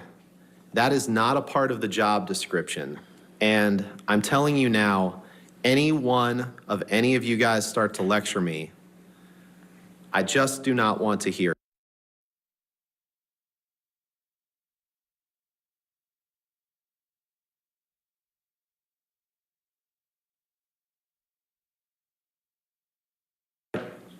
You did. Keep going, please. "And I will never, ever live in this world cage any longer. I'll do whatever I damn well please. Okay." Did I read that right? You did. Then if we go on to the next page, please. You continue and say, "I don't want to depend on others for things like that. I'm not unhappy. I am insane." Big difference. Did I read that right? You did. "No system." Then you say, "I don't want to risk it for you or anyone. So I can get what I need. Also, may I be ecstatic again? Helps. Color me deceased." By ecstatic, you're referring to taking ecstasy, correct? It's very likely. Before Ms. Heard arrived, she had asked me to score either MDMA or ecstasy tablets before her arrival. Okay. So once again, Ms. Heard's at fault for these texts. I'm not blaming her for the text. I'm just stating the facts. Okay. Well, let's talk about those facts. So Okay. Ms. Heard arrives in March in 2015. You can go ahead and actually, you know what? Let's go down one, Michelle, because we're going to fast forward a few days and we're going to come back to this. Actually, just one day. This is when you text Mr. I don't even remember if it was Holmes or Deuters at this point. Mr. Holmes, correct? And you text him and you say, This is yeah, on Mr. the Holmes. 7th. Yeah, so Yes. we fast forwarded another couple of days, I guess 5 days. And you say, "Need more Whitey stuff ASAP, brother man, and the e-business, please. I'm in bad shape. Say nothing to nobody." Did I read that right? You did, sir. Okay. And I wanted to take a look at that, Mr. Depp, because you just testified that Ms. Heard was the one who wanted ecstasy. But in fact, when you sent this text on March 7th, 2015, this was right after you cut your finger off. No. And right after you told the doctor that you cut your finger off, you were asking for cocaine and ecstasy. That's entirely possible, correct? I'm not sure that you have the date correct about when my finger was chopped off. Okay. Okay, let's take a look. I'm pretty sure that the date was the 8th. Okay.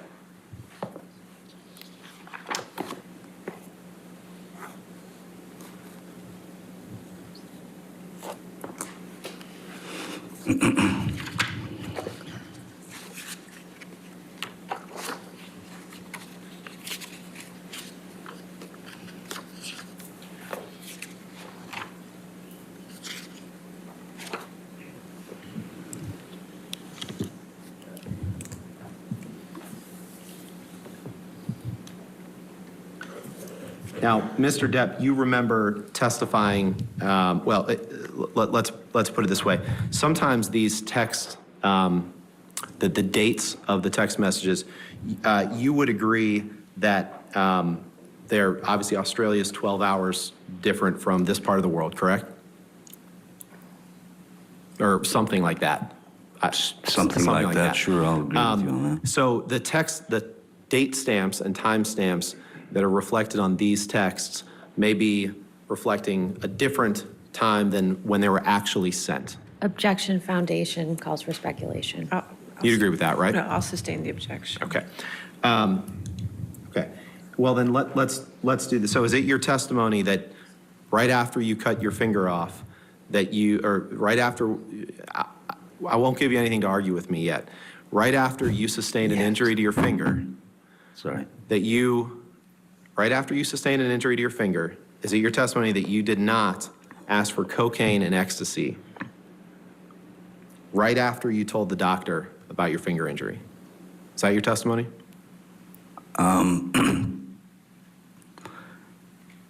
Regardless of what date you believe works within the world time zone, I don't believe that someone who has gone through opiate dependency, who has lost the ability to produce dopamine and serotonin in their own body, because that's what the opiate does. Your body no longer needs to make the dopamine or the serotonin. The dopamine and serotonin, as you know, I imagine, are things that keep us it gives us our moods. It gives us. I appreciate that, but my question wasn't that. Okay, so still with us, we have prosecutor and former criminal defense attorney April Sampson in Ermine, South Carolina, joining us. So you're seeing, another point of contention there between Johnny Depp and Amber Heard's attorney Benjamin Rottenborn. Is this a really important point for the defense, or does it kind of make them look petty that they're kind of quibbling about this? I think what it does is it shows that each side is just trying to get forward their version of what is going on. So Mr. Depp clearly does not want to, is going to continue to say that Ms. Heard cut his finger off, whereas her attorneys are going to continue to try to say, no, that happened to you yourself. And so, yes, it can get kind of petty, but I think more of what they just need to get to what the point of it is, because he is going to keep arguing both sides. And so, yeah, I think it can look petty to the jury, but also if they've been paying attention, it's really just a small thing they're quibbling over. Yeah, and they're talking about cocaine usage, and he's admitted that he had used cocaine and he had a problem with that. So, we'll see how that impacts things. But thank you so much, April Sampson, for your insight and analysis. Appreciate you being here on Court TV. And of course, our viewers, we really appreciate you. And of course, we're going to bring you back into court for the testimony of Johnny Depp. So keep it right here on Court TV, your front row seat to justice.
Sorry, old way of saving. We just blew you away. Deposit $1 now for a chance to win $20,000. Terms apply. Thank you. So I'll just stop talking then. Thank you. I appreciate it. I want to be respectful of the court's time and the jury's time. Sorry?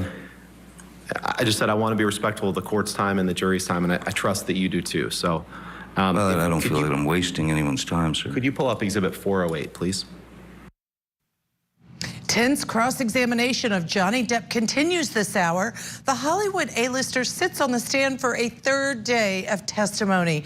His graphic text messages about Amber Heard are being read aloud in court, and Depp's drug use again seems to be the focus. This is an ever-growing gallery looks on, hanging on to Depp's every word. The question is Heard's defense team gaining momentum in the eyes of the jury? We'll go back into that Virginia courtroom in just moments.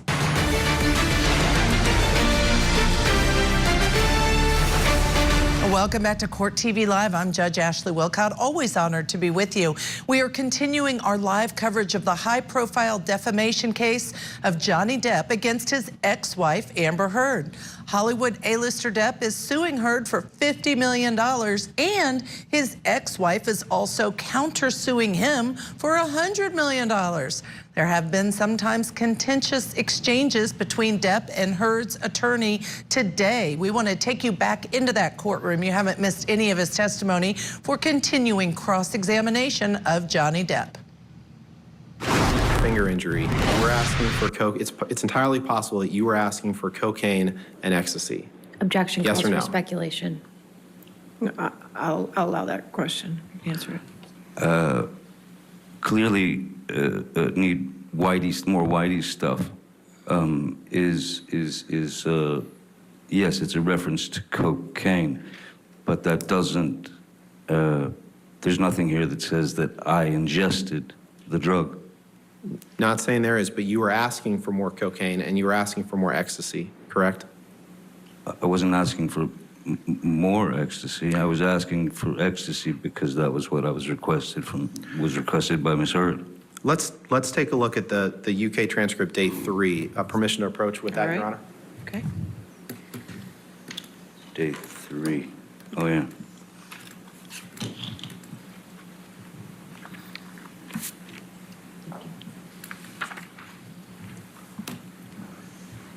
Thank you, sir.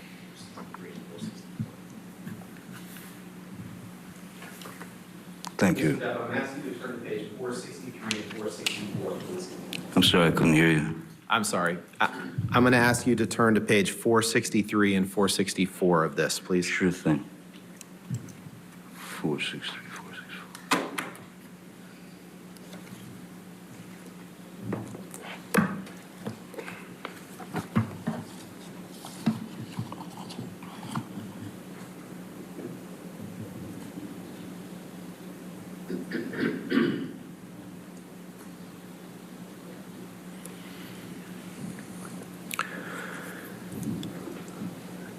Are you there? I'm there, just reading it, sorry. And on page 463, line 20, you're asked a question, Mr. Depp, what I am asking you about, and I think your barrister, Mr. Sherborne, agrees, the times we have to factor in, it may be we can put in an agreed local Australian time, but what is important, do you see, is the order that you have cut your finger off, and straight away, after telling your doctor that you cut your finger off, you are asking for cocaine and ecstasy. Answer, yes, that is what it. Question, that is what it looks like. Answer, appears to be, and it is entirely possible that I was in the state that I was in. Did I read that right? Yes, you did. Asking for cocaine. So, we talked about the cocaine and the ecstasy. Let's talk about the altercation that you and Ms. Heard had in Australia. You testified that you were sitting on a bar stool, right? In Australia. This is before. So you're fast forwarding to the end of the of that argument. Yeah, we've heard your account of the argument, and the jury will hear Ms. Heard's account of the argument. What I want to ask you is some specific questions about you're sitting on a bar stool. You've had 3 or 4, I think you said 3 shots of vodka. I did 2 or 3 shots of vodka, yes. Yeah. And you're resting with your hands kind of hanging over the edge like that, right? Well, after the first bottle whizzed past my head and shattered, as I said, I walked around the bar, grabbed the larger, was another bottle of vodka, the only one there. The larger bottle, brought it back and poured another shot and did it. And that was like a what we call a handle of vodka. Is that right? Well, yeah, it's one of the larger bottles with it's got a handle on it. Yes. Right. And it was full at the time, other than the shot that you poured. No, it wasn't. It wasn't a full bottle. No. Okay. And at some point, before you claim you sustained an injury to your finger, I believe you demonstrated to the jury yesterday, but you were resting with your 3 fingers, your middle 3 fingers kind of hanging over the edge. Is that fair? Is that right? Yes, I just had a bottle thrown at me, so I was, when she grabbed the second bottle. Right, I'm just asking where your fingers were, sir, at that point. Your palm was facing down and your 3 middle fingers were hanging over the edge of the bar, correct? Basically, that's correct. And Miss Amber was 7 to 10 feet away, correct? Once she walked, yes. Once she'd grabbed the bottle, yes. Okay. And your testimony, and we've heard it yesterday, but your testimony is that somehow she wound up with this handle of vodka and threw it, and it damaged part of your middle finger.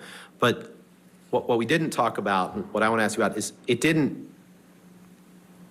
it happened the way you said, it didn't damage any other part of your hand, correct?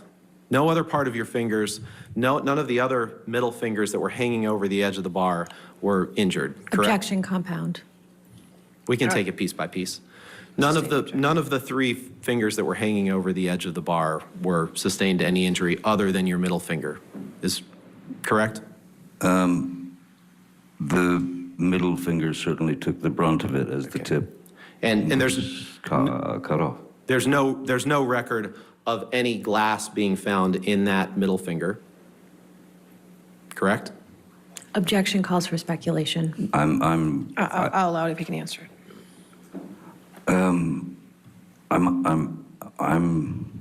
not a doctor, and I'm not sure what was found in the middle finger. What I do know is that when I went to the emergency room, that they had to inject me with a block to be able to put it into a bucket and take a wire brush to scrub it all clean, because I had all the makeup still left from Pirates on there. And makeup from Pirates, okay, we'll get to that in a second. But none of the other fingers on your hand were sustained any injury that you're aware of, correct? No, there were nothing else was severed. No. Okay, and in fact, it wasn't just makeup from Pirates that was on your hand. It was paint that you had dipped your middle finger into to write, along with blood, to write on mirrors and lamps and assorted furniture in the house, correct? Objection compound. All right, I'll sustain as to compound if you. It wasn't just makeup. You testified yesterday that it was just makeup from the set of Pirates 5, but in fact, after you sustained an injury to your finger, you dipped it in paint in the house, and you wrote in paint mixed with blood all over the place. Objection compound. I'll sustain the objection. You dipped your finger in paint in the house and wrote on objects in the house. Objection compound. I'll sustain the objection. You dipped your finger in paint after suffering an injury. Yes. And then you used that finger to write on objects in the house. Yes or no? Yes, that was after after writing on the walls, the blood had kind of dried, as it were, and so I stuck my finger into a can of paint and also, excuse me, mineral spirits, to put my verbal messages onto the wall. And you used your finger as a paintbrush, right? Essentially, yes. Okay. And can we put up Exhibit 369, please?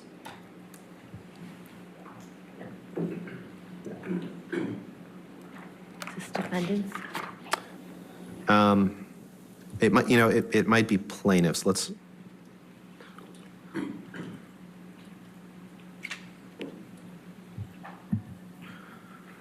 we have?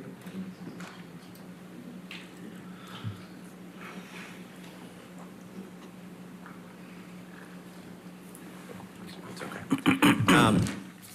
Now, Mr. Depp, we're gonna take a look at some pictures shortly, but you'd agree with me that there was quite a bit of damage to the house in Australia after this incident, correct? There was quite a bit of damage to the house during the entire incident, yes. And you don't remember the television breaking, do you?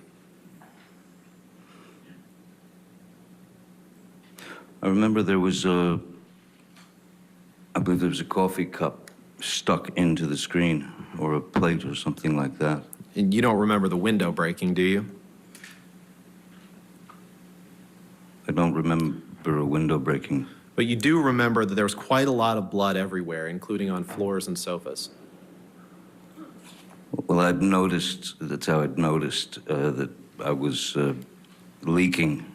There was heat in my finger, and I felt this warmth and this liquid, and then I noticed that the tip of my finger was gone. And at that point, I think I went into some sort of shock or whatever is closest to a kind of nervous breakdown. Yeah, you testified that breakdown. You could have also defaced a painting by drawing a penis on it, didn't you?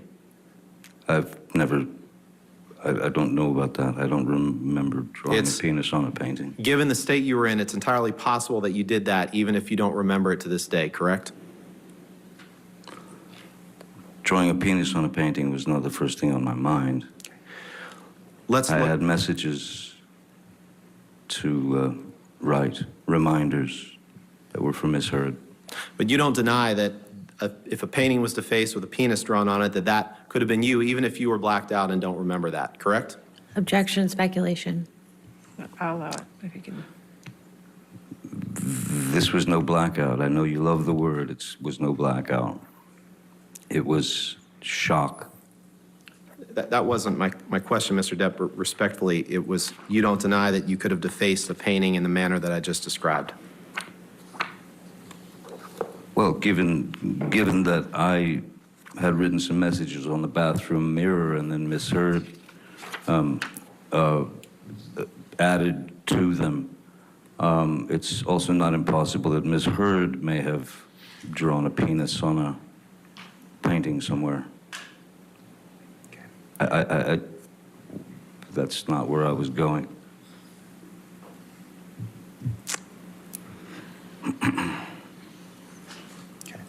Let's take a look at page 451 of your testimony in the UK trial, please.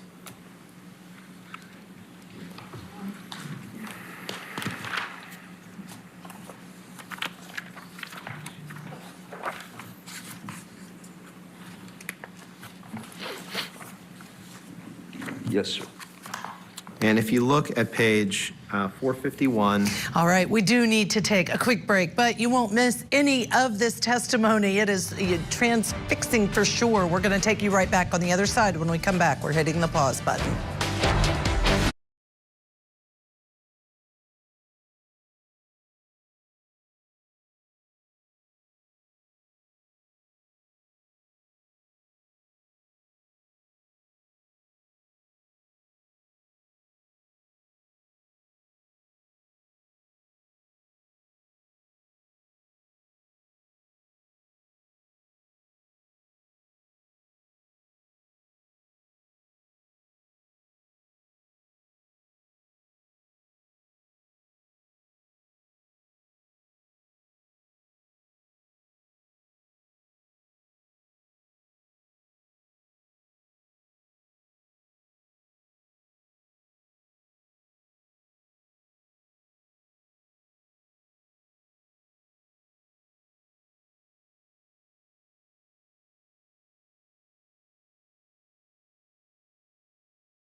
at joincalibrate.com. We're going to get you back into the Virginia courtroom for continuing cross-examination of Johnny Depp. Now, where we left off, the defense was alleging through testimony that Johnny Depp had used his bloodied finger to draw a penis on a painting. Let's go back to court. One, please. You were asked the question, let me ask you, is defacing a painting something that you are likely to have forgotten? Answer, I recall a painting on a lampshade, on a wall, on a mirror. I remember dunking my finger into paint thinner and using paint when I had run out of blood to paint with, and I could have defaced the painting, I suppose, but I do not remember a painting specifically. Question down below on 452, line 15. So there are parts of this episode that you do not remember at all, because that would be quite a big thing, would it not? Painting a penis on a picture? Answer, it would be quite a big thing. I do not recall. Question, it is not something you would do by accident, is it? You do not accidentally. Answer, no, I would say not. Question, you have no recollection? Answer, I am sorry, I'm not 100% sure that I can say I did that. Did I read that right? You did read it right, sir. Thank you. Let's take a look at Exhibit 374, please. Is it Defendant's Exhibit 374? Yes, Your Honor. Okay.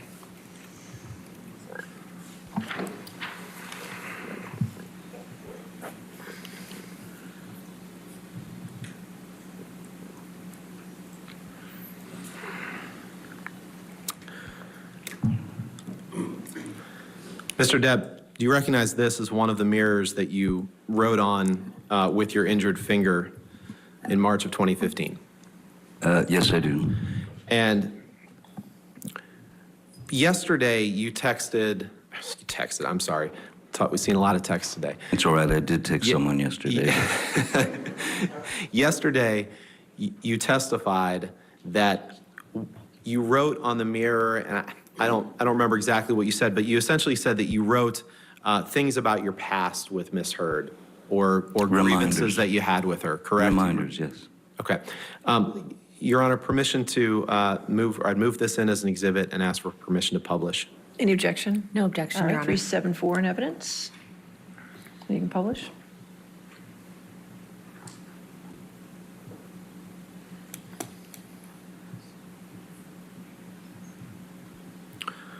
You could just blow that up a little bit. Is it possible?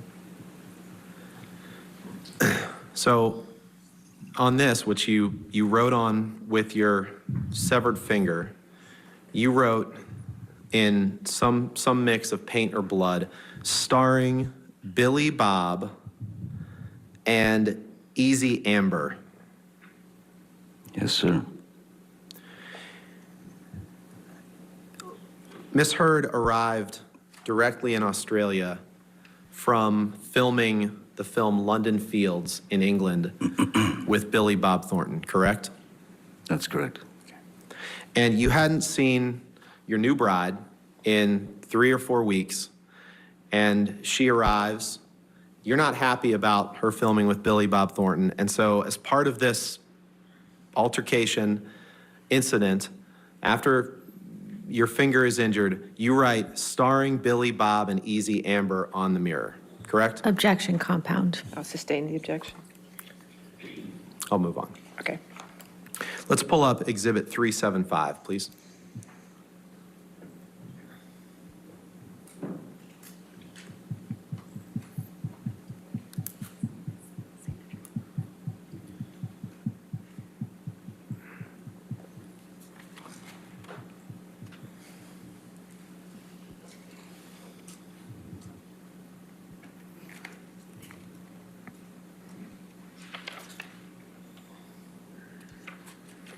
This is, Mr. Depp, do you recognize this as another mirror on which you wrote with your, in blood and paint after your finger injury in March of 2015? Yes, sir. That's in the same bathroom. Okay. Your Honor, move for admission of Exhibit 375 and request permission to publish. No objection, Your All Honor. right, 375 in evidence, publish.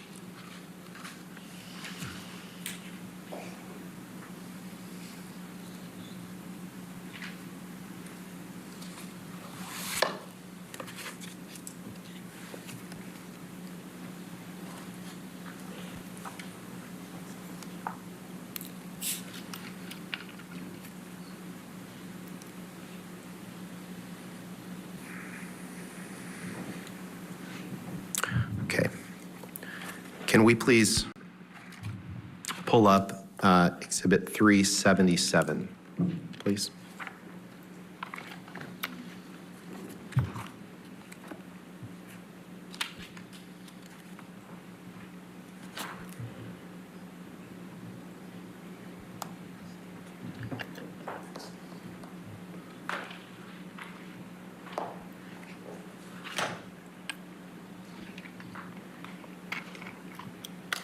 Mr. Depp, this is a picture of a lampshade that you wrote on after you sustained a finger injury on March 8th, 2015, correct? That's correct. Okay. Your Honor, I move for admission of Exhibit 377. No objection. All right, 377 in evidence. You can publish. Permission to publish.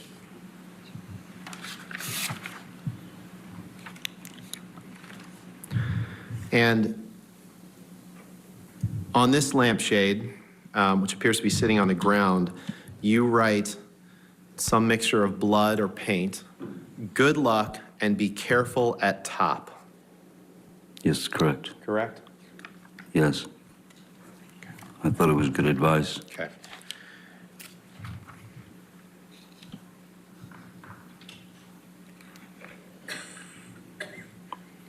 Now,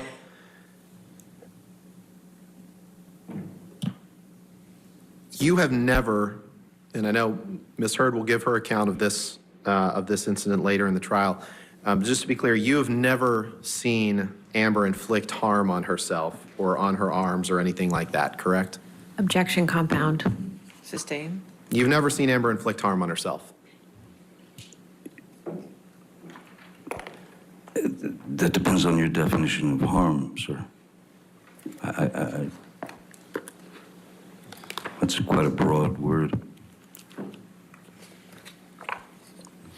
Can you please pull up your UK testimony at page 434?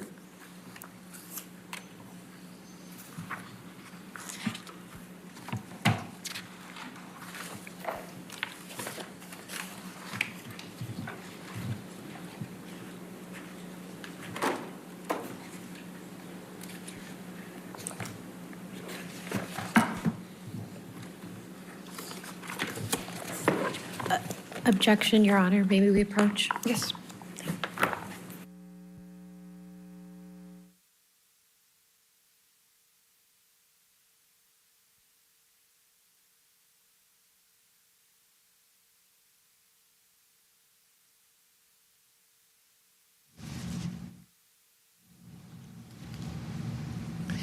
Well, they are at a sidebar. That gives us a great opportunity to bring in Franz Bogart, criminal defense attorney in Louisiana. All right, Franz, let me ask you this question.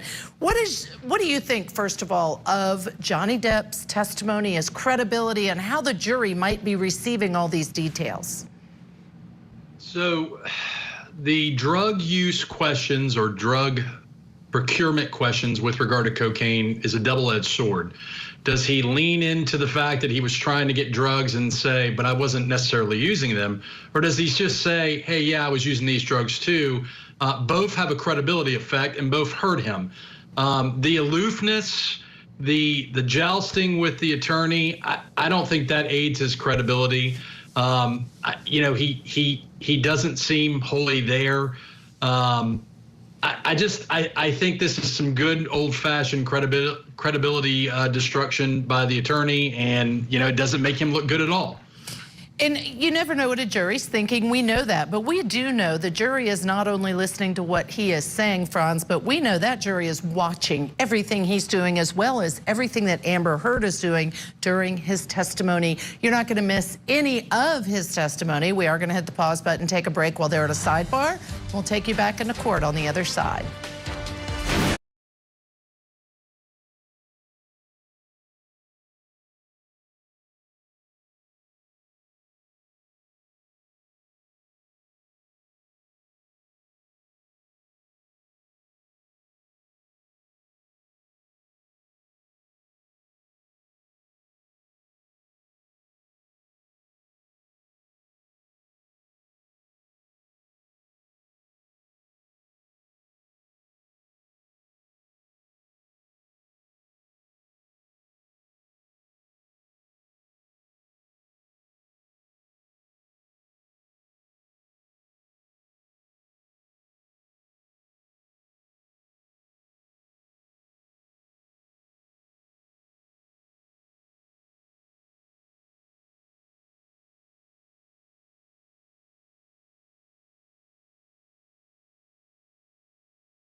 Good afternoon. Thank you for joining us. I'm Judge Ashley Wilcott. Well, this has been interesting testimony, to say the least. Johnny Depp under cross-examination in the defamation trial between Johnny Depp and Amber Heard. He's been testifying under cross that he wrote notes on mirrors, on lampshades, and the lampshade specifically said, "Good luck and be careful" at the top on the lampshade, because he said he thought that was good advice to Amber.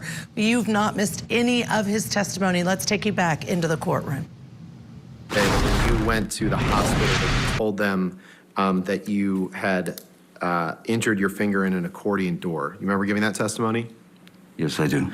That's actually not true, is it? You actually told the hospital that you had cut it off with a kitchen knife. Isn't that right? No, that's not true. Okay. Can you pull up Exhibit 360, please? I believe there was one of my team who might have said that to the doctor, but that was not my, those were not my words. At any rate, we were looking to keep Amber's name out of it.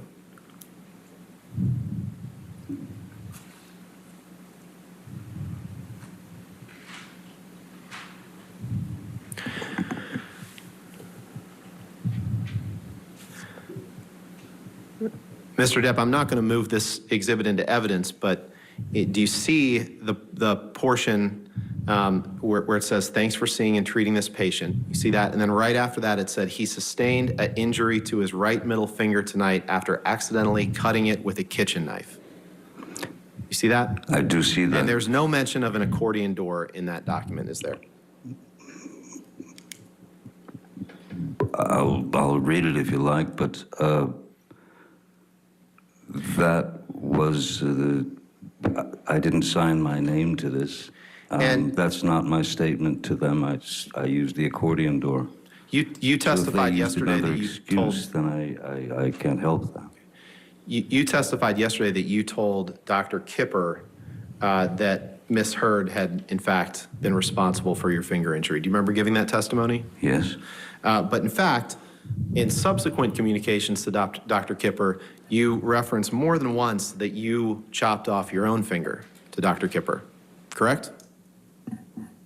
I think the key word is chopped off my own finger. When you say to someone, I've chopped my finger off, that's just going straight to the fact. You don't get into, she did this, I did that, this, that. My finger's been chopped off. Okay. Let's take a look at Exhibit 398, please.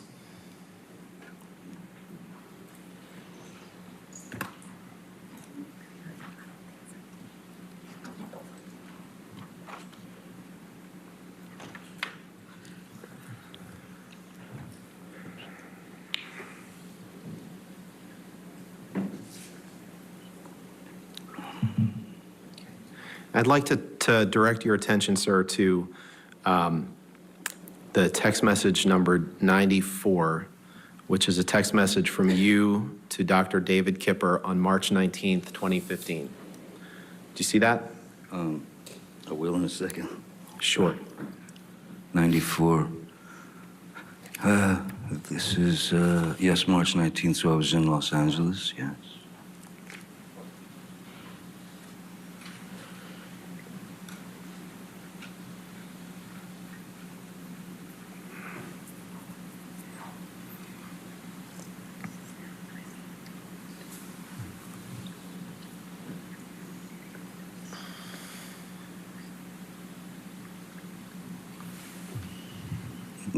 Yes, I see the text. Your Honor, I would move for the admission of this exhibit with just that text displayed and every identifier redacted. No objection, Your Honor. All right, if we could do that redactions, please. Thank you, Your Honor.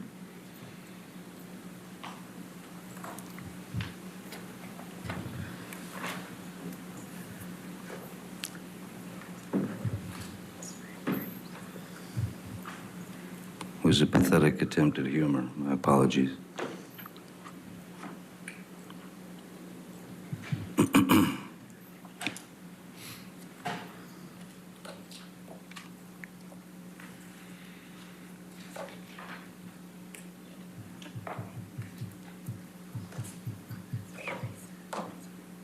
All right, 398 in evidence as redacted.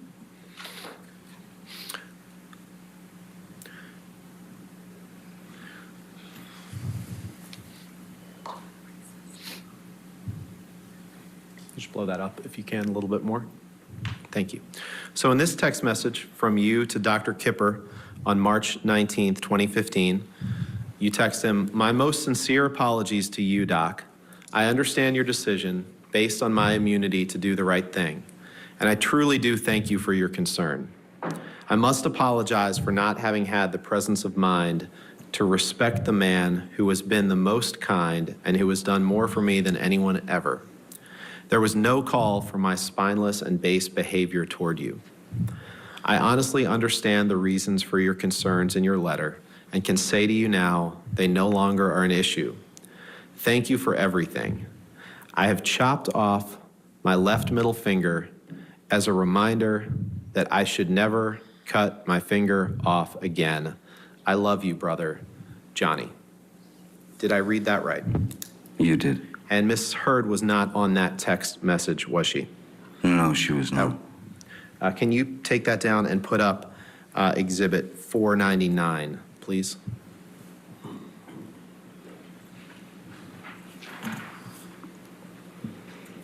Hi.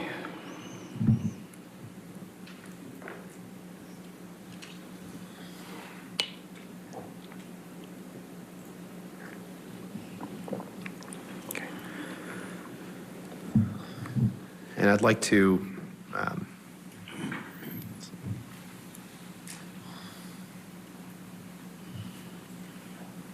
direct your attention to item 39, the second text down, which is a text message exchange between you and Erin Borum, Dr. Kipper's nurse, on October 31st, 2015. Do you see that? Yes, I do. Your Honor, I'd move for admission of this exhibit with just that text message No objection. All right, if we could redact it. and the appropriate redactions. Thank you.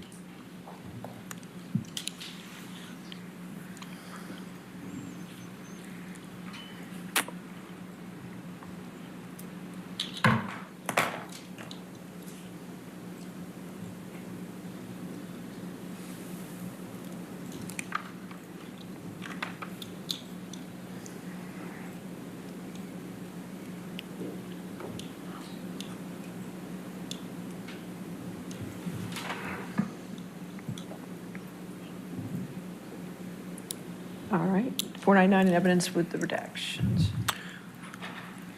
And in this text message from you to Dr. Kipper's nurse, Erin Borum, in October of 2015, you say, and I'll just try to read the relevant parts, "Sent huge text to Kipper, no response.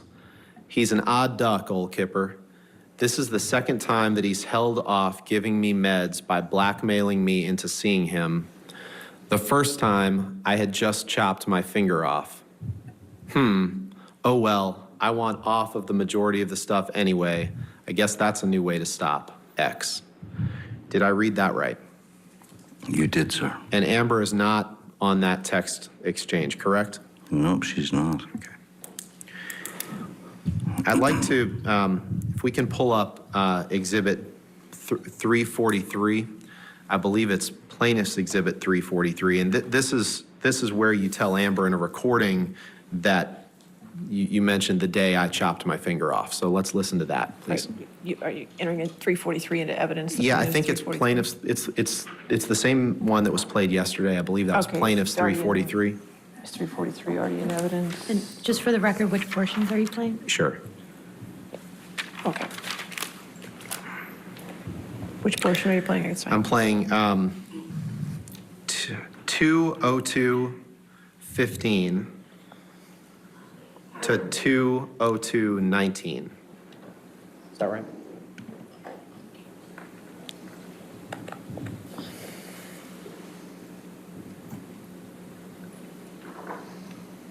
I don't know if we'll be able to get it exactly right, so there's a second or two on either side, but we'll do All our right, best. That's fine.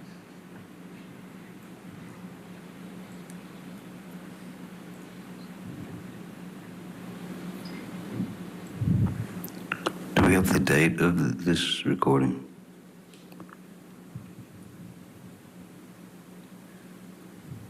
Mr. Rottenborn? What's the date of the recording? I'm sorry. I don't know. It's a plaintiff's exhibit. I'm not. I don't know the date of the recording. Okay. Oh.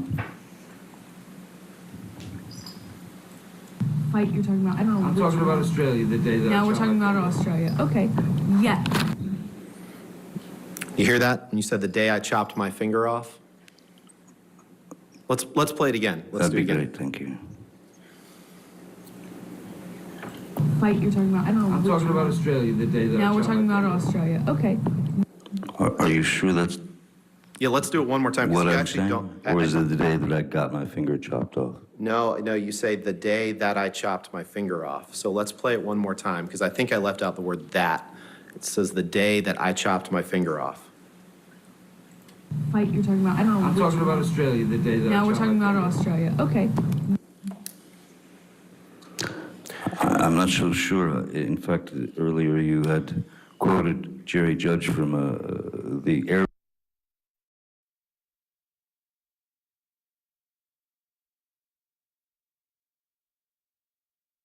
That those words never left his mouth because he would have, if I would have been making those noises in the bathroom, he would have ripped the hinges off. Maybe they left his mouth when you were passed out, sir, respectfully. Let's listen to this one more time. I don't I'll think sustain he was, his move to argument. strike. I'll sustain his argumentative, and I'll move to strike. All right? Next question. Just wanted to play this video, this one more time, please. Fight you're talking about? I don't know. I'm talking about Australia, the day that I Now we're chopped talking my about finger off. Australia. Okay. Yeah. We can move on. Let's bring up Exhibit 380, please. 380. This is another recording, Your Honor. I don't know whether it's been admitted into evidence yet. 380. Plaintiff's 380 or defendant's 380? Who is the jury going to believe? Is it going to be Johnny Depp or Amber Heard? More cross-examination after a short break here on Court TV Live.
Back to Virginia with Johnny Depp under cross-examination. Let us know what you think on social media. Is he credible to this jury? Let's go back to court.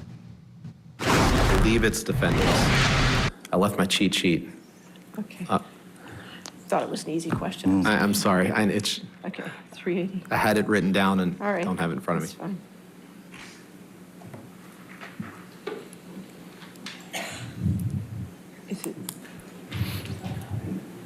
They're both audio, both 380. Plaintiff's 380. Plaintiff's 380, okay. Yes. All right, I don't know if that's in evidence or not. Is plaintiff's 380 in evidence? No. So you're offering 380 before we hear it. Can we put it in evidence? Yes, Your Honor. I'd move it into evidence, and the portions that I'd like to play are 3333 through 3410. I assume no objections. This is the audio. As long as this is an audio recording of just Mr. Depp and Ms. Heard, we have no objection. This portion is. This portion is. Yes, I believe that there's other portions that involve other people, but as best I'm aware, well, actually, no. May we approach?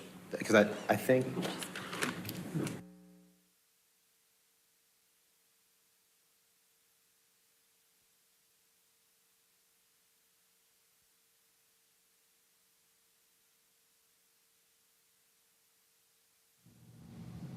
And they did approach another sidebar. You know, I have to wonder as a former judge if one of the issues they continue to raise, and that's Johnny Depp's team, is relevance. Some of these things being mentioned, is it relevant or not? I also must mention that this defense has done a very good job. They brought out during testimony that Johnny Depp texted someone, he chopped off his own finger. Now remember, on direct examination, his statement to his attorney was, she did it, Amber did it, her actions caused it. And so now the jury has two very different stories to consider based on Johnny Depp's testimony.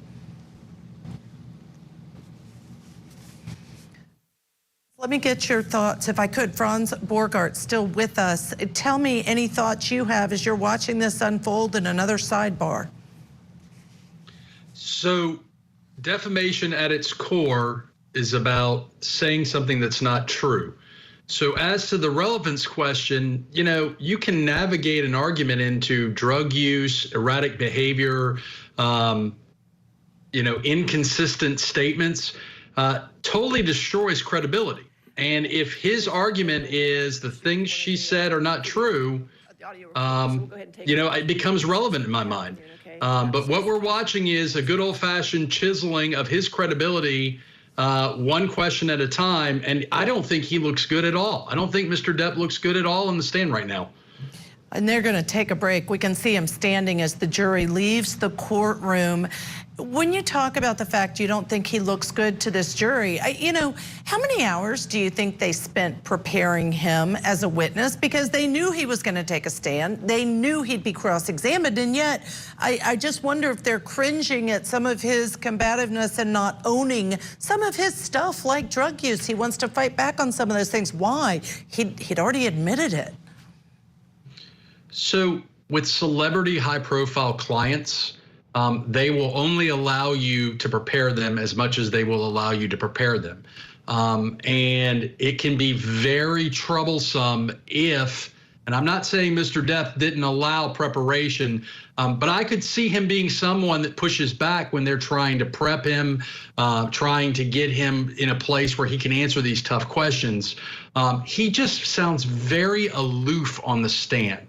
And some of his answers just don't seem to make a lot of sense.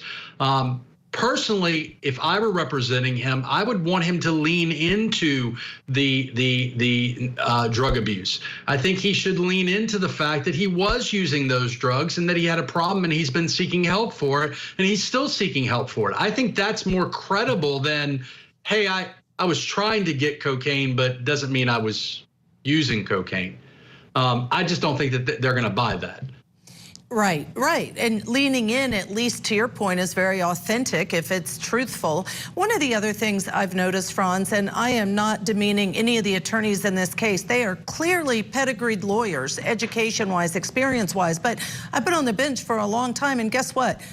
lawyers, just because they're smart and good, doesn't mean they know how to be a trial lawyer. And the direct examination and the cross-examination, you know, I kind of want to pull them aside and say, let's take a trial advocacy class about the best way to conduct direct examination, cross-examination. For instance, on cross, you always want the witness to read their texts aloud because you want that jury to hear it from their mouth, not the attorneys. Are you noting any of these trial advocacy pieces or not? I feel like the cross-examination that we've been watching is not as, and I say this criminal defense attorney, so my bread and butter is nation. It's all about control. And I feel like it's a very loose cross at this point. I would not let Johnny Depp have any more leeway than I could allow. And I just, it does kind of feel like it's a very poorly prepared, poorly deployed cross-examination. Now he's getting points in, right? To be sure, he's getting points in about the inconsistencies of statements, the drug use. So in the bigger scheme of things, he's doing what we'd expect him to do, but the style and the performance does leave a little bit to be desired. And we are going to take a break. In the last 20 seconds, do you think that Amber Heard, once she's on the stand, her testimony is going to last into day 3 as well? Yes, absolutely. I think she's going to be just as long of a testimony as Johnny Depp was. All right, Franz, you're going to stay with us. Thank you for that as our expert to continue to analyze. We are going to take a break. It's the top of the hour. When we come back, we'll take you back into that courtroom live. You're not going to miss any testimony. Johnny Depp versus Amber Heard. They are counterclaiming defamation. What's the truth? What's a lie? That's what this jury's going to have to decide. Stay with us here on Court TV, your front row seat to justice.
Good afternoon. Welcome back to Court TV Live. I'm Judge Ashley Wilcott, of course, honored to be with you.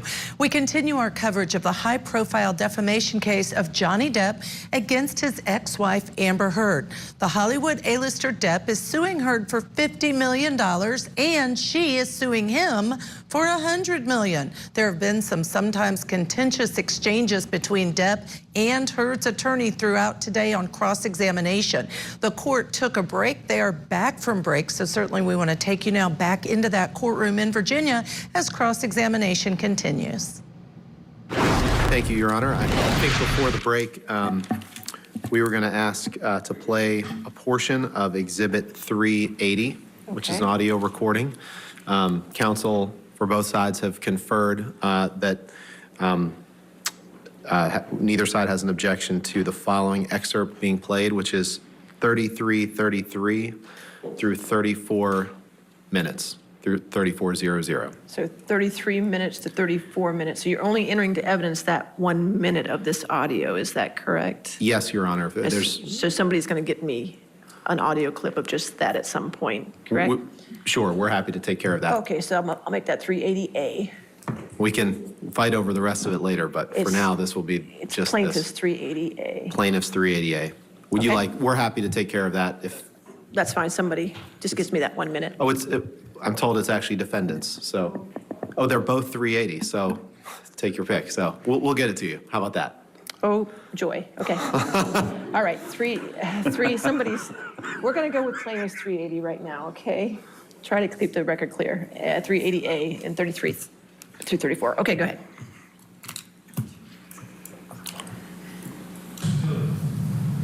What you are.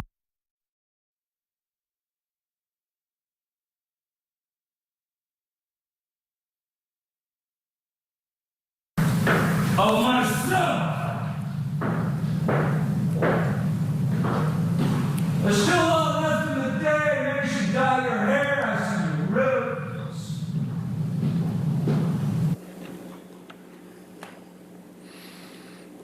That's your voice in that audio recording, Mr. Depp, correct? It is indeed, sir. Now, we talked a little bit about what you wrote on the one mirror when you said Billy Bob Thornton and Easy Amber. Remember seeing that picture a few minutes ago? I do. And we talked about how Amber had just been in London filming a film with Billy Bob Thornton, correct? That's correct.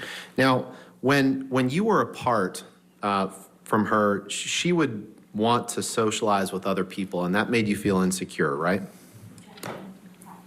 Compound and speculative. All right, compound as sustained as to compound. Okay. When you were apart, she would want to socialize with other people, right? Yes, I suppose at times, yes. And that occasionally made you feel insecure, didn't it? Not necessarily, no. Let's look at page 257 of your UK transcript, please. I think that's day 2. Day 2.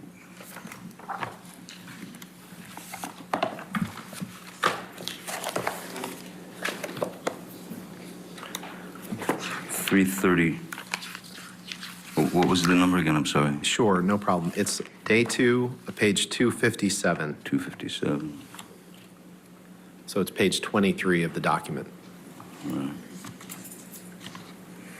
Oh, boy.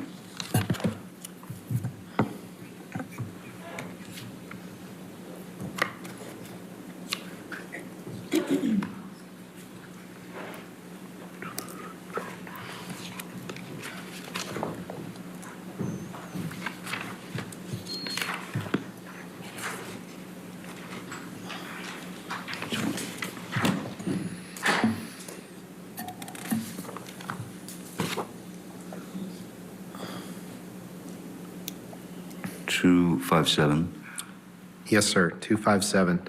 Line 13.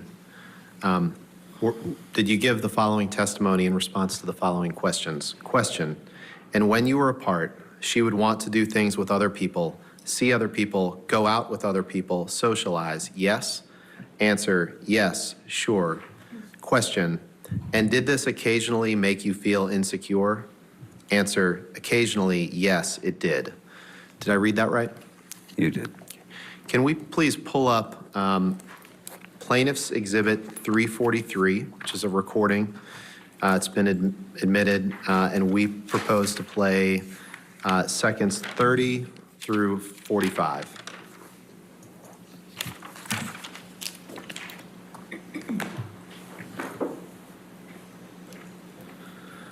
With your permission, Your Honor, may we Go ahead. play that portion? Thank you.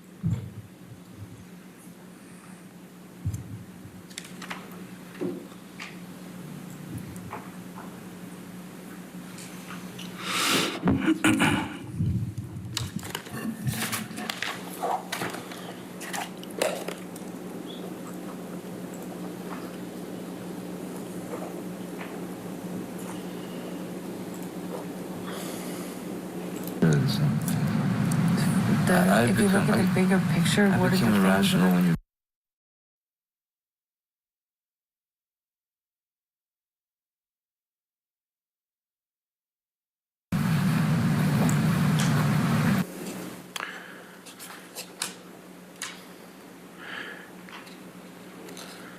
Can we play that one more time, please?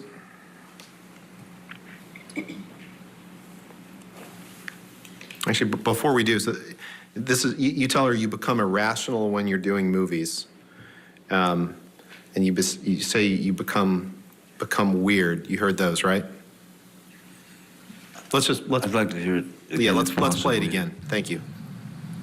if you look at the bigger picture, what is irrational?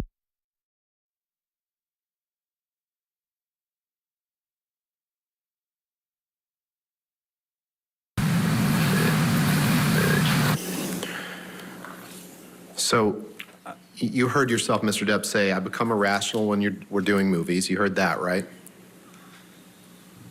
I can play it again if you'd like. It's very difficult to tell if that's a you or I. Sure, why don't we play it again?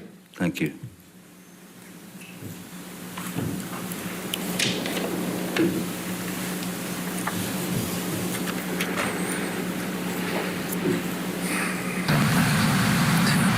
If you look at the bigger picture, what is irrational when you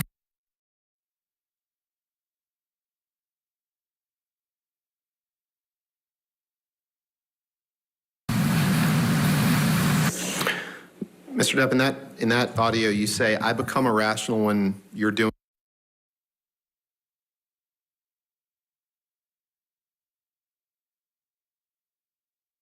That effect, yeah.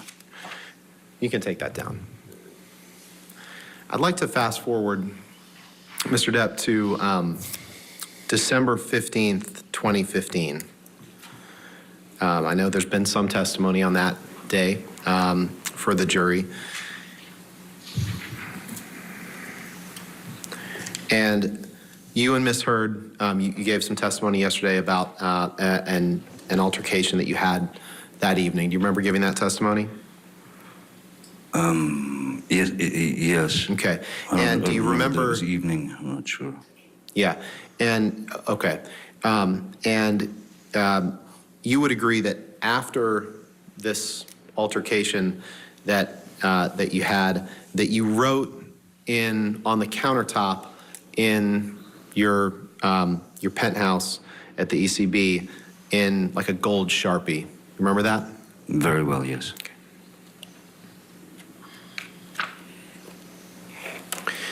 And your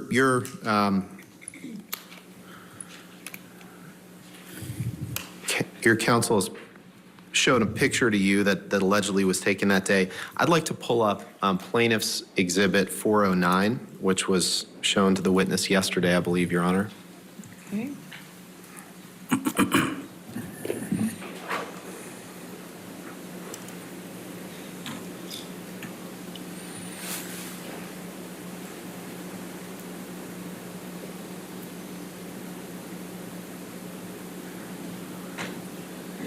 That's plaintiff's 409 was already in evidence, so we'll go ahead and publish it. Is there a, it's the, yeah, there we go.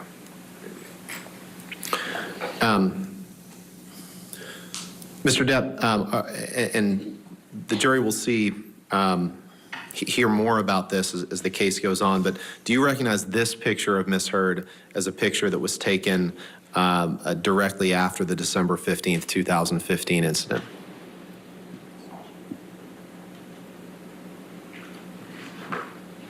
I don't know when it was. I don't know when the photograph was taken. I don't know much about it. Okay. I was out of the picture. You can take that down. In any event, you don't disagree that that there was a headbutt that evening. That I know that there's disagreement about the cause of it, but you would agree that that you headbutted Miss Heard that evening, correct? No, I would vehemently disagree with that, sir. There was a lot of. I was trying to restrain Ms. Heard, and in the. Once I had restrained her, I would say if she's trying to still move around and kick at me or trying to get loose, any sort of movement when you're like this and your heads are together, this close together, it's not impossible for them to bump. But a headbutt is that's pretty extreme. Okay, definition of that. Let's take a listen to Exhibit 587. I believe that's Defendant's Exhibit 587. And Your Honor, this is one of the recordings that is just the two parties, Amber and Mr. Depp. And we would propose to play 8:45 through 9:20. All right, is this whole 587 coming into evidence, the whole tape, or just that portion? Yes, we propose the whole tape come in. And to the extent that the tape is all just the two parties, And that's that's fine. just the two parties in this tape? I believe so, Your Honor. I believe. Yes. I mean, we'll confirm, but for right now, I would just like to get this part into evidence. If we can have tonight, we'll confirm with you tomorrow that the whole thing is just the two of them. That's my understanding. All right, well, so right now I can only put 587A in, and the minutes are, what were the minutes again? 8:45 to 9:20. 8:45 to 9:20. Okay, that portion's in evidence at the moment. Okay.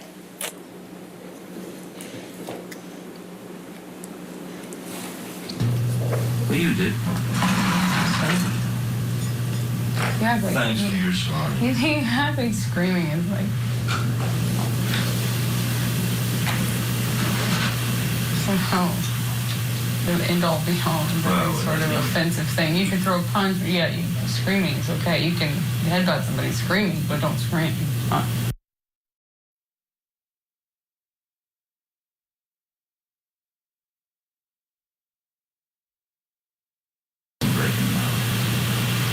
I don't know if you were.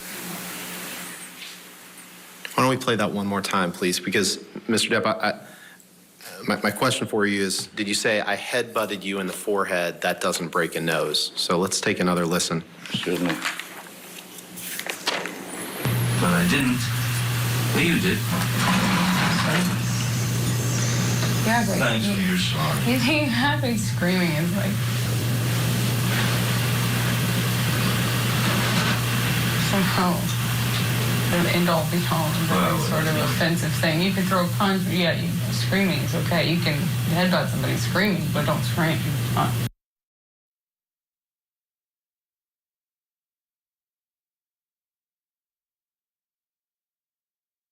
That doesn't break a nose. I don't know if you.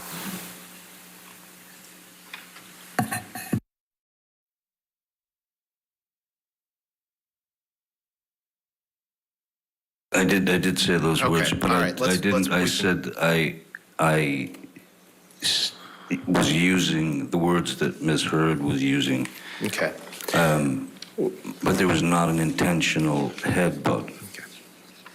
And if you want to have a peaceful conversation with Ms. Heard, you might have to placate just a little bit. Okay. Let's listen to Exhibit 598, please, Your Honor. This is another recording that I believe is just between the two. I just want to confirm with my team, but for now, we just ask to play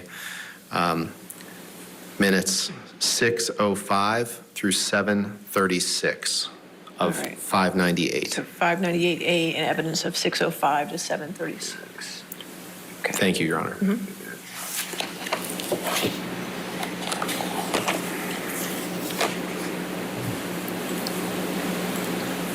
Who is loudest is most responsible.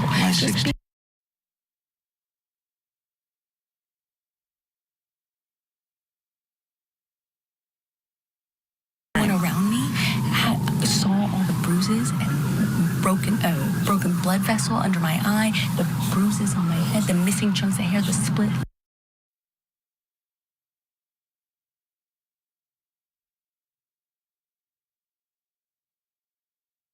Somehow more responsible. It just means they heard me because I yell in a fight. You do provoke. I yell. It doesn't mean I'm more responsible or badder. However, I am exposed via that. The distance between Cafe Cabrones and the house is significant, and I know that that does not mean that they got an accurate representation of our fight. But if you told them stuff, great, cool. Thanks for exposing me. As I said to you before, don't do it again unless you want me to really also tell them my side of things. Because trust me, trust me, you know I have a different side than you. And if I show them pictures, a different side. And in fact, if I told them even more stuff, they'll have an even more clear picture of what I think are both sides.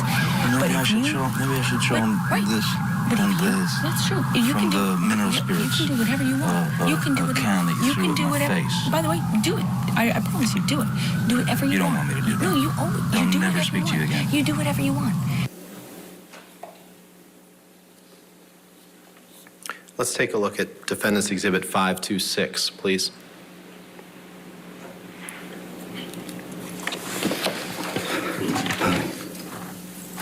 And this is why this has landed in court, because these two sides certainly are painting two different pictures. What do I mean by that?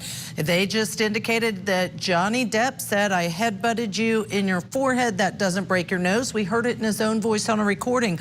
Also, then you hear Amber Heard talking about, you do provoke me. Don't hit me again. I'll show them pictures. Who is going to prevail? This case you don't want to miss. We're going to take a quick break. When we come back, right back into the courtroom where we're leaving off.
We seem to be getting to the crux of this cross-examination because we've been listening to audio recordings between Johnny Depp and Amber Heard, and it sure does sound as if Johnny Depp engaged in fights, even physical fights, with Amber Heard. Let's go back to court right where we left off.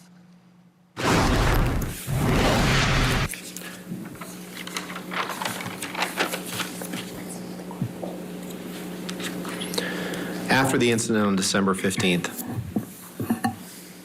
you wrote these words on the countertop at ECB, the Eastern Columbia building, correct? That is correct. And that's your handwriting on the counter, right? You wrote. I wrote it in my own handwriting, yes, sir. Why?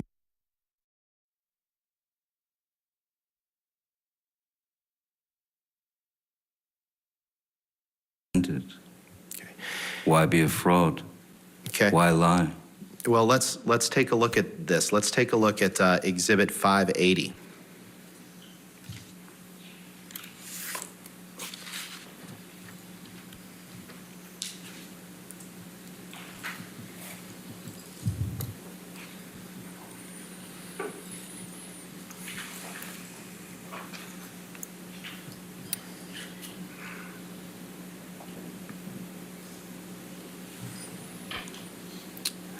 Mr. Depp, I'd like to direct your attention to the text message 2 up from the bottom.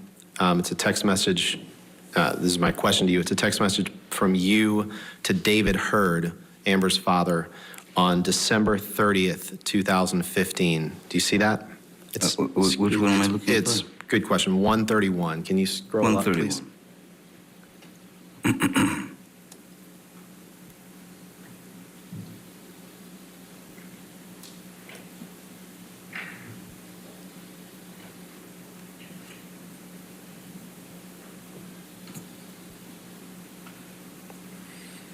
And my only question for you now is that's a text message from you to David Heard on December 30th, 2015, correct? I was just reading it, sir. Sorry.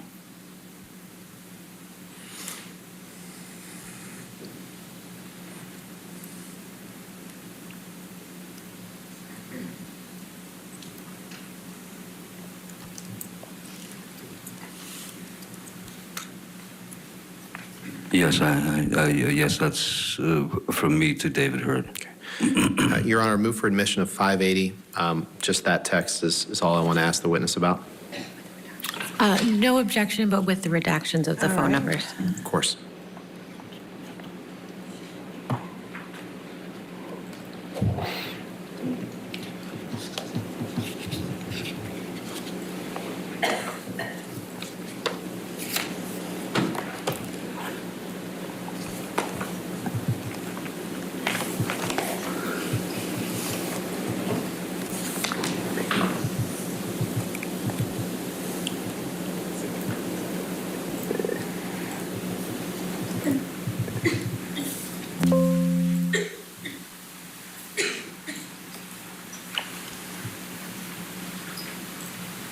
All right. 580 entered in evidence with redactions.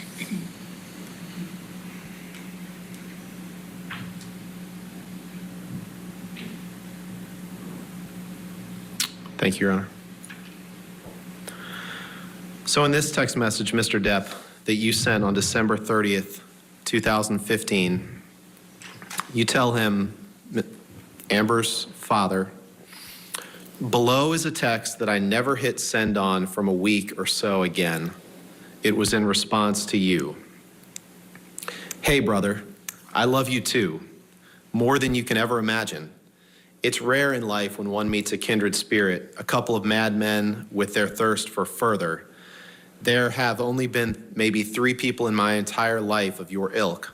You're a rare specimen, and our friendship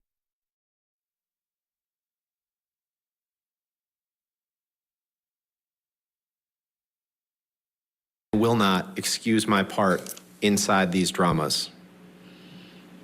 But I can promise you with all confidence, they will never happen again. My most sincere apologies if I've let you down. Love you, brother. Did I read that right? You did read that right, yes. And so in this text sent on December 30th, you're telling David Heard that you messed up and went too far in a fight. And It in the doesn't audio say video- physical fight. And in the audio fights can be arguments. Sure. And in the audio that we just heard, Amber's talking to you about people seeing her injuries from December 15th and how she hid them from your kids during Christmas. Objection, hearsay. Is that right? We just listened to this. I know, but I'll sustain the objection to that question. Next question. Okay.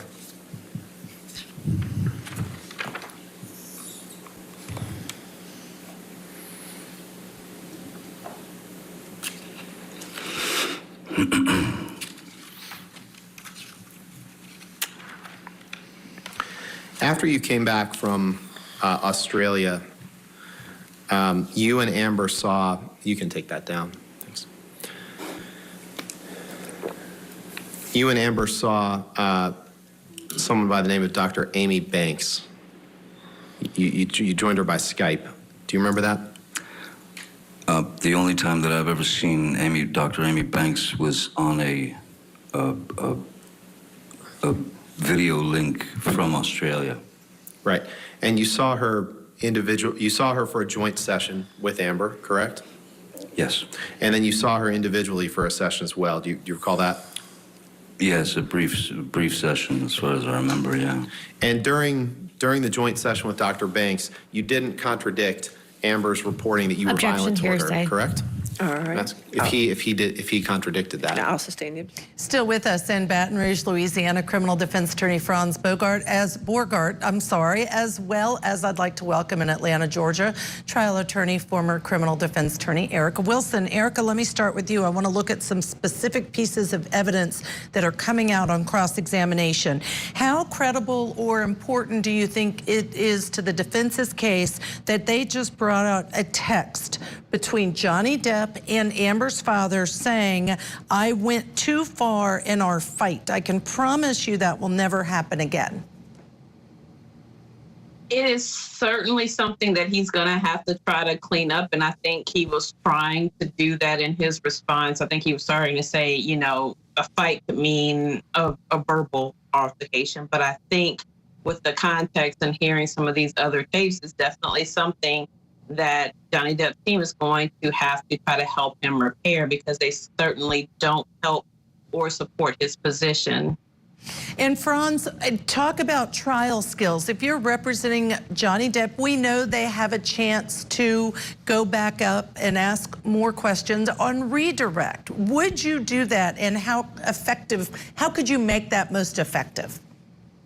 Well, first, I would have advised Johnny Depp not to joust with the attorney, assuring him that we would clean it up in the redirect. And I think that's the proper place to clean up these statements, these prior recordings, clean it up in the redirect where there can be an opportunity for him to expand his answer and not look like he's just trying to basically fit a square peg in a round hole. And that's what he's kind of coming across as when he's jousting with the defense attorney.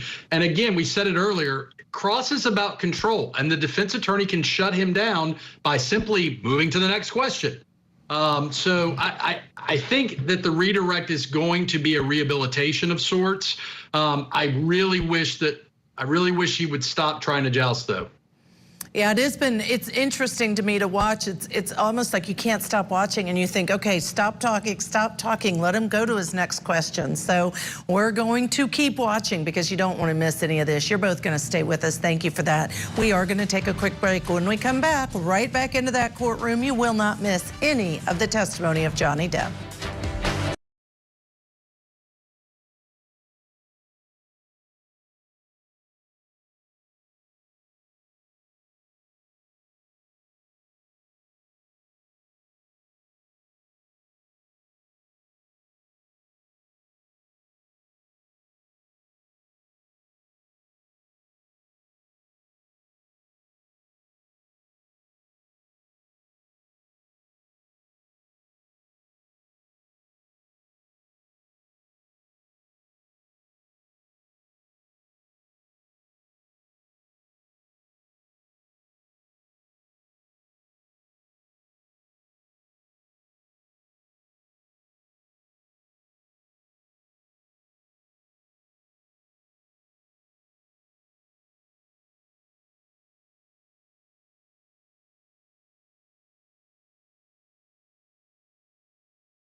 Welcome back to Court TV Live. I'm Judge Ashley Wilcott. Thank you for joining us. We're going to get you back into the courtroom in Virginia. Defamation case, Johnny Depp against Amber Heard. She's counterclaimed against him, and Depp is being confronted by his past as it is relayed in text messages and audio messages. You haven't missed any of his testimony. Let's go back to court.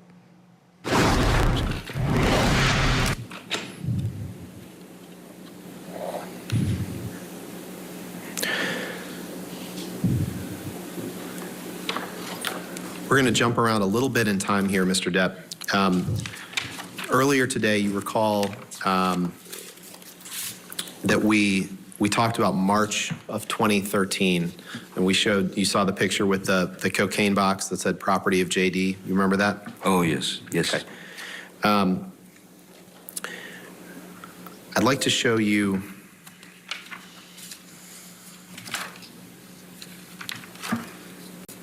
a few documents here.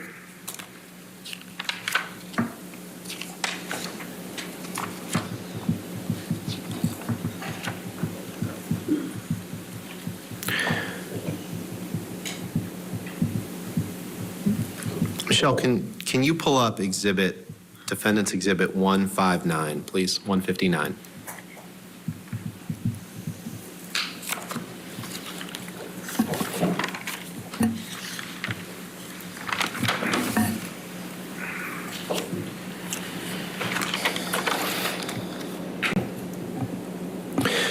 And Mr. Depp, what I'm going to ask you about is the second text down. It's the text from you to someone named Sis, who I think you testified was, you said at first it was Christy, but I think you then testified that it was Whitney Heard, correct? Sis is always Whitney. Okay. I call my sister Christy something else, another nickname. Okay. Your Honor, I'd move for this is a text from you to Whitney on March 9th, 2013, correct?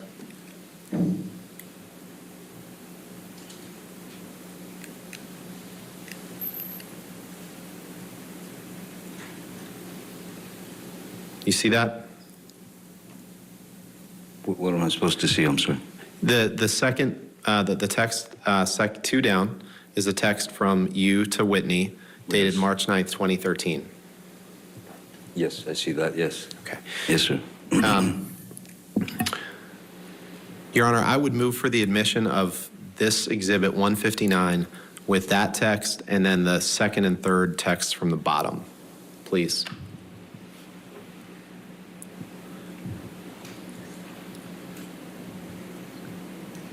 With the appropriate redactions on everything else.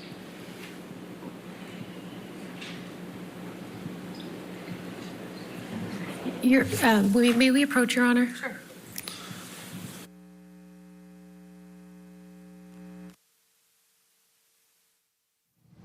I still have with me attorneys Erica Wilson and Franz Borgart, and a lot of approaching. One of the things that viewers have really talked about is the fact that a lot of this is presented differently than they might think it's presented in a criminal trial. But Erica, if you would, talk to us about the burden of proof and how clear and convincing in a civil trial can be a little bit different. Certainly, with clear and convincing, it's a different burden of proof as opposed to what people normally think is beyond a reasonable doubt. And what you're basically looking at here is almost a totality of circumstances, right? So, like, they have to demonstrate to the jury by clear and convincing evidence that there was defamation, or he was defamed in some kind of way. And essentially, for this jurisdiction, and it can be implied. So it's a tricky situation with the implied. With the implication that it can be inferred. And so in terms of that, with the clear and convincing evidence standard, I think so far in terms of Johnny Depp's team, they were doing a good job, but I have to agree with the gentleman earlier. I think right now with him on cross, I think he's kind of sabotaging his own case, and he needs to kind of redirect his energy for his attorneys. And let's see what happens. The sidebar is over, back to cross.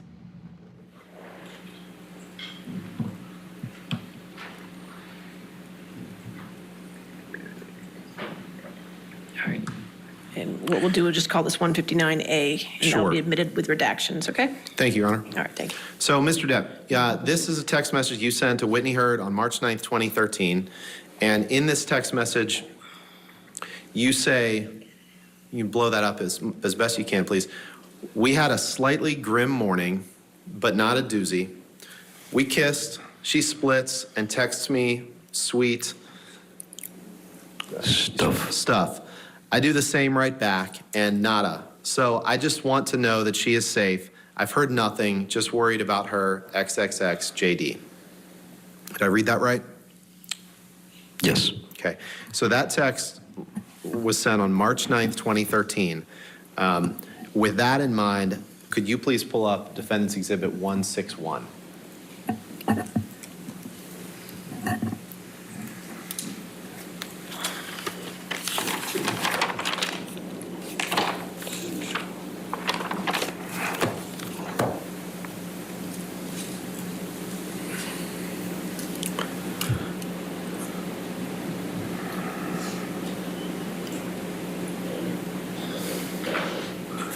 Can you scroll? Yeah, no, here we go.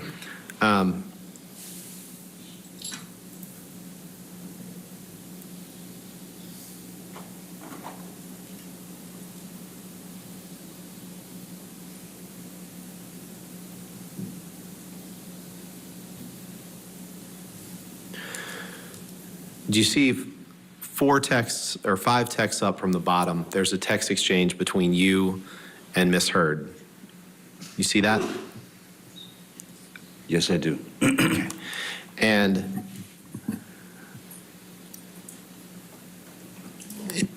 this is sent on March 12th, 2013. Okay, yes, sir. Which, if I'm doing my calculation right, was Tuesday, March 12th, 2013.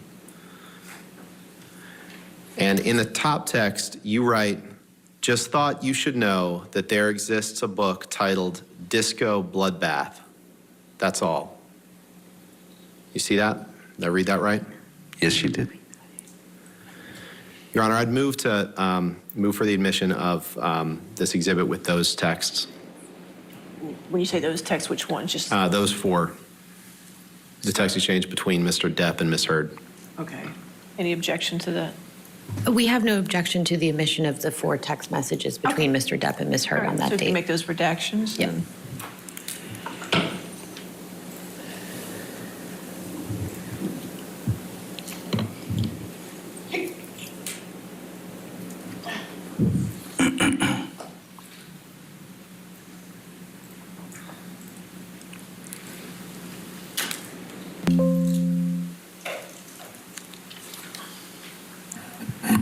All right, 161 in evidence with the redactions. You can publish. Thank you, Your Honor. So we'll just focus on the text. So we can see the top text is from you to Ms. Hurd. And you say, just thought you should know that there exists a book titled Disco Bloodbath. That's all. And Amber wrote you back and said, we need that book, exclamation point. And you wrote back and said, is it about last Friday night? Objection. I'm sorry. I got it wrong. I think you're right, yeah. Amber writes you and says, we need that book. And then she writes you and says, is it about last Friday night by any chance? And you write, how can you make me smile about such a hideous moment?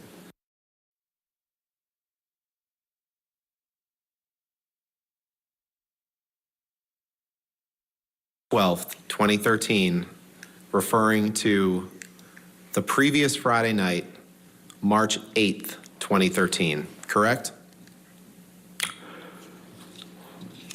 I believe that this subject, I sent her that text that there exists a book called Disco Bloodbath from a bookstore that I was in. She said, we need the book, asked me about if it was about last Friday. I believe that I have a very different opinion of what that Friday was than you do, and I Well, your counsel can ask you about that, and I'm sure Indeed, Ms. Hurd well, I will think that's testify when to we'll that. get into that, yes. But my question to you is, you're writing, when you're referring to such a hideous moment, you're responding to Ms. Hurd's text is it about last Friday night by any chance? Isn't that right? That's what she's asking me, yes. Okay. You can take that down, please.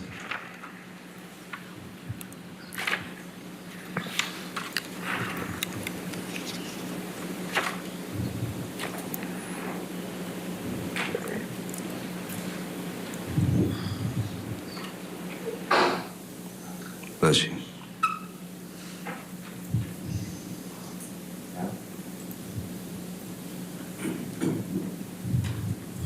Analyzing text between Johnny Hurd and Johnny Depp, brother, and Amber Heard. I don't know why I confused the last names. That's what this jury is going to listen to probably for some time. Day 3 of cross-examination of Johnny Depp. We're going to take a break. When we come back, right back into the courtroom.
Let's get you right back into the courtroom.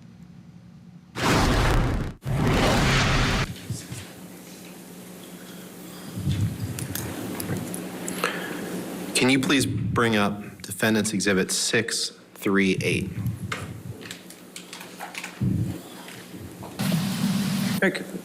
All right, what is, are we going to enter this into evidence, or? Yes, Your Honor. Move for the admission of this video into evidence. We have no objection, Your Honor. All right, 638 in evidence. Thank you. Now you can publish it.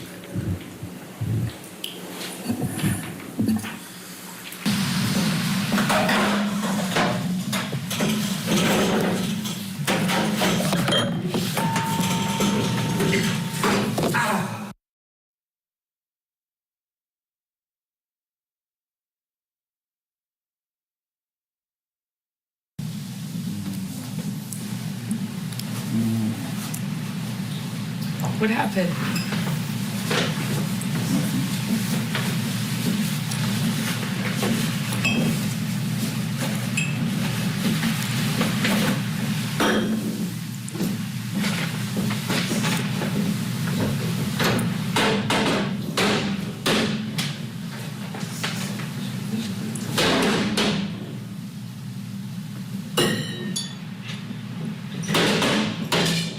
Nothing happened this morning, you know that?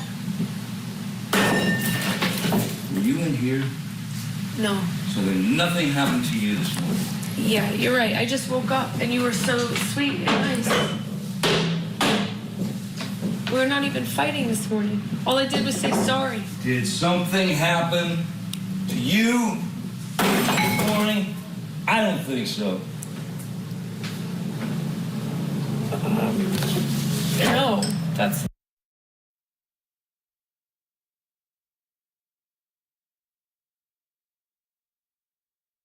Are you crazy? Have you drunk this whole thing this morning? Oh, you got this going? You got this going? I just started it. Oh, really? Yes. Really?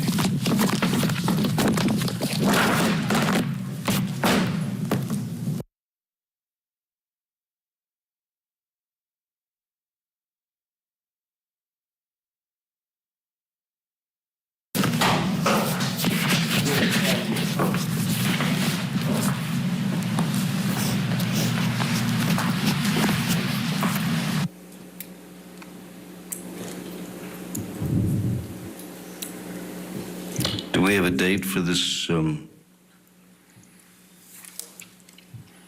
That's your house illegally list. recorded tape? Do we have a date or metadata or anything on that? Why don't we, since you have some questions about it, why don't we watch it again? Oh, I've Let's play seen it it. again, I please, mean, Michelle. Okay, you know what, we don't have to do that. That's good. We don't have to do that. This is at your house in West Hollywood on Sweetser Avenue, correct? That's correct, sir. And that's you in the video, Mr. Depp, right? That's correct, sir. And you would agree that you were violent in that clip, correct? Clearly, I was having a bad time. I don't know what it was with regard to completely at this point, since I don't know the date. But being illegally recorded by your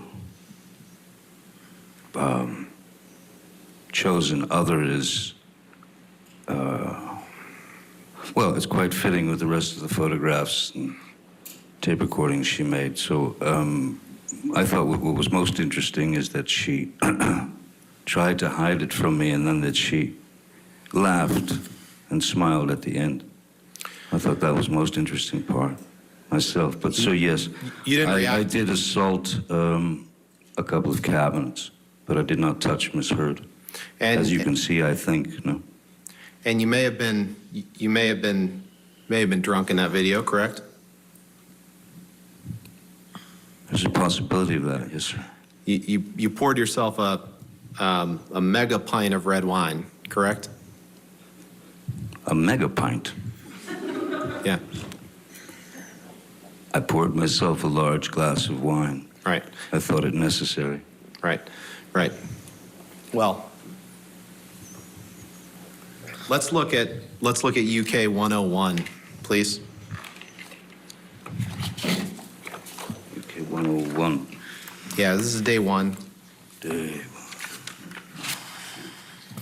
Wow, this testimony, you're not going to miss any of it. Up next, Michael Ayala will be in the anchor chair. I also want to thank, of course, my legal analyst this hour, Franz Borghardt, and Erica Wilson for being with us today. Also thank all of you at home for joining me. This is it for me, Michael Ayala, esteemed colleague in the anchor chair next with more testimony from Johnny Depp.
Hello and welcome back to Court TV Live. I'm Michael Ayala. Thank you so much for joining us this evening. And the courtroom drama continues today with Johnny Depp on the stand for the third day.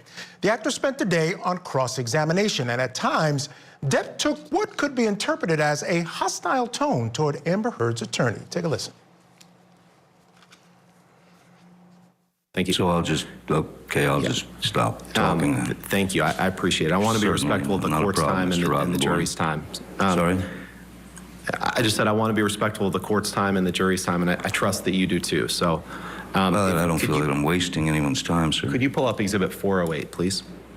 All right, words being used as weapons is an important theme in this defamation trial. So what we want to do is we want to take you right back into the courtroom to continue with the cross-examination of Johnny Depp.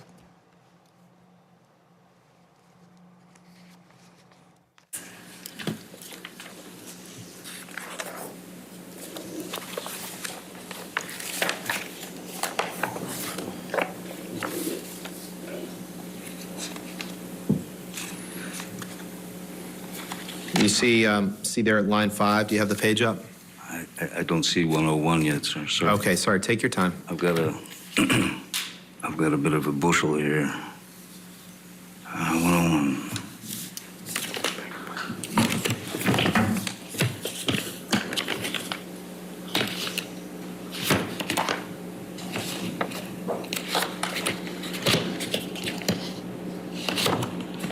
Sorry.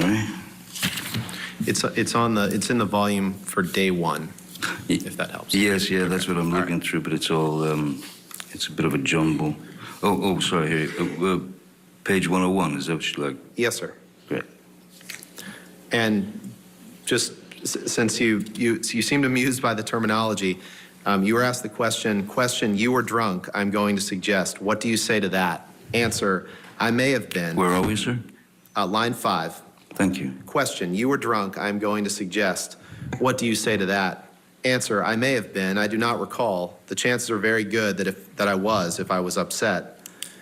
Question, we saw you pour a sort of, answer, mega pint. Question, mega pint of red wine, which is not everybody's choice for breakfast, is it? Answer, no. Did I read that right? You did. And you were very, very upset in that video, correct?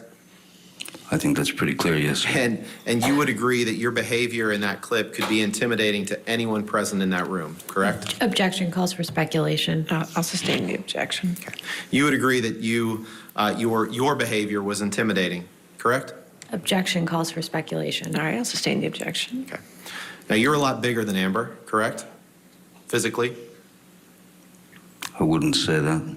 Okay. Would you agree with me that the standards of a Southern gentleman were not in your mind in this particular moment, were they?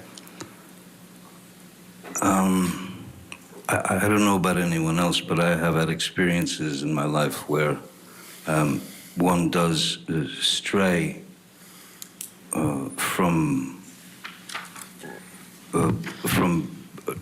complete control over their emotions at times, and that is a very normal, primal thing to do. I did not try to intimidate Ms. Heard.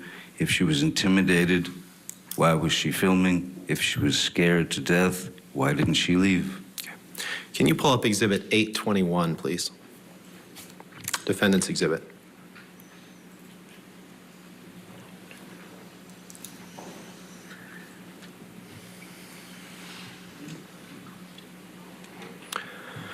We're going to fast forward in time a little bit, Mr. Depp. Yes, I can feel it. I'd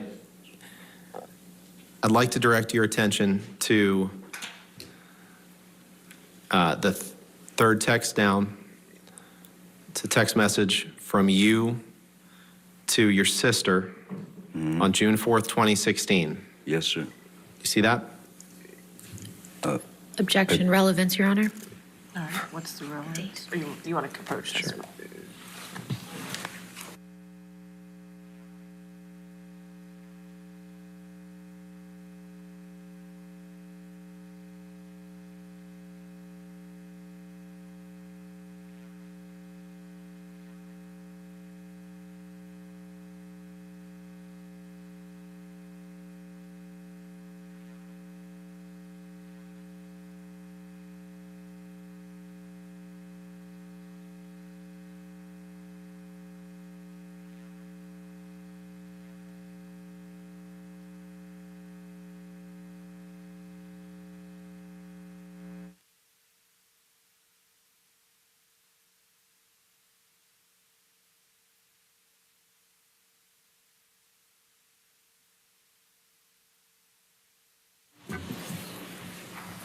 or what?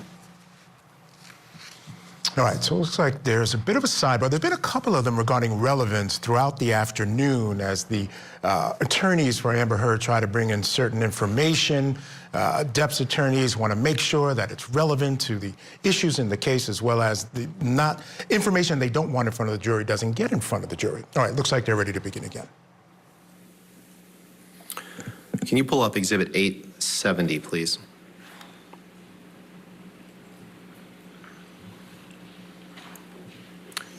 Actually, can you pull up, it's Plaintiff's Exhibit 157, 11. 157. 157, page 11. There we go. Okay, 157. Plaintiff's 157. Page Yes, Your 11. Honor. Okay.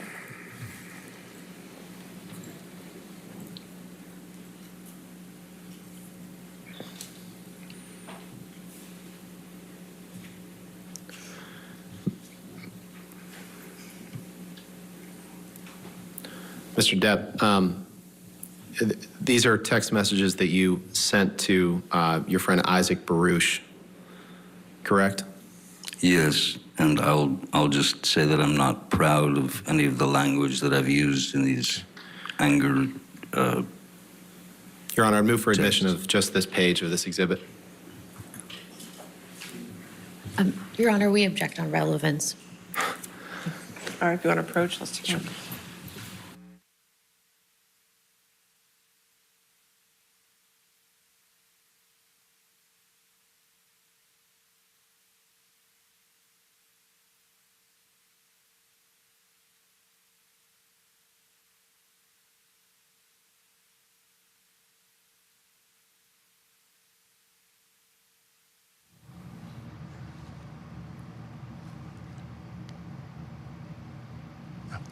All right, joining me now is my guest legal analyst for this hour, former prosecutor and criminal defense attorney Marie Pereira.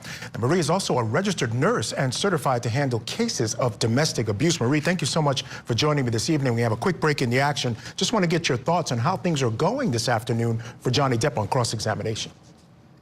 Things are not going well at all. Yesterday, during the direct examination, I actually was feeling empathy for him on my part.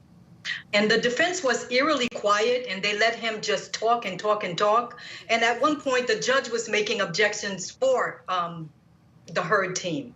It's because they knew this day would come where they would bring out all of these catastrophic, eviscerating type texts, prior testimony, recordings. I don't see how he can save himself from this.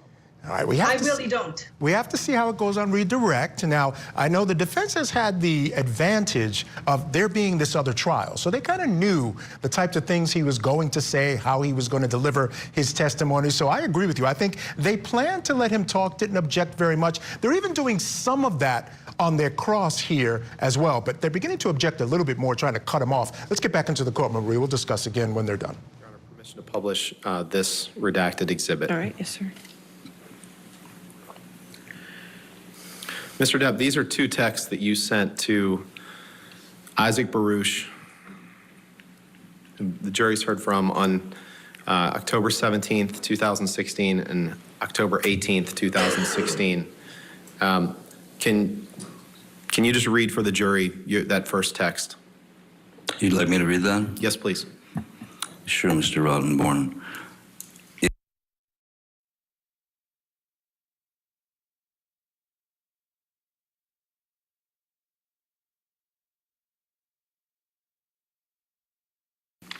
I'm not sure I sent that text, but... Well, I'll read it. You say... No, I'll read it. It's fine if you'd like to hear that. You know, I'll go ahead and read it, sir. go ahead. You tell Mr. Baruch on October 18th, 2016.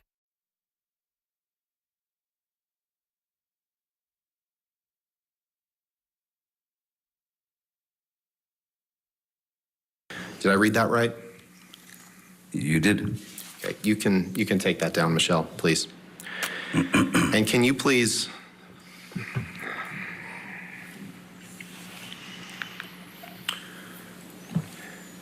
Can you please pull up Exhibit 485, Defendant's Exhibit? Is it 485?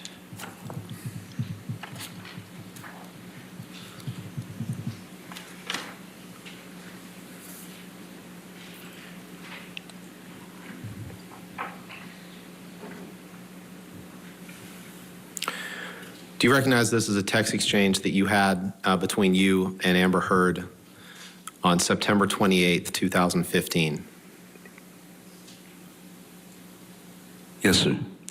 Your Honor, I'd move for the admission of the exhibit with just happy to have all of it, or just Mr. Depp's, depending on what his counsel wants.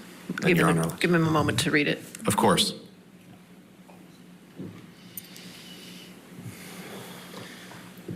We're happy to have the Mr. Depp and Ms. Heard's portions admitted, but we would ask that the phone numbers be redacted. All right. Of course. So we could redact the identifying information.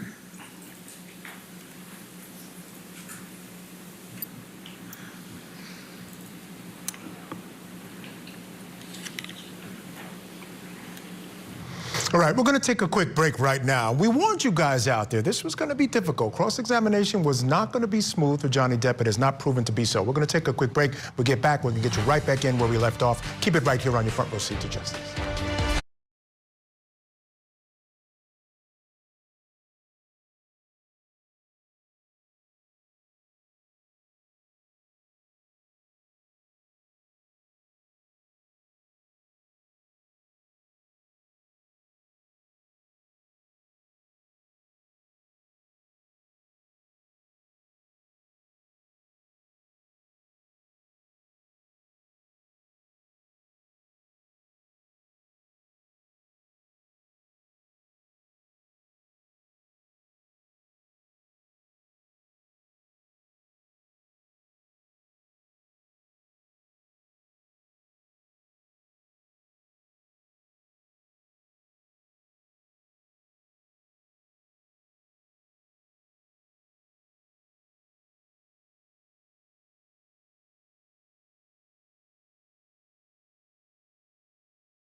Limited time offer.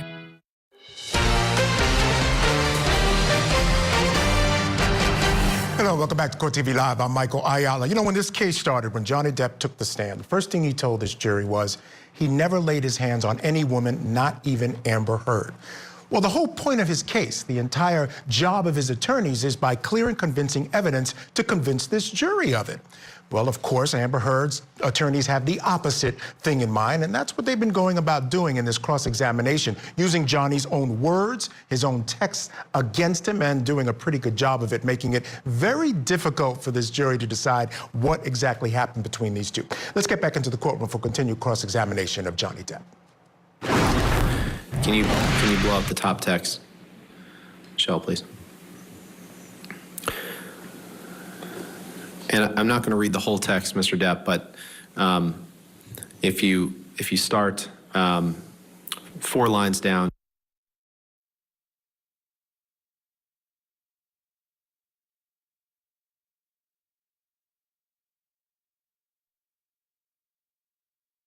You and always have never wanted to hurt you. Never.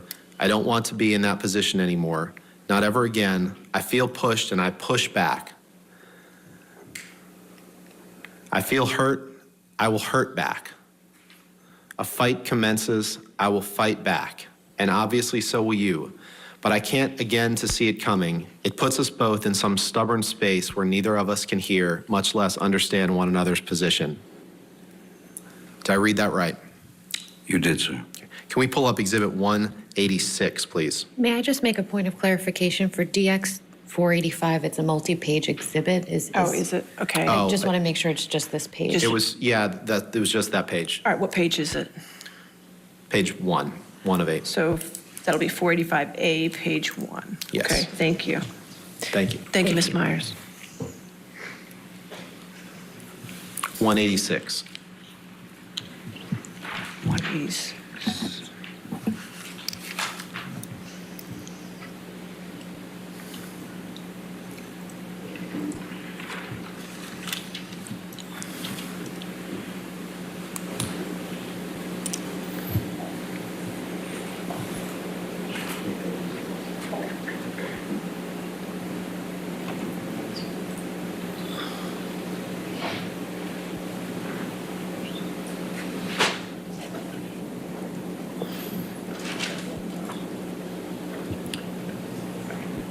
Mr. Depp, if you can go to the first page, Michelle, please.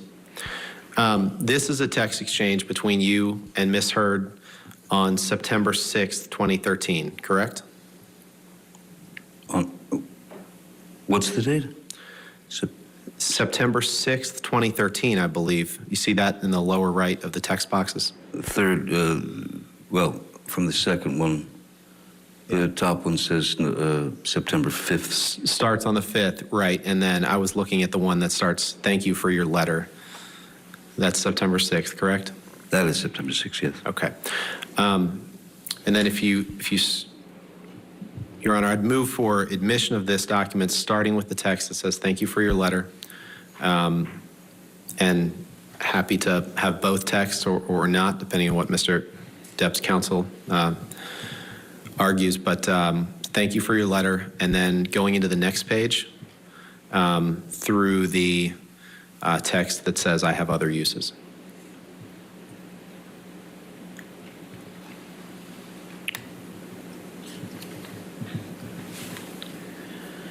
Could we please scroll down just to see a little further? Can you scroll down a little bit further? Thank you.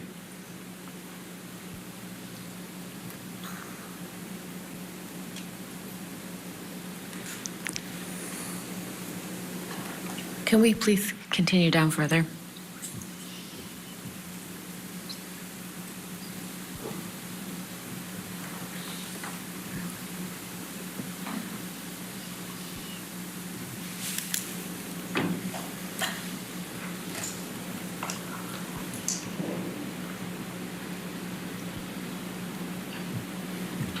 I think we would like through the text messages on the third page, through Mr. Depp's text at September 6, 2013 at 8:10 a.m.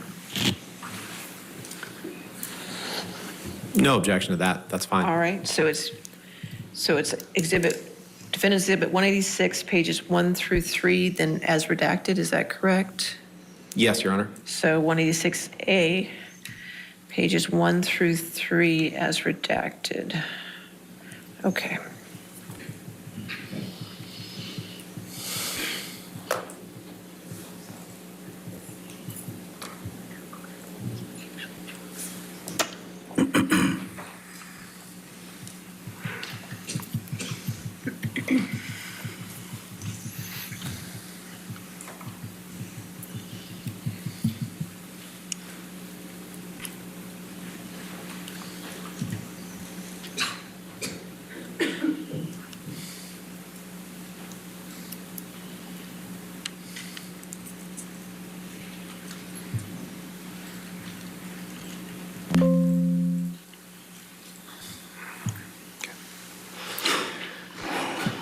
Can you just scroll down so counsel can see and the court can see if the redactions are right?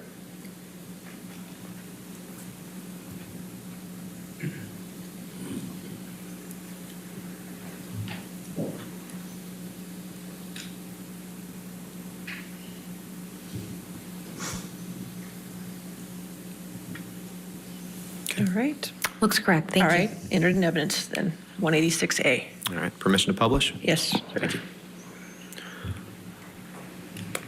If you can. Yeah, there we go. So, Mr. Depp, on September 6th, 2013, you send Miss Heard a text that says, "Thank you for your letter. I love you." Yes, Scroll that's down. correct. She writes, "Thank you for mine." Did I read that right? You did. And then you write, "The only reason we go for the throat is love." Did I read that right? You did. And then she writes, "My throat is yours. You're going to be the death of me, but I don't care." And then you write, "I have other uses for your throat which do not include injury." I have other uses for your throat which do not include injury. Sorry, could you read that again? These are your words, sir, right? I read that right, correct? You did. Yes. You can take that down. Thanks.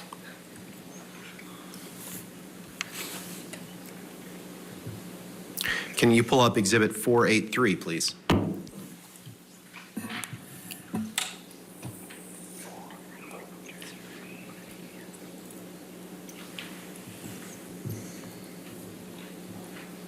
This is a journal that you and Amber would write to each other in, correct?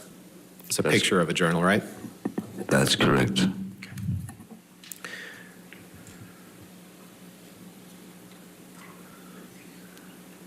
And this is an entry that you made on looks like September 27th, 2015.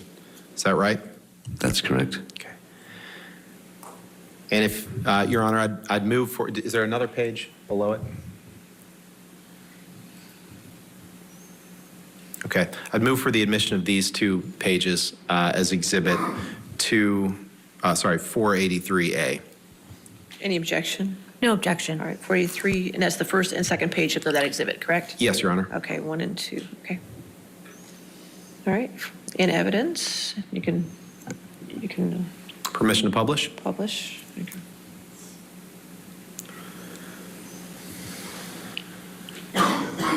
All right, we're going to step aside, take a quick break, push the pause button. When we come back, we'll pick it up right where we left off. Keep it right here on Court TV.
welcome back to Court TV Live. I'm Michael Ayala. We're continuing with our coverage of the dueling defamation suits between Amber Heard and Johnny Depp. Johnny Depp is on the stand facing cross-examination, and thus far, it has gone well for Heard's attorneys, not so well for Johnny Depp. They continue to use his texts and recordings and his own words against him to make the suggestion. Now, he hasn't specifically said that he's done anything, but there's smoke, and I guess they want this jury to believe that where there's smoke, there is fire. Let's get back into that courtroom for his continued cross-examination.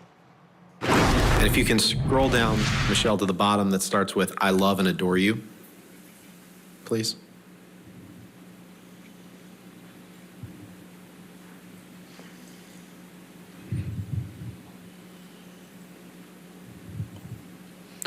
Mr. Depp, you write in this journal, and just to be clear, this journal is something that you and Amber would write notes to each other in that the other one would be supposed to read, correct? Yes, we wrote notes to each other for each other to read. And you wrote, I love and adore you. I can't express how sorry I am for having stooped so low as to have spewed such vicious untruths for the sole purpose of hurting you. I am far from being proud of myself for such a, next page, grievous error, shameful. I will never allow myself to resort to such disgraceful and odious behavior, no matter what. Did I read that right? You did. Can you please pull up audio tape 396, please?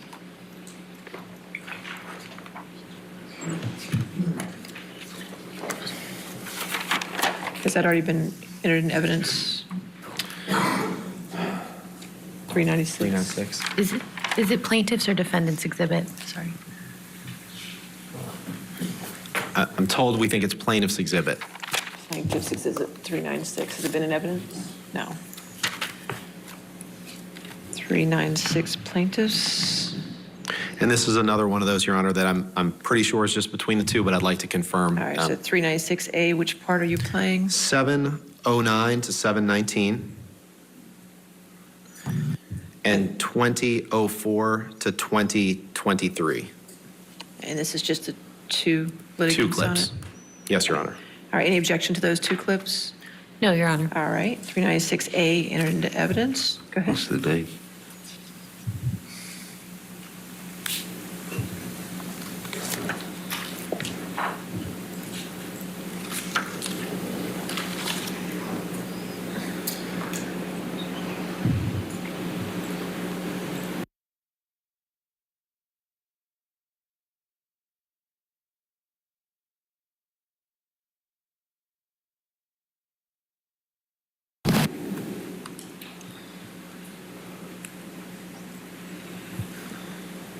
In that portion of the recording,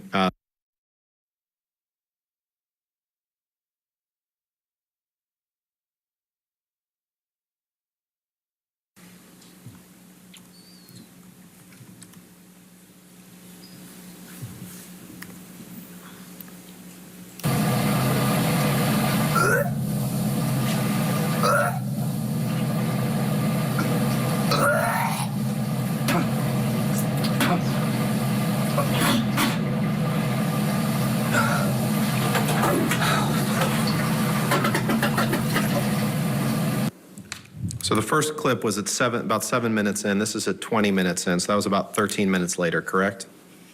My math's right? I don't know. What's the date? Can you pull up? Got time, but you don't have date. Can you pull up Exhibit 180, please? Defendants 180? Yes.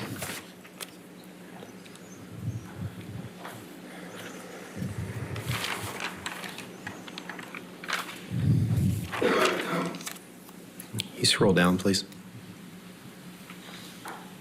Okay. I believe you've testified, Mr. Depp, you did not like Ms. Heard expressing her disapproval of your drinking and drug habits, correct? But her disapproval went much further than just drink and substances. Okay, let's go to the first page of this, please. This is text messages from you to Miss Heard on, looks like July 9th, 2013. Do you see that? Yes. Okay. And is it just 2 pages? Okay. 3. Your Honor, I'd move for the admission of Defendant's Exhibit 180. Any objection, or do you need to look at the 3 pages? Yeah, I think we saw the first 2. Could we just see the third? Sure. Okay. Yeah, that's fine. All right, no objection, 180 in evidence with is there any redactions needed? I don't believe so, No Your Honor. identifier? No. It doesn't appear to be. Okay. It's our lucky day. All right, there you go. All right, 180 in evidence, then you can publish. Okay. In this, and when it says Steve here, Mr. Depp, that's what Ms. Heard referred to you as, correct? Yes. And you referred to her as Slim, right? Yes, that's correct. And so you text her rears, tears, beers, shears, sapphires, leers, jeers, queers, hears, fakirs, mouseketeers, ears. I can go all night.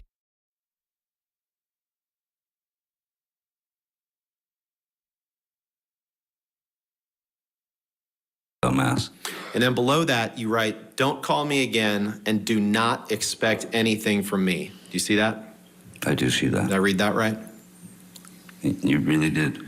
Let's go to the next page, please. Eat salad with your equine, AD, bovine yerps. And thanks for the support. Have a great shoot. You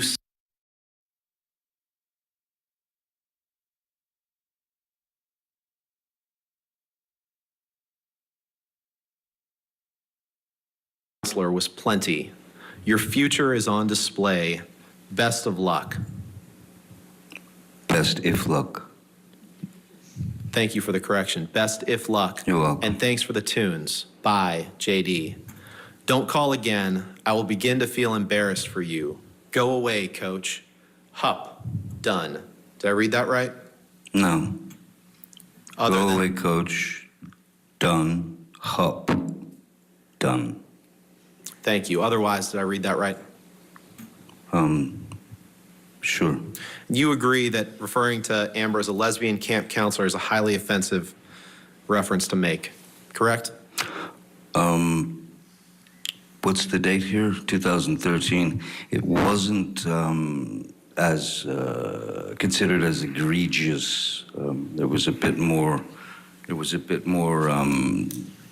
Understanding about terms. Amber also called herself a lesbian camp counselor many times. So I don't think I'm the first to say that.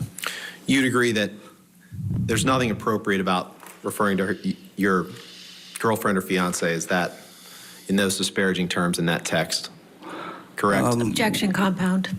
All right, sustained comment. You'd agree that you meant the terms in your text as an insult because you didn't like the fact that she was disapproving of your alcohol and drug habits. Objection Isn't that right? compound. Sustained compound question. There was nothing. No, you don't have to involved. answer that, sir. That's Sorry. right. Next question. Sorry, Your Honor. And That's if you okay. can go up one page, please. You told her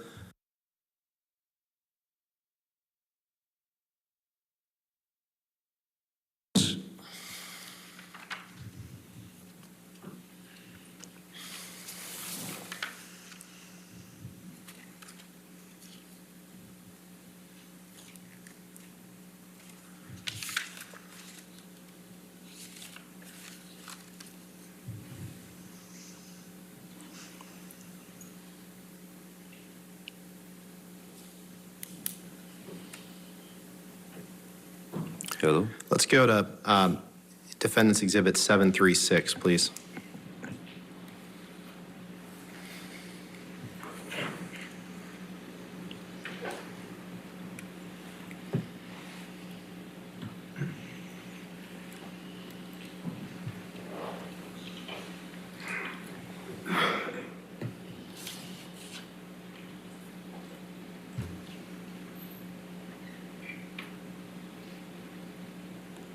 Can you scroll down, please?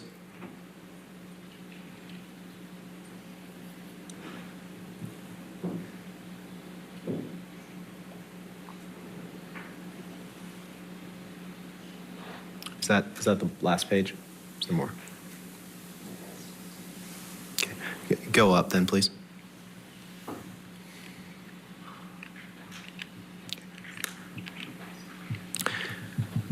Now, Mr. Depp, I'd like to direct your attention to the text at the bottom. We've heard some testimony in this case, the jury's heard testimony in this case about the events of May 21st, 2016. These texts are texts that you and Amber exchanged on May 22nd, 2016. All right. You see that? Yes, I see that. Okay. Your Honor, I'd move for the admission of Defendant's Exhibit 736. All right, any objections? Well, the identifiers need to be redacted, and Sure. I just want to clarify that the 3 pages we scrolled through are the only 3 pages. Sure, let's of the take a look exhibit. at them right now. It's just... All right, one has to admit, that's ugly stuff, 2 people writing to each other, but I have in big letters here, context.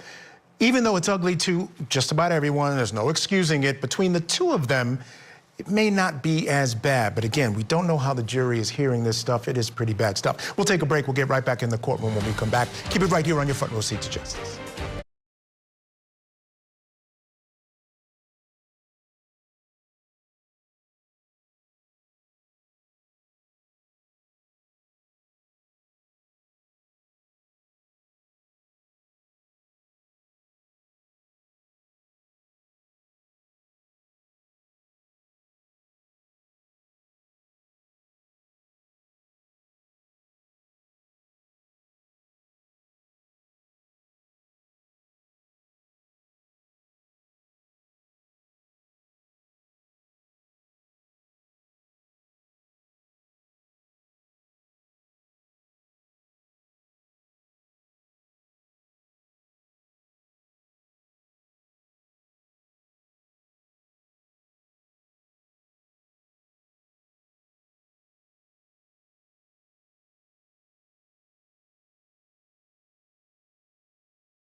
888-590.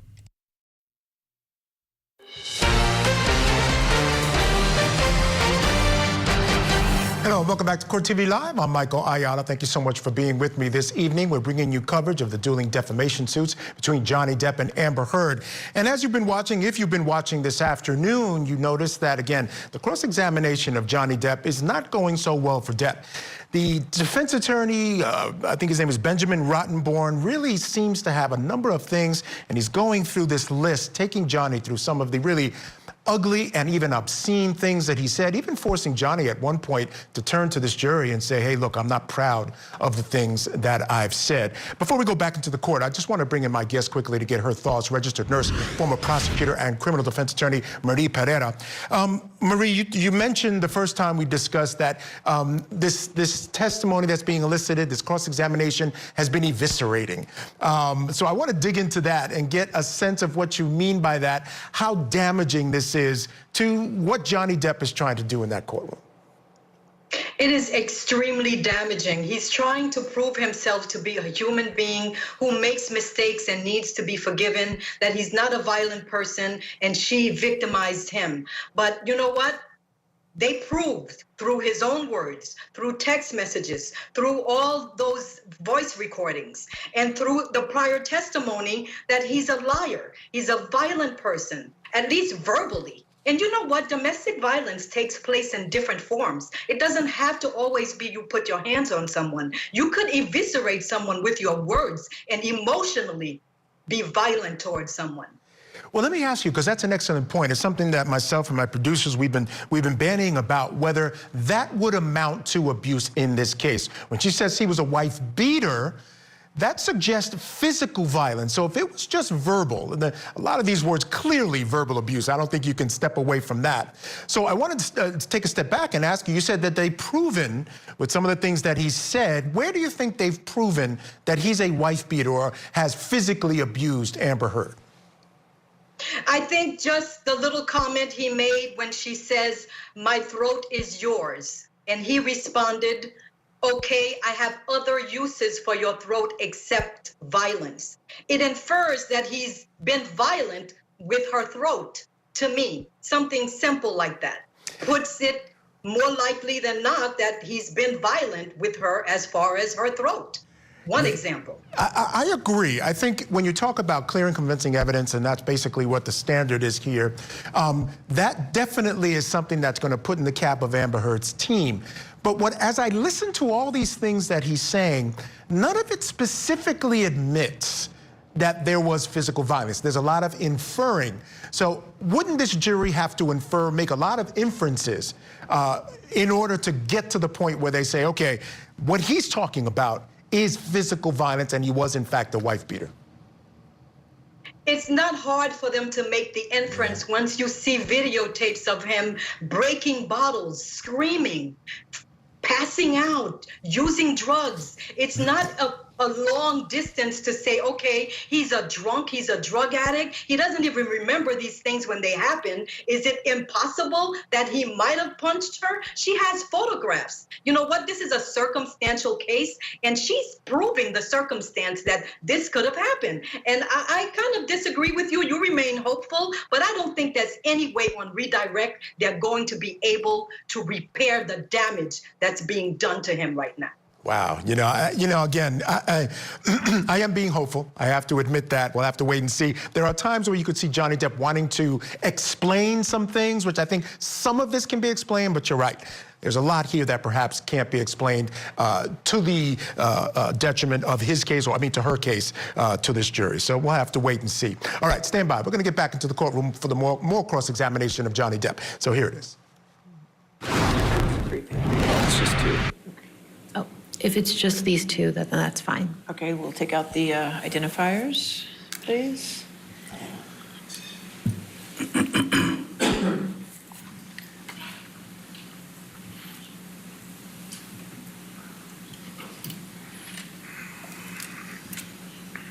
All right. Okay. 736 and evidence as redacted. Thank you. Mr. Depp, if you can take a look at the text message at the bottom of the first page. You write to Ms. Heard the day after the incident on May 21st, 2016. Just let me know when you have a minute and I'll give you a call. Nothing I have to say to you should elicit anything but a sense of ease. All my love and profound apologies, Jay. Did I read that right? You did. Can we go to 771, please?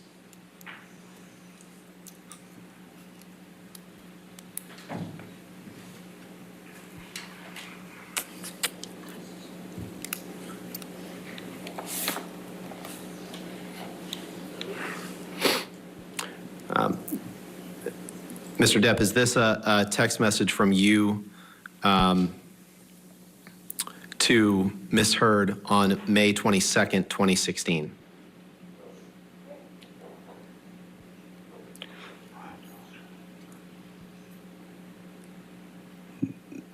Yes, that seems to be the case, yes. Thank you. Thank you. Your Honor, I'd move for admission of this exhibit with identifiers redacted. Any objection? No objection. All right, if you do those redactions.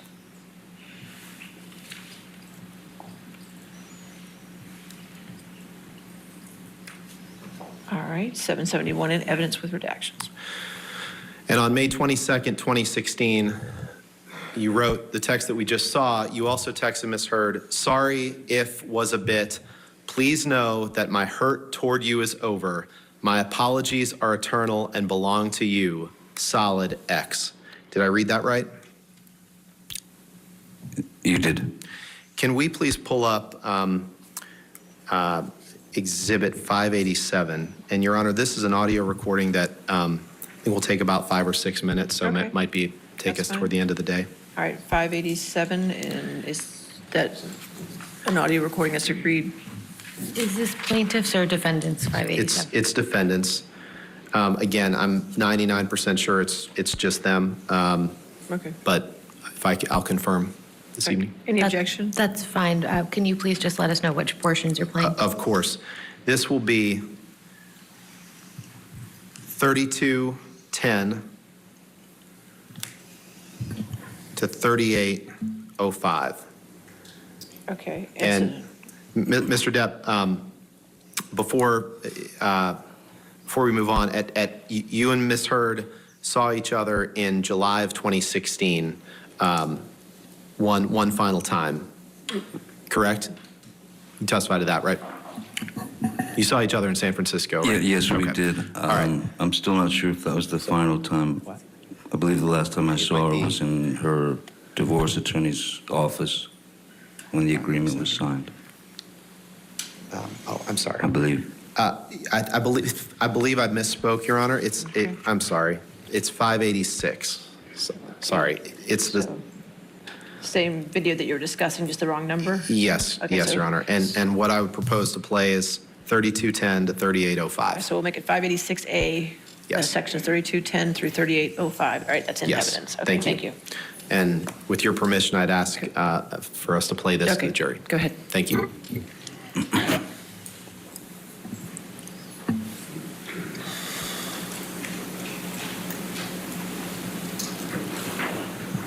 Actually, but before we start, Mr. Depp, during this meeting that you had with her, at one point, you tried to cut yourself with a knife, correct?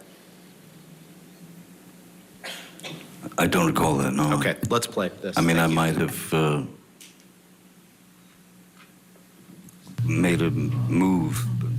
But that was the problem. It's my fault. No, it's fine. Whatever.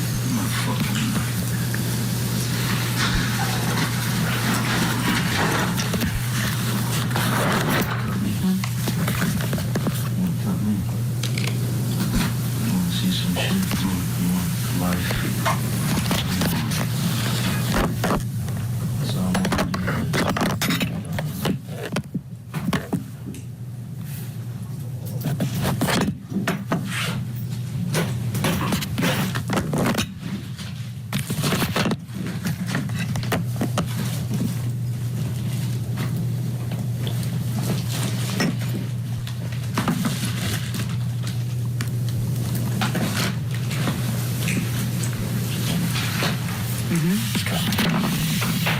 Come in wherever you want. Come in. It's really pretty. Thanks. You want to cut me somewhere? Do I want to cut you? Yeah, you want an arm, you want a chest, you want... What do you want the scar? Cut me. Just don't cut your skin. All right, so while they're reading that, we're going to take this chance to take a quick break. I want to give a thank you to Marie Pereira for joining us. Really appreciated her insights. Wish I could have had more time to discuss it with her. But right now, we're going to take a break, and we have much more ahead in our next hour. We're going to get you caught up on day 3 of Johnny Depp on the stand. So keep it right here on your front row seat to justice.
Calibrate. Sign up today at joincalibrate.com.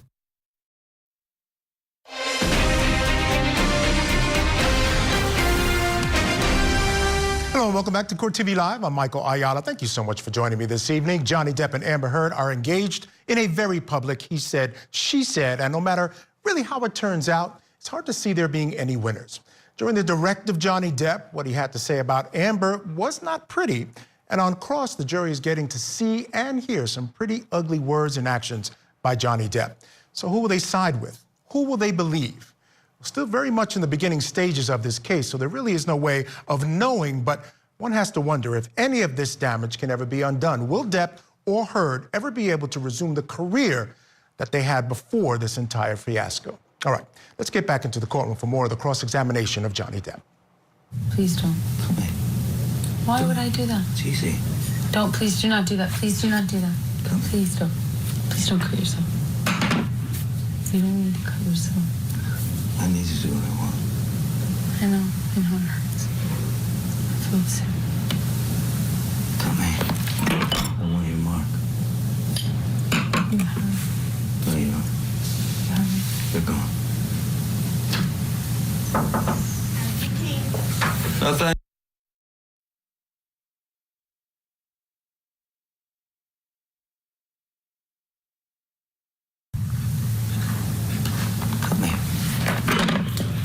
If you don't, I will.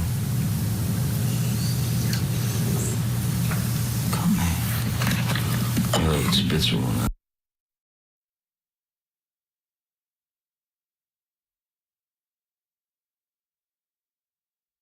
Please don't cut yourself. Please, I know it hurts. You do it.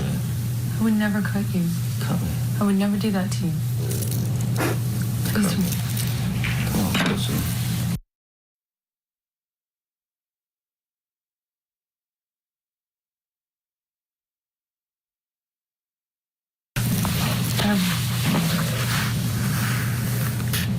Not on my arms. Not on your arms. Not on your arms.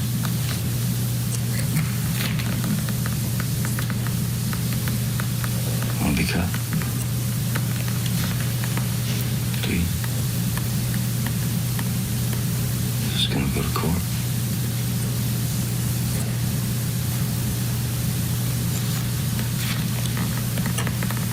Didn't cut. The knife is really dull.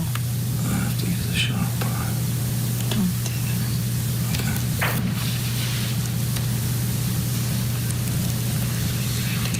Don't. Don't you tell me. Please don't do that. Put the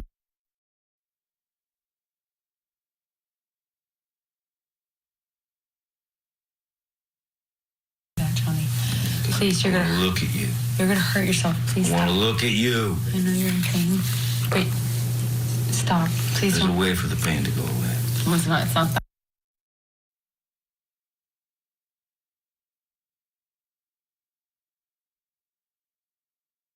I did. Please don't do that, okay? There's love here. There is love here. There's love here. I wouldn't be here. I have no other reason to be here.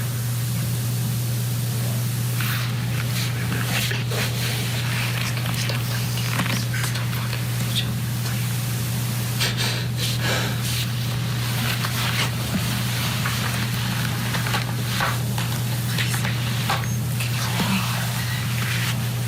just hug me or something.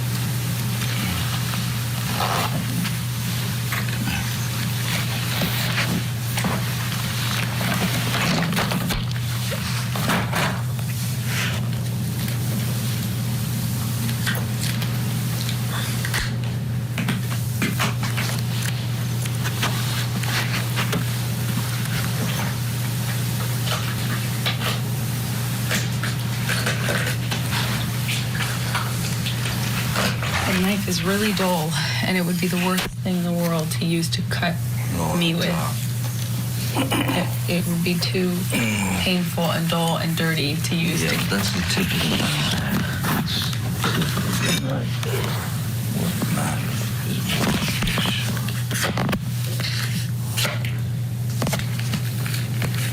Right? It's pretty.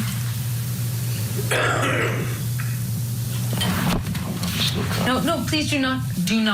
Don't. You're gonna hurt yourself. Don't. It's okay. Please don't cut yourself. Please don't. Please stop. Please stop. Please. Don't hurt yourself, please. No, I don't hurt myself at all. Doesn't matter. Your Honor, I think that might, if it's okay with Your Honor, I'm probably going to move on to something else. Later, next time. Okay, I assume you still have quite a bit cross, or? A bit. I'm not exactly sure. All right, but more than we could do. Yes. Okay, all right, that's fine. All right, ladies and gentlemen, it looks like we've come to the end of our week. So I won't be seeing you again till Monday. Since I won't be seeing you till Monday, I just want to give you the large jury instruction I gave you, and I'll try to give you on each Thursday evening, just to remind you, since I won't see you for 3 days, okay? So remember, it's the court's instruction to you, the jury, that you. So that is basically the end of the day there in Fairfax, Virginia. As you heard the attorney say, he's got quite a bit more to go. She asked, could you finish up today? He said, no, I have a lot to go, and he's not even sure how much that or how long that might go, depending on, I guess, how the cross-examination goes. So let me bring in my guest for this hour. Criminal defense attorney and former prosecutor David Bruno is with us, and former federal prosecutor and former Department of Justice senior attorney Tammy Allison is with us as well. Thank you both for joining me this evening. It's been a very eventful day, obviously, on cross-examination. We had been warning our viewers, both myself and my colleagues here at Court TV, that cross-examination was going to be a little bit different than direct examination. I think it certainly turned out that way. David, let me start with you. Your thoughts on how cross-examination has gone so far. Yeah, to your point, I mean, this is how the cases go. I'm a litigator. I'm a former homicide prosecutor. I do domestic violence cases. And when you first hear the direct examinations, you get one side of the story. And in this particular case, and a lot of the commentators have been talking about the nature of that direct examination, where he was able to just go. I mean, there weren't many direct examination questions in between. He had narratives, and he was allowed to just elaborate and articulate in this very, very methodical and slow way. And now you see the cross-examination. The cross-examination is leading. They're leading questions. They're questions that really demand yes or no answers. And this particular attorney has just exhibit after exhibit after exhibit to show a different side of things. We have text messages from Depp to Amber's father. We have recordings, we have videos, we have journal entries.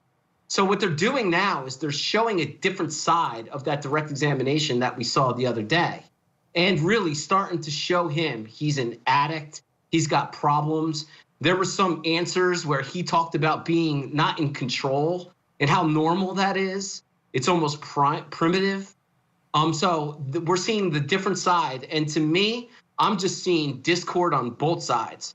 I mean, this is a case where I'm seeing that Amber could be the aggressor on one day and John could be the aggressor on the other. And this is a very, very just detriment. It's a very, very hostile relationship that's coming out today. Yeah, that cannot be disputed. That is certainly the case here. The question is, how much does that matter, right? At the end of the day, what's going on here is Johnny Depp a wife beater or not? Not so much the actions of Amber Heard. Tammy Allison, let me get you in the conversation. What I'm seeing here is, to Dave's point, that there's this list of exhibits that the attorneys for Amber Heard are going through, and I see it so far as being death by 1,000 cuts. I think you're right. He has this list of exhibits because Johnny Depp was just talking with no objections in a narrative format. And typically, we hear defense object to those type of things. But now we see that, Amber's attorney was very strategic. He was taking notes, Michael. He was taking notes, writing the exhibit numbers down for everything Johnny said. Because of the fact he took the stand, he opened himself up to this type of cross-examination. And I do think that we've already seen at this point of the cross-examination that what we are here for in this Fairfax court, this is Johnny Depp's lawsuit against Amber Heard for defamation because of her op-ed in the Washington Post saying that she was a survivor of domestic violence. Well, from them videos we seen today, it looked like he kind of lost his case. Dave, what Tammy mentioned, the fact that they were letting him talk, they weren't making many objections on direct. They were even allowing him to talk a little bit earlier in the day on cross-examination. Later in the day, they seemed to have a little more control over him as a witness. Your thoughts on the advocacy as far as that on the cross-examination? Rule number one in cross-examination, don't let the witness dictate the conversation. Lead, get yes and no answers, especially when you have exhibits. Especially when you have exhibits, you want to control that witness. And to your point, Michael, first of all, direct examination, completely different, even more so than a normal direct examination where the witness has to answer open-ended questions. But for cross-examination, that's where the attorneys really make their money. That's the best of the best, is able to control the witness with cross-examination questions. And look, the way I look at it as a cross-examiner, I want to know the facts better than the witness. You really have to get into the weeds. You have to get into the background. You have to know the record better than the witness to be an effective cross-examiner. And we saw that a little bit later in the day. Johnny was able to get ahead of the attorney early on, but better cross-examine cadence for the attorney later in the day for sure. Let me just ask you this quick question, Dave, before I go back to Tammy. Did you have any issue with the fact that they weren't making Johnny read his own texts? Oftentimes, that's a tactic used by defense attorneys. They want the jury to hear it in the words of the person on the stand. Here, they weren't doing that. Yeah, I think it was effective the way he was doing it because he's able to control the cadence. He's able to control the tone and specific emphasis on areas. I mean, that's really up to the litigator as to how. And again, when you are cross-examining, you want control. So I don't fault the attorney for reading the text messages. I think there's a reason to do it and give it to Johnny Depp because it comes from him, but also you're giving him more control in the way that he reads it, and maybe even he tries to throw some explanations in as he reads it. So I think there's reasons for both sides. Yeah, fair enough. Good point there. Tammy, for you, I want to see if there's any way back for Johnny from this. I mean, I was suggesting earlier in my last hour that redirect may help with some of this. You could see there were times during certain questions that he wanted to explain, wasn't allowed to explain, was cut off. Certainly on redirect, he'll be given that opportunity, but is there really any way back for him at this point? On redirect, he'll be able to respond and elaborate, but even here with this cross, I do think that the defense attorney is being very strategic with letting Johnny interrupt, letting him show his character, and it's a little controlling. Even whenever the attorney was reading parts of a text message about what else he could do with her throat, he said it twice, and Johnny goes, "Do you want to read it again?" And we heard the courtroom chuckle. So on redirect, yes, he'll be able to just show more of his personality, which so far, it doesn't look like it's going to be great. The only way that I think he can come back is if they have some type of smoking gun video like Amber Heard did that shows her doing something crazy. But at the end of the day, I don't know. This cross-examination kind of ruined his case, in my opinion. Yeah, a lot of people feel the same way. I want to listen to a little of the cross-examination here. He's talking about Amber being disparaged and bad things being said about Amber. Let's take a quick listen. You text Mr. Bettany, "Let's burn Amber," 3 exclamation points, right? You see that? I do see that. You say, "Let's drown her before we burn her," 3 exclamation points. After you said, "Let's drown her before we burn her," Mr. Depp, you said, "I will her burnt corpse afterwards to make sure she is dead." That's what you said that you would do after you burned her and after you drowned her. Did I read that right? You certainly did, yes. And you wrote that about the woman who would later become your wife? Yes, I did. Okay. April 9th, 2015. Yes. While you were married to Miss Heard, you texted someone named Sis, which may be her sister, you testified. Yes. You said, "I'm all right. Though I never, ever want to lay eyes on that filthy whore, Amber A. Most embarrassing." Did I read that right? Yes, you did. And when you called Amber that filthy whore, she was your wife at the time, correct? Yes, sir. All right, Dave Bruno, with the exception of one piece of tape where I think we can hear Johnny Depp saying that he had butted her. Now, he wanted to explain what had happened, and he got a little bit of it in. I'm sure he's going to be able to do much more of that on redirect. The rest are all innuendo. He's dancing around the fact that he hurt her feelings, he hurt her. One could certainly interpret that as being with words. It certainly wasn't an admission that he would have hit her or physically abused her in any way. Any sense at all that that might be an area where Johnny could come back from some of these things that we're hearing and seeing? Oof, I'll tell you what. I mean, saying that you're going to burn her and drown her. I mean, obviously he didn't mean it in a sense that he's actually going to kill her, but it's smoke. I mean, to your point in the last hour, talking about the smoke, I mean, that's going to be a tough explanation using words like that. That filthy W-H-O-R-E, right? We just heard that, and you saw him chuckle, like almost like that was funny, right? So while he was able to score points on direct examination, he does not help himself. When those words are coming out, he's talking about his wife, or even before he was married to her, in this way. And really, it's tough to come back from in the direct examination for redirect examination. But it's really the smoke that starts to come up and say, wow, you know, does this support the type of person that he really is? Support Amber's allegations?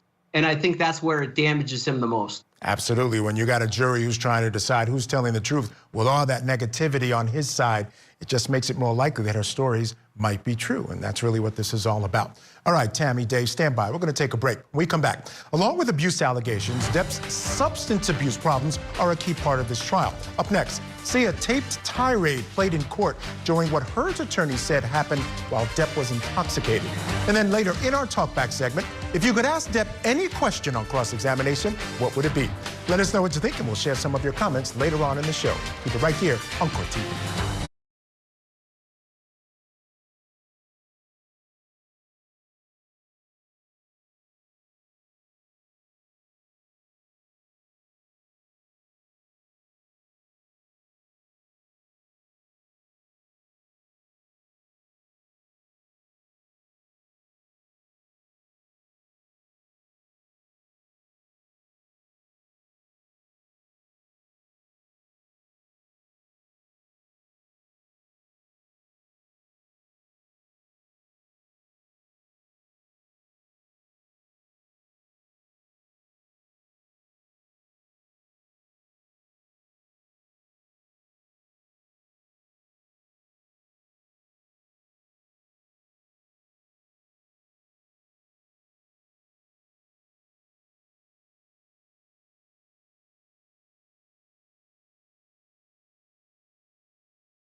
Hello, welcome back to Court TV Live. I'm Michael Ayala.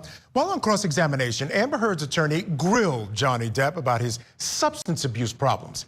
A recording was played in court showing Depp drinking heavily, then going on a tirade. Let's watch.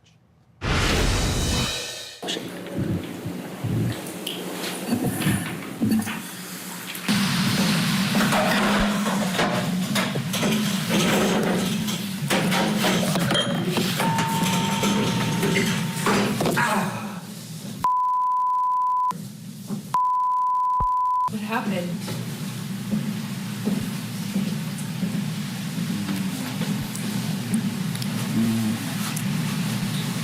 What happened?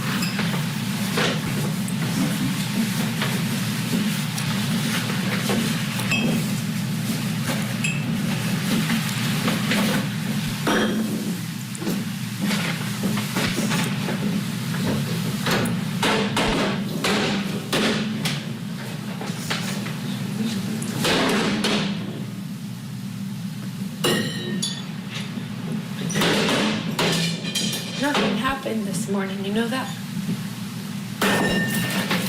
Were you in here? No. So then nothing happened to you this morning? Yeah, you're right. I just woke up and you were so sweet and nice. We were not even fighting this morning. All I did was say sorry. Did something happen to you this morning? I don't think so. No, that's the thing. You want to see crazy? I'll give you crazy. That's crazy. Oh, you're crazy. Oh, you're crazy. Have you drunk this whole thing this morning? Oh, you got this going. You got this going? I just started it. Oh, really? Yes. Really?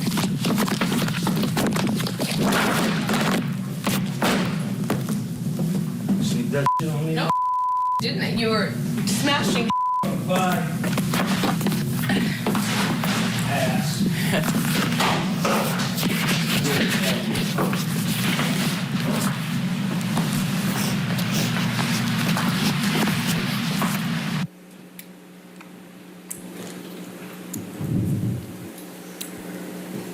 Do we have a date for this That's your house illegally recorded tape?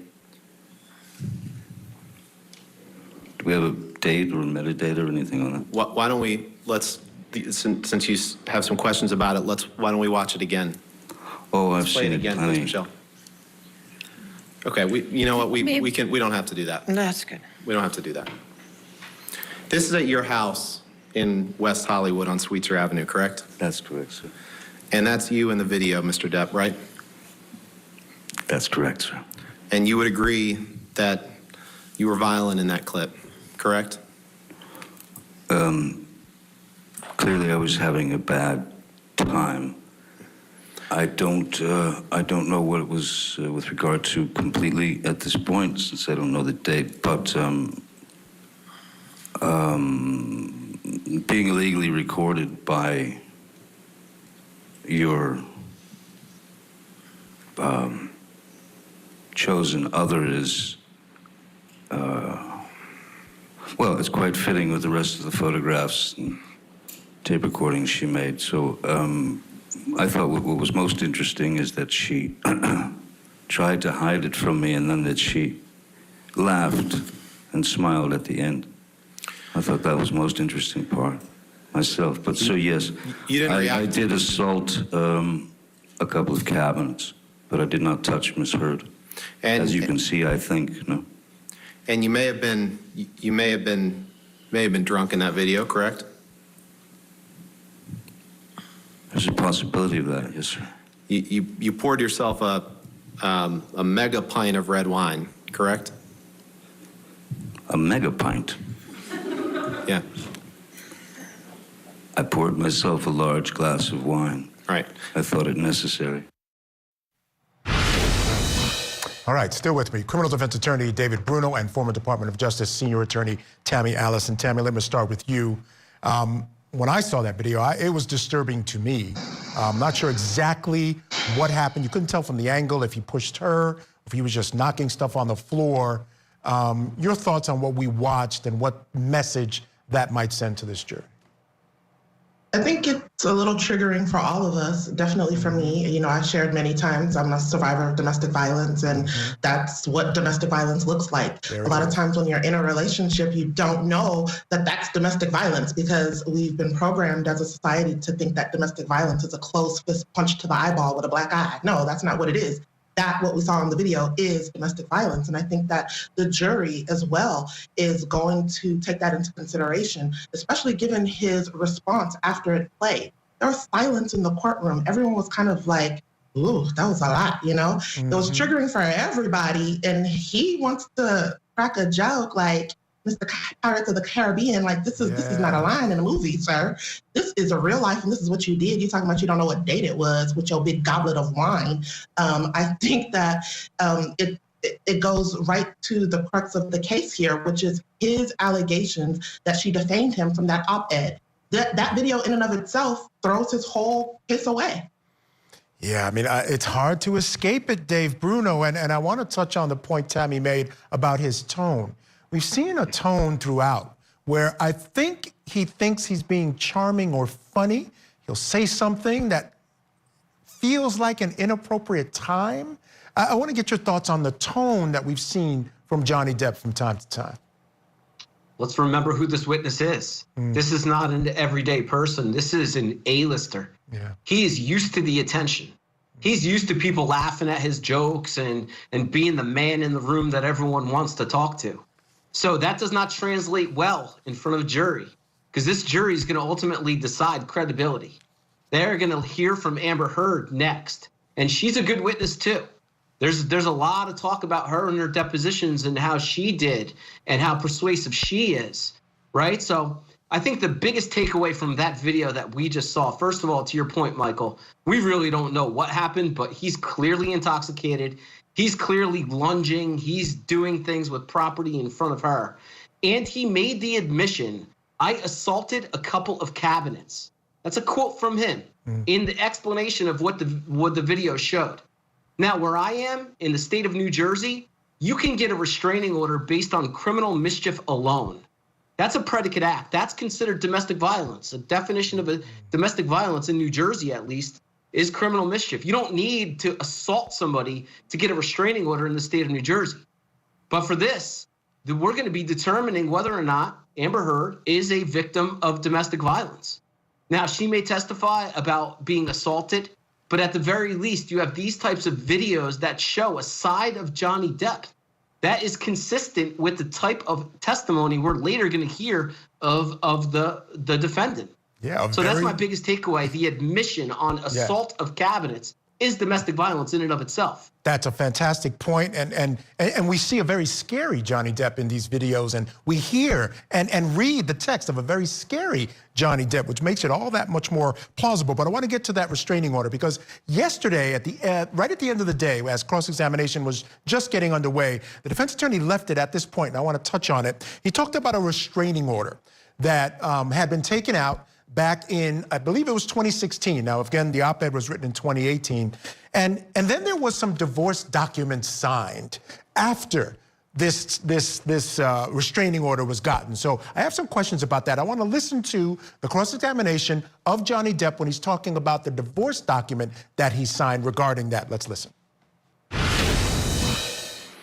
And you spent a long time talking about the impact of the abuse allegations made in Ms. Heard's obtaining the temporary restraining order in, or the domestic violence restraining order in May 2016, right? Sure. And you testified that you wanted to fight it, right? But the fact is, you never fought the allegations in court in 2016. It was only after Ms. Heard published this op-ed in 2018 that you fought them. You never tried to fight him in 2016, did you? I was advised by my attorneys not to fight. And Mr. Depp, you see that this says marriage of Depp, correct? I see that. It's a legal document. Can you scroll to the signature page, Michelle, please? This was a document that you signed as part of your divorce proceedings, correct? That's my signature indeed, yes. Okay. Your Honor, move for admission of this document. Any objection to that document? No objection, Your Honor. All right, 1458 in evidence. May we publish, please? Yes, sir. Mr. Depp, that is your signature on the right, correct? Yes, it is. Dated August 15th, 2016, right? That's what it says, yes. And this is, this is a document you signed, right? For the third time, that is my signature, yes, You sir. go to paragraph 27, please.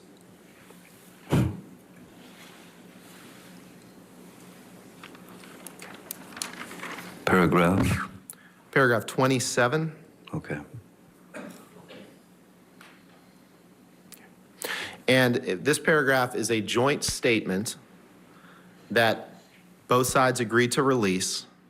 And if you look in the block quote there, it contains the quote, or contains the statement, neither party has made false accusations for financial gain. Neither party has made false accusations for financial gain. Did I read that right? You did.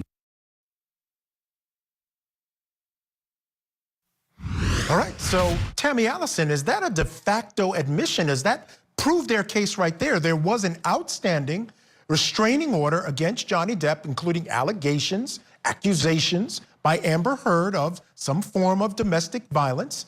And then there was a document signed, again, all prior to 2018, that said there were no false allegations or accusations made. And the words for financial gain were there, but I'm wondering how you interpret that. Could that just be argued by her attorneys as being a de facto win of their case? Yes, I do believe so, Michael, and I think it's twofold. I think, he admits to what happened in that 2016 temporary restraining order.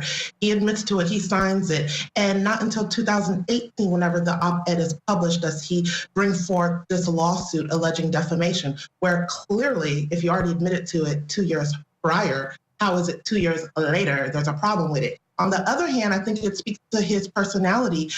We've heard him referred to as an A-list actor. He's not a normal person. I'm sorry, he puts his pants on one leg at a time, just like the rest of us. He bleeds, uses the bathroom just like us, okay? So it does not excuse his bad behavior. That bad behavior also includes going after your ex-spouse for speaking her truth as a survivor of domestic violence. Going after her in this type of scenario, the fact that we're even talking about this is a form of abuse. He has sued her for defamation. That is abusive, knowing that you abused the woman and you're continuing to abuse her through abusive litigation tactics. And she's not the only woman that's going through it in this country. I am, for example, and a lot of other people are, and I'm glad that this is something we can talk about and educate the viewers on.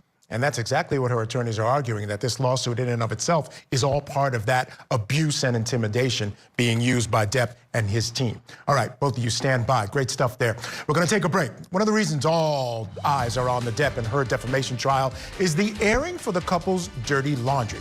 And a look into the lives of their A-list Hollywood friends. Now, Depp's good friend star Paul Bettany came up today on cross-examination. We're going to take a look at their relationship and some of the disturbing text messages sent between the two. So keep it right here on your front row seat to justice.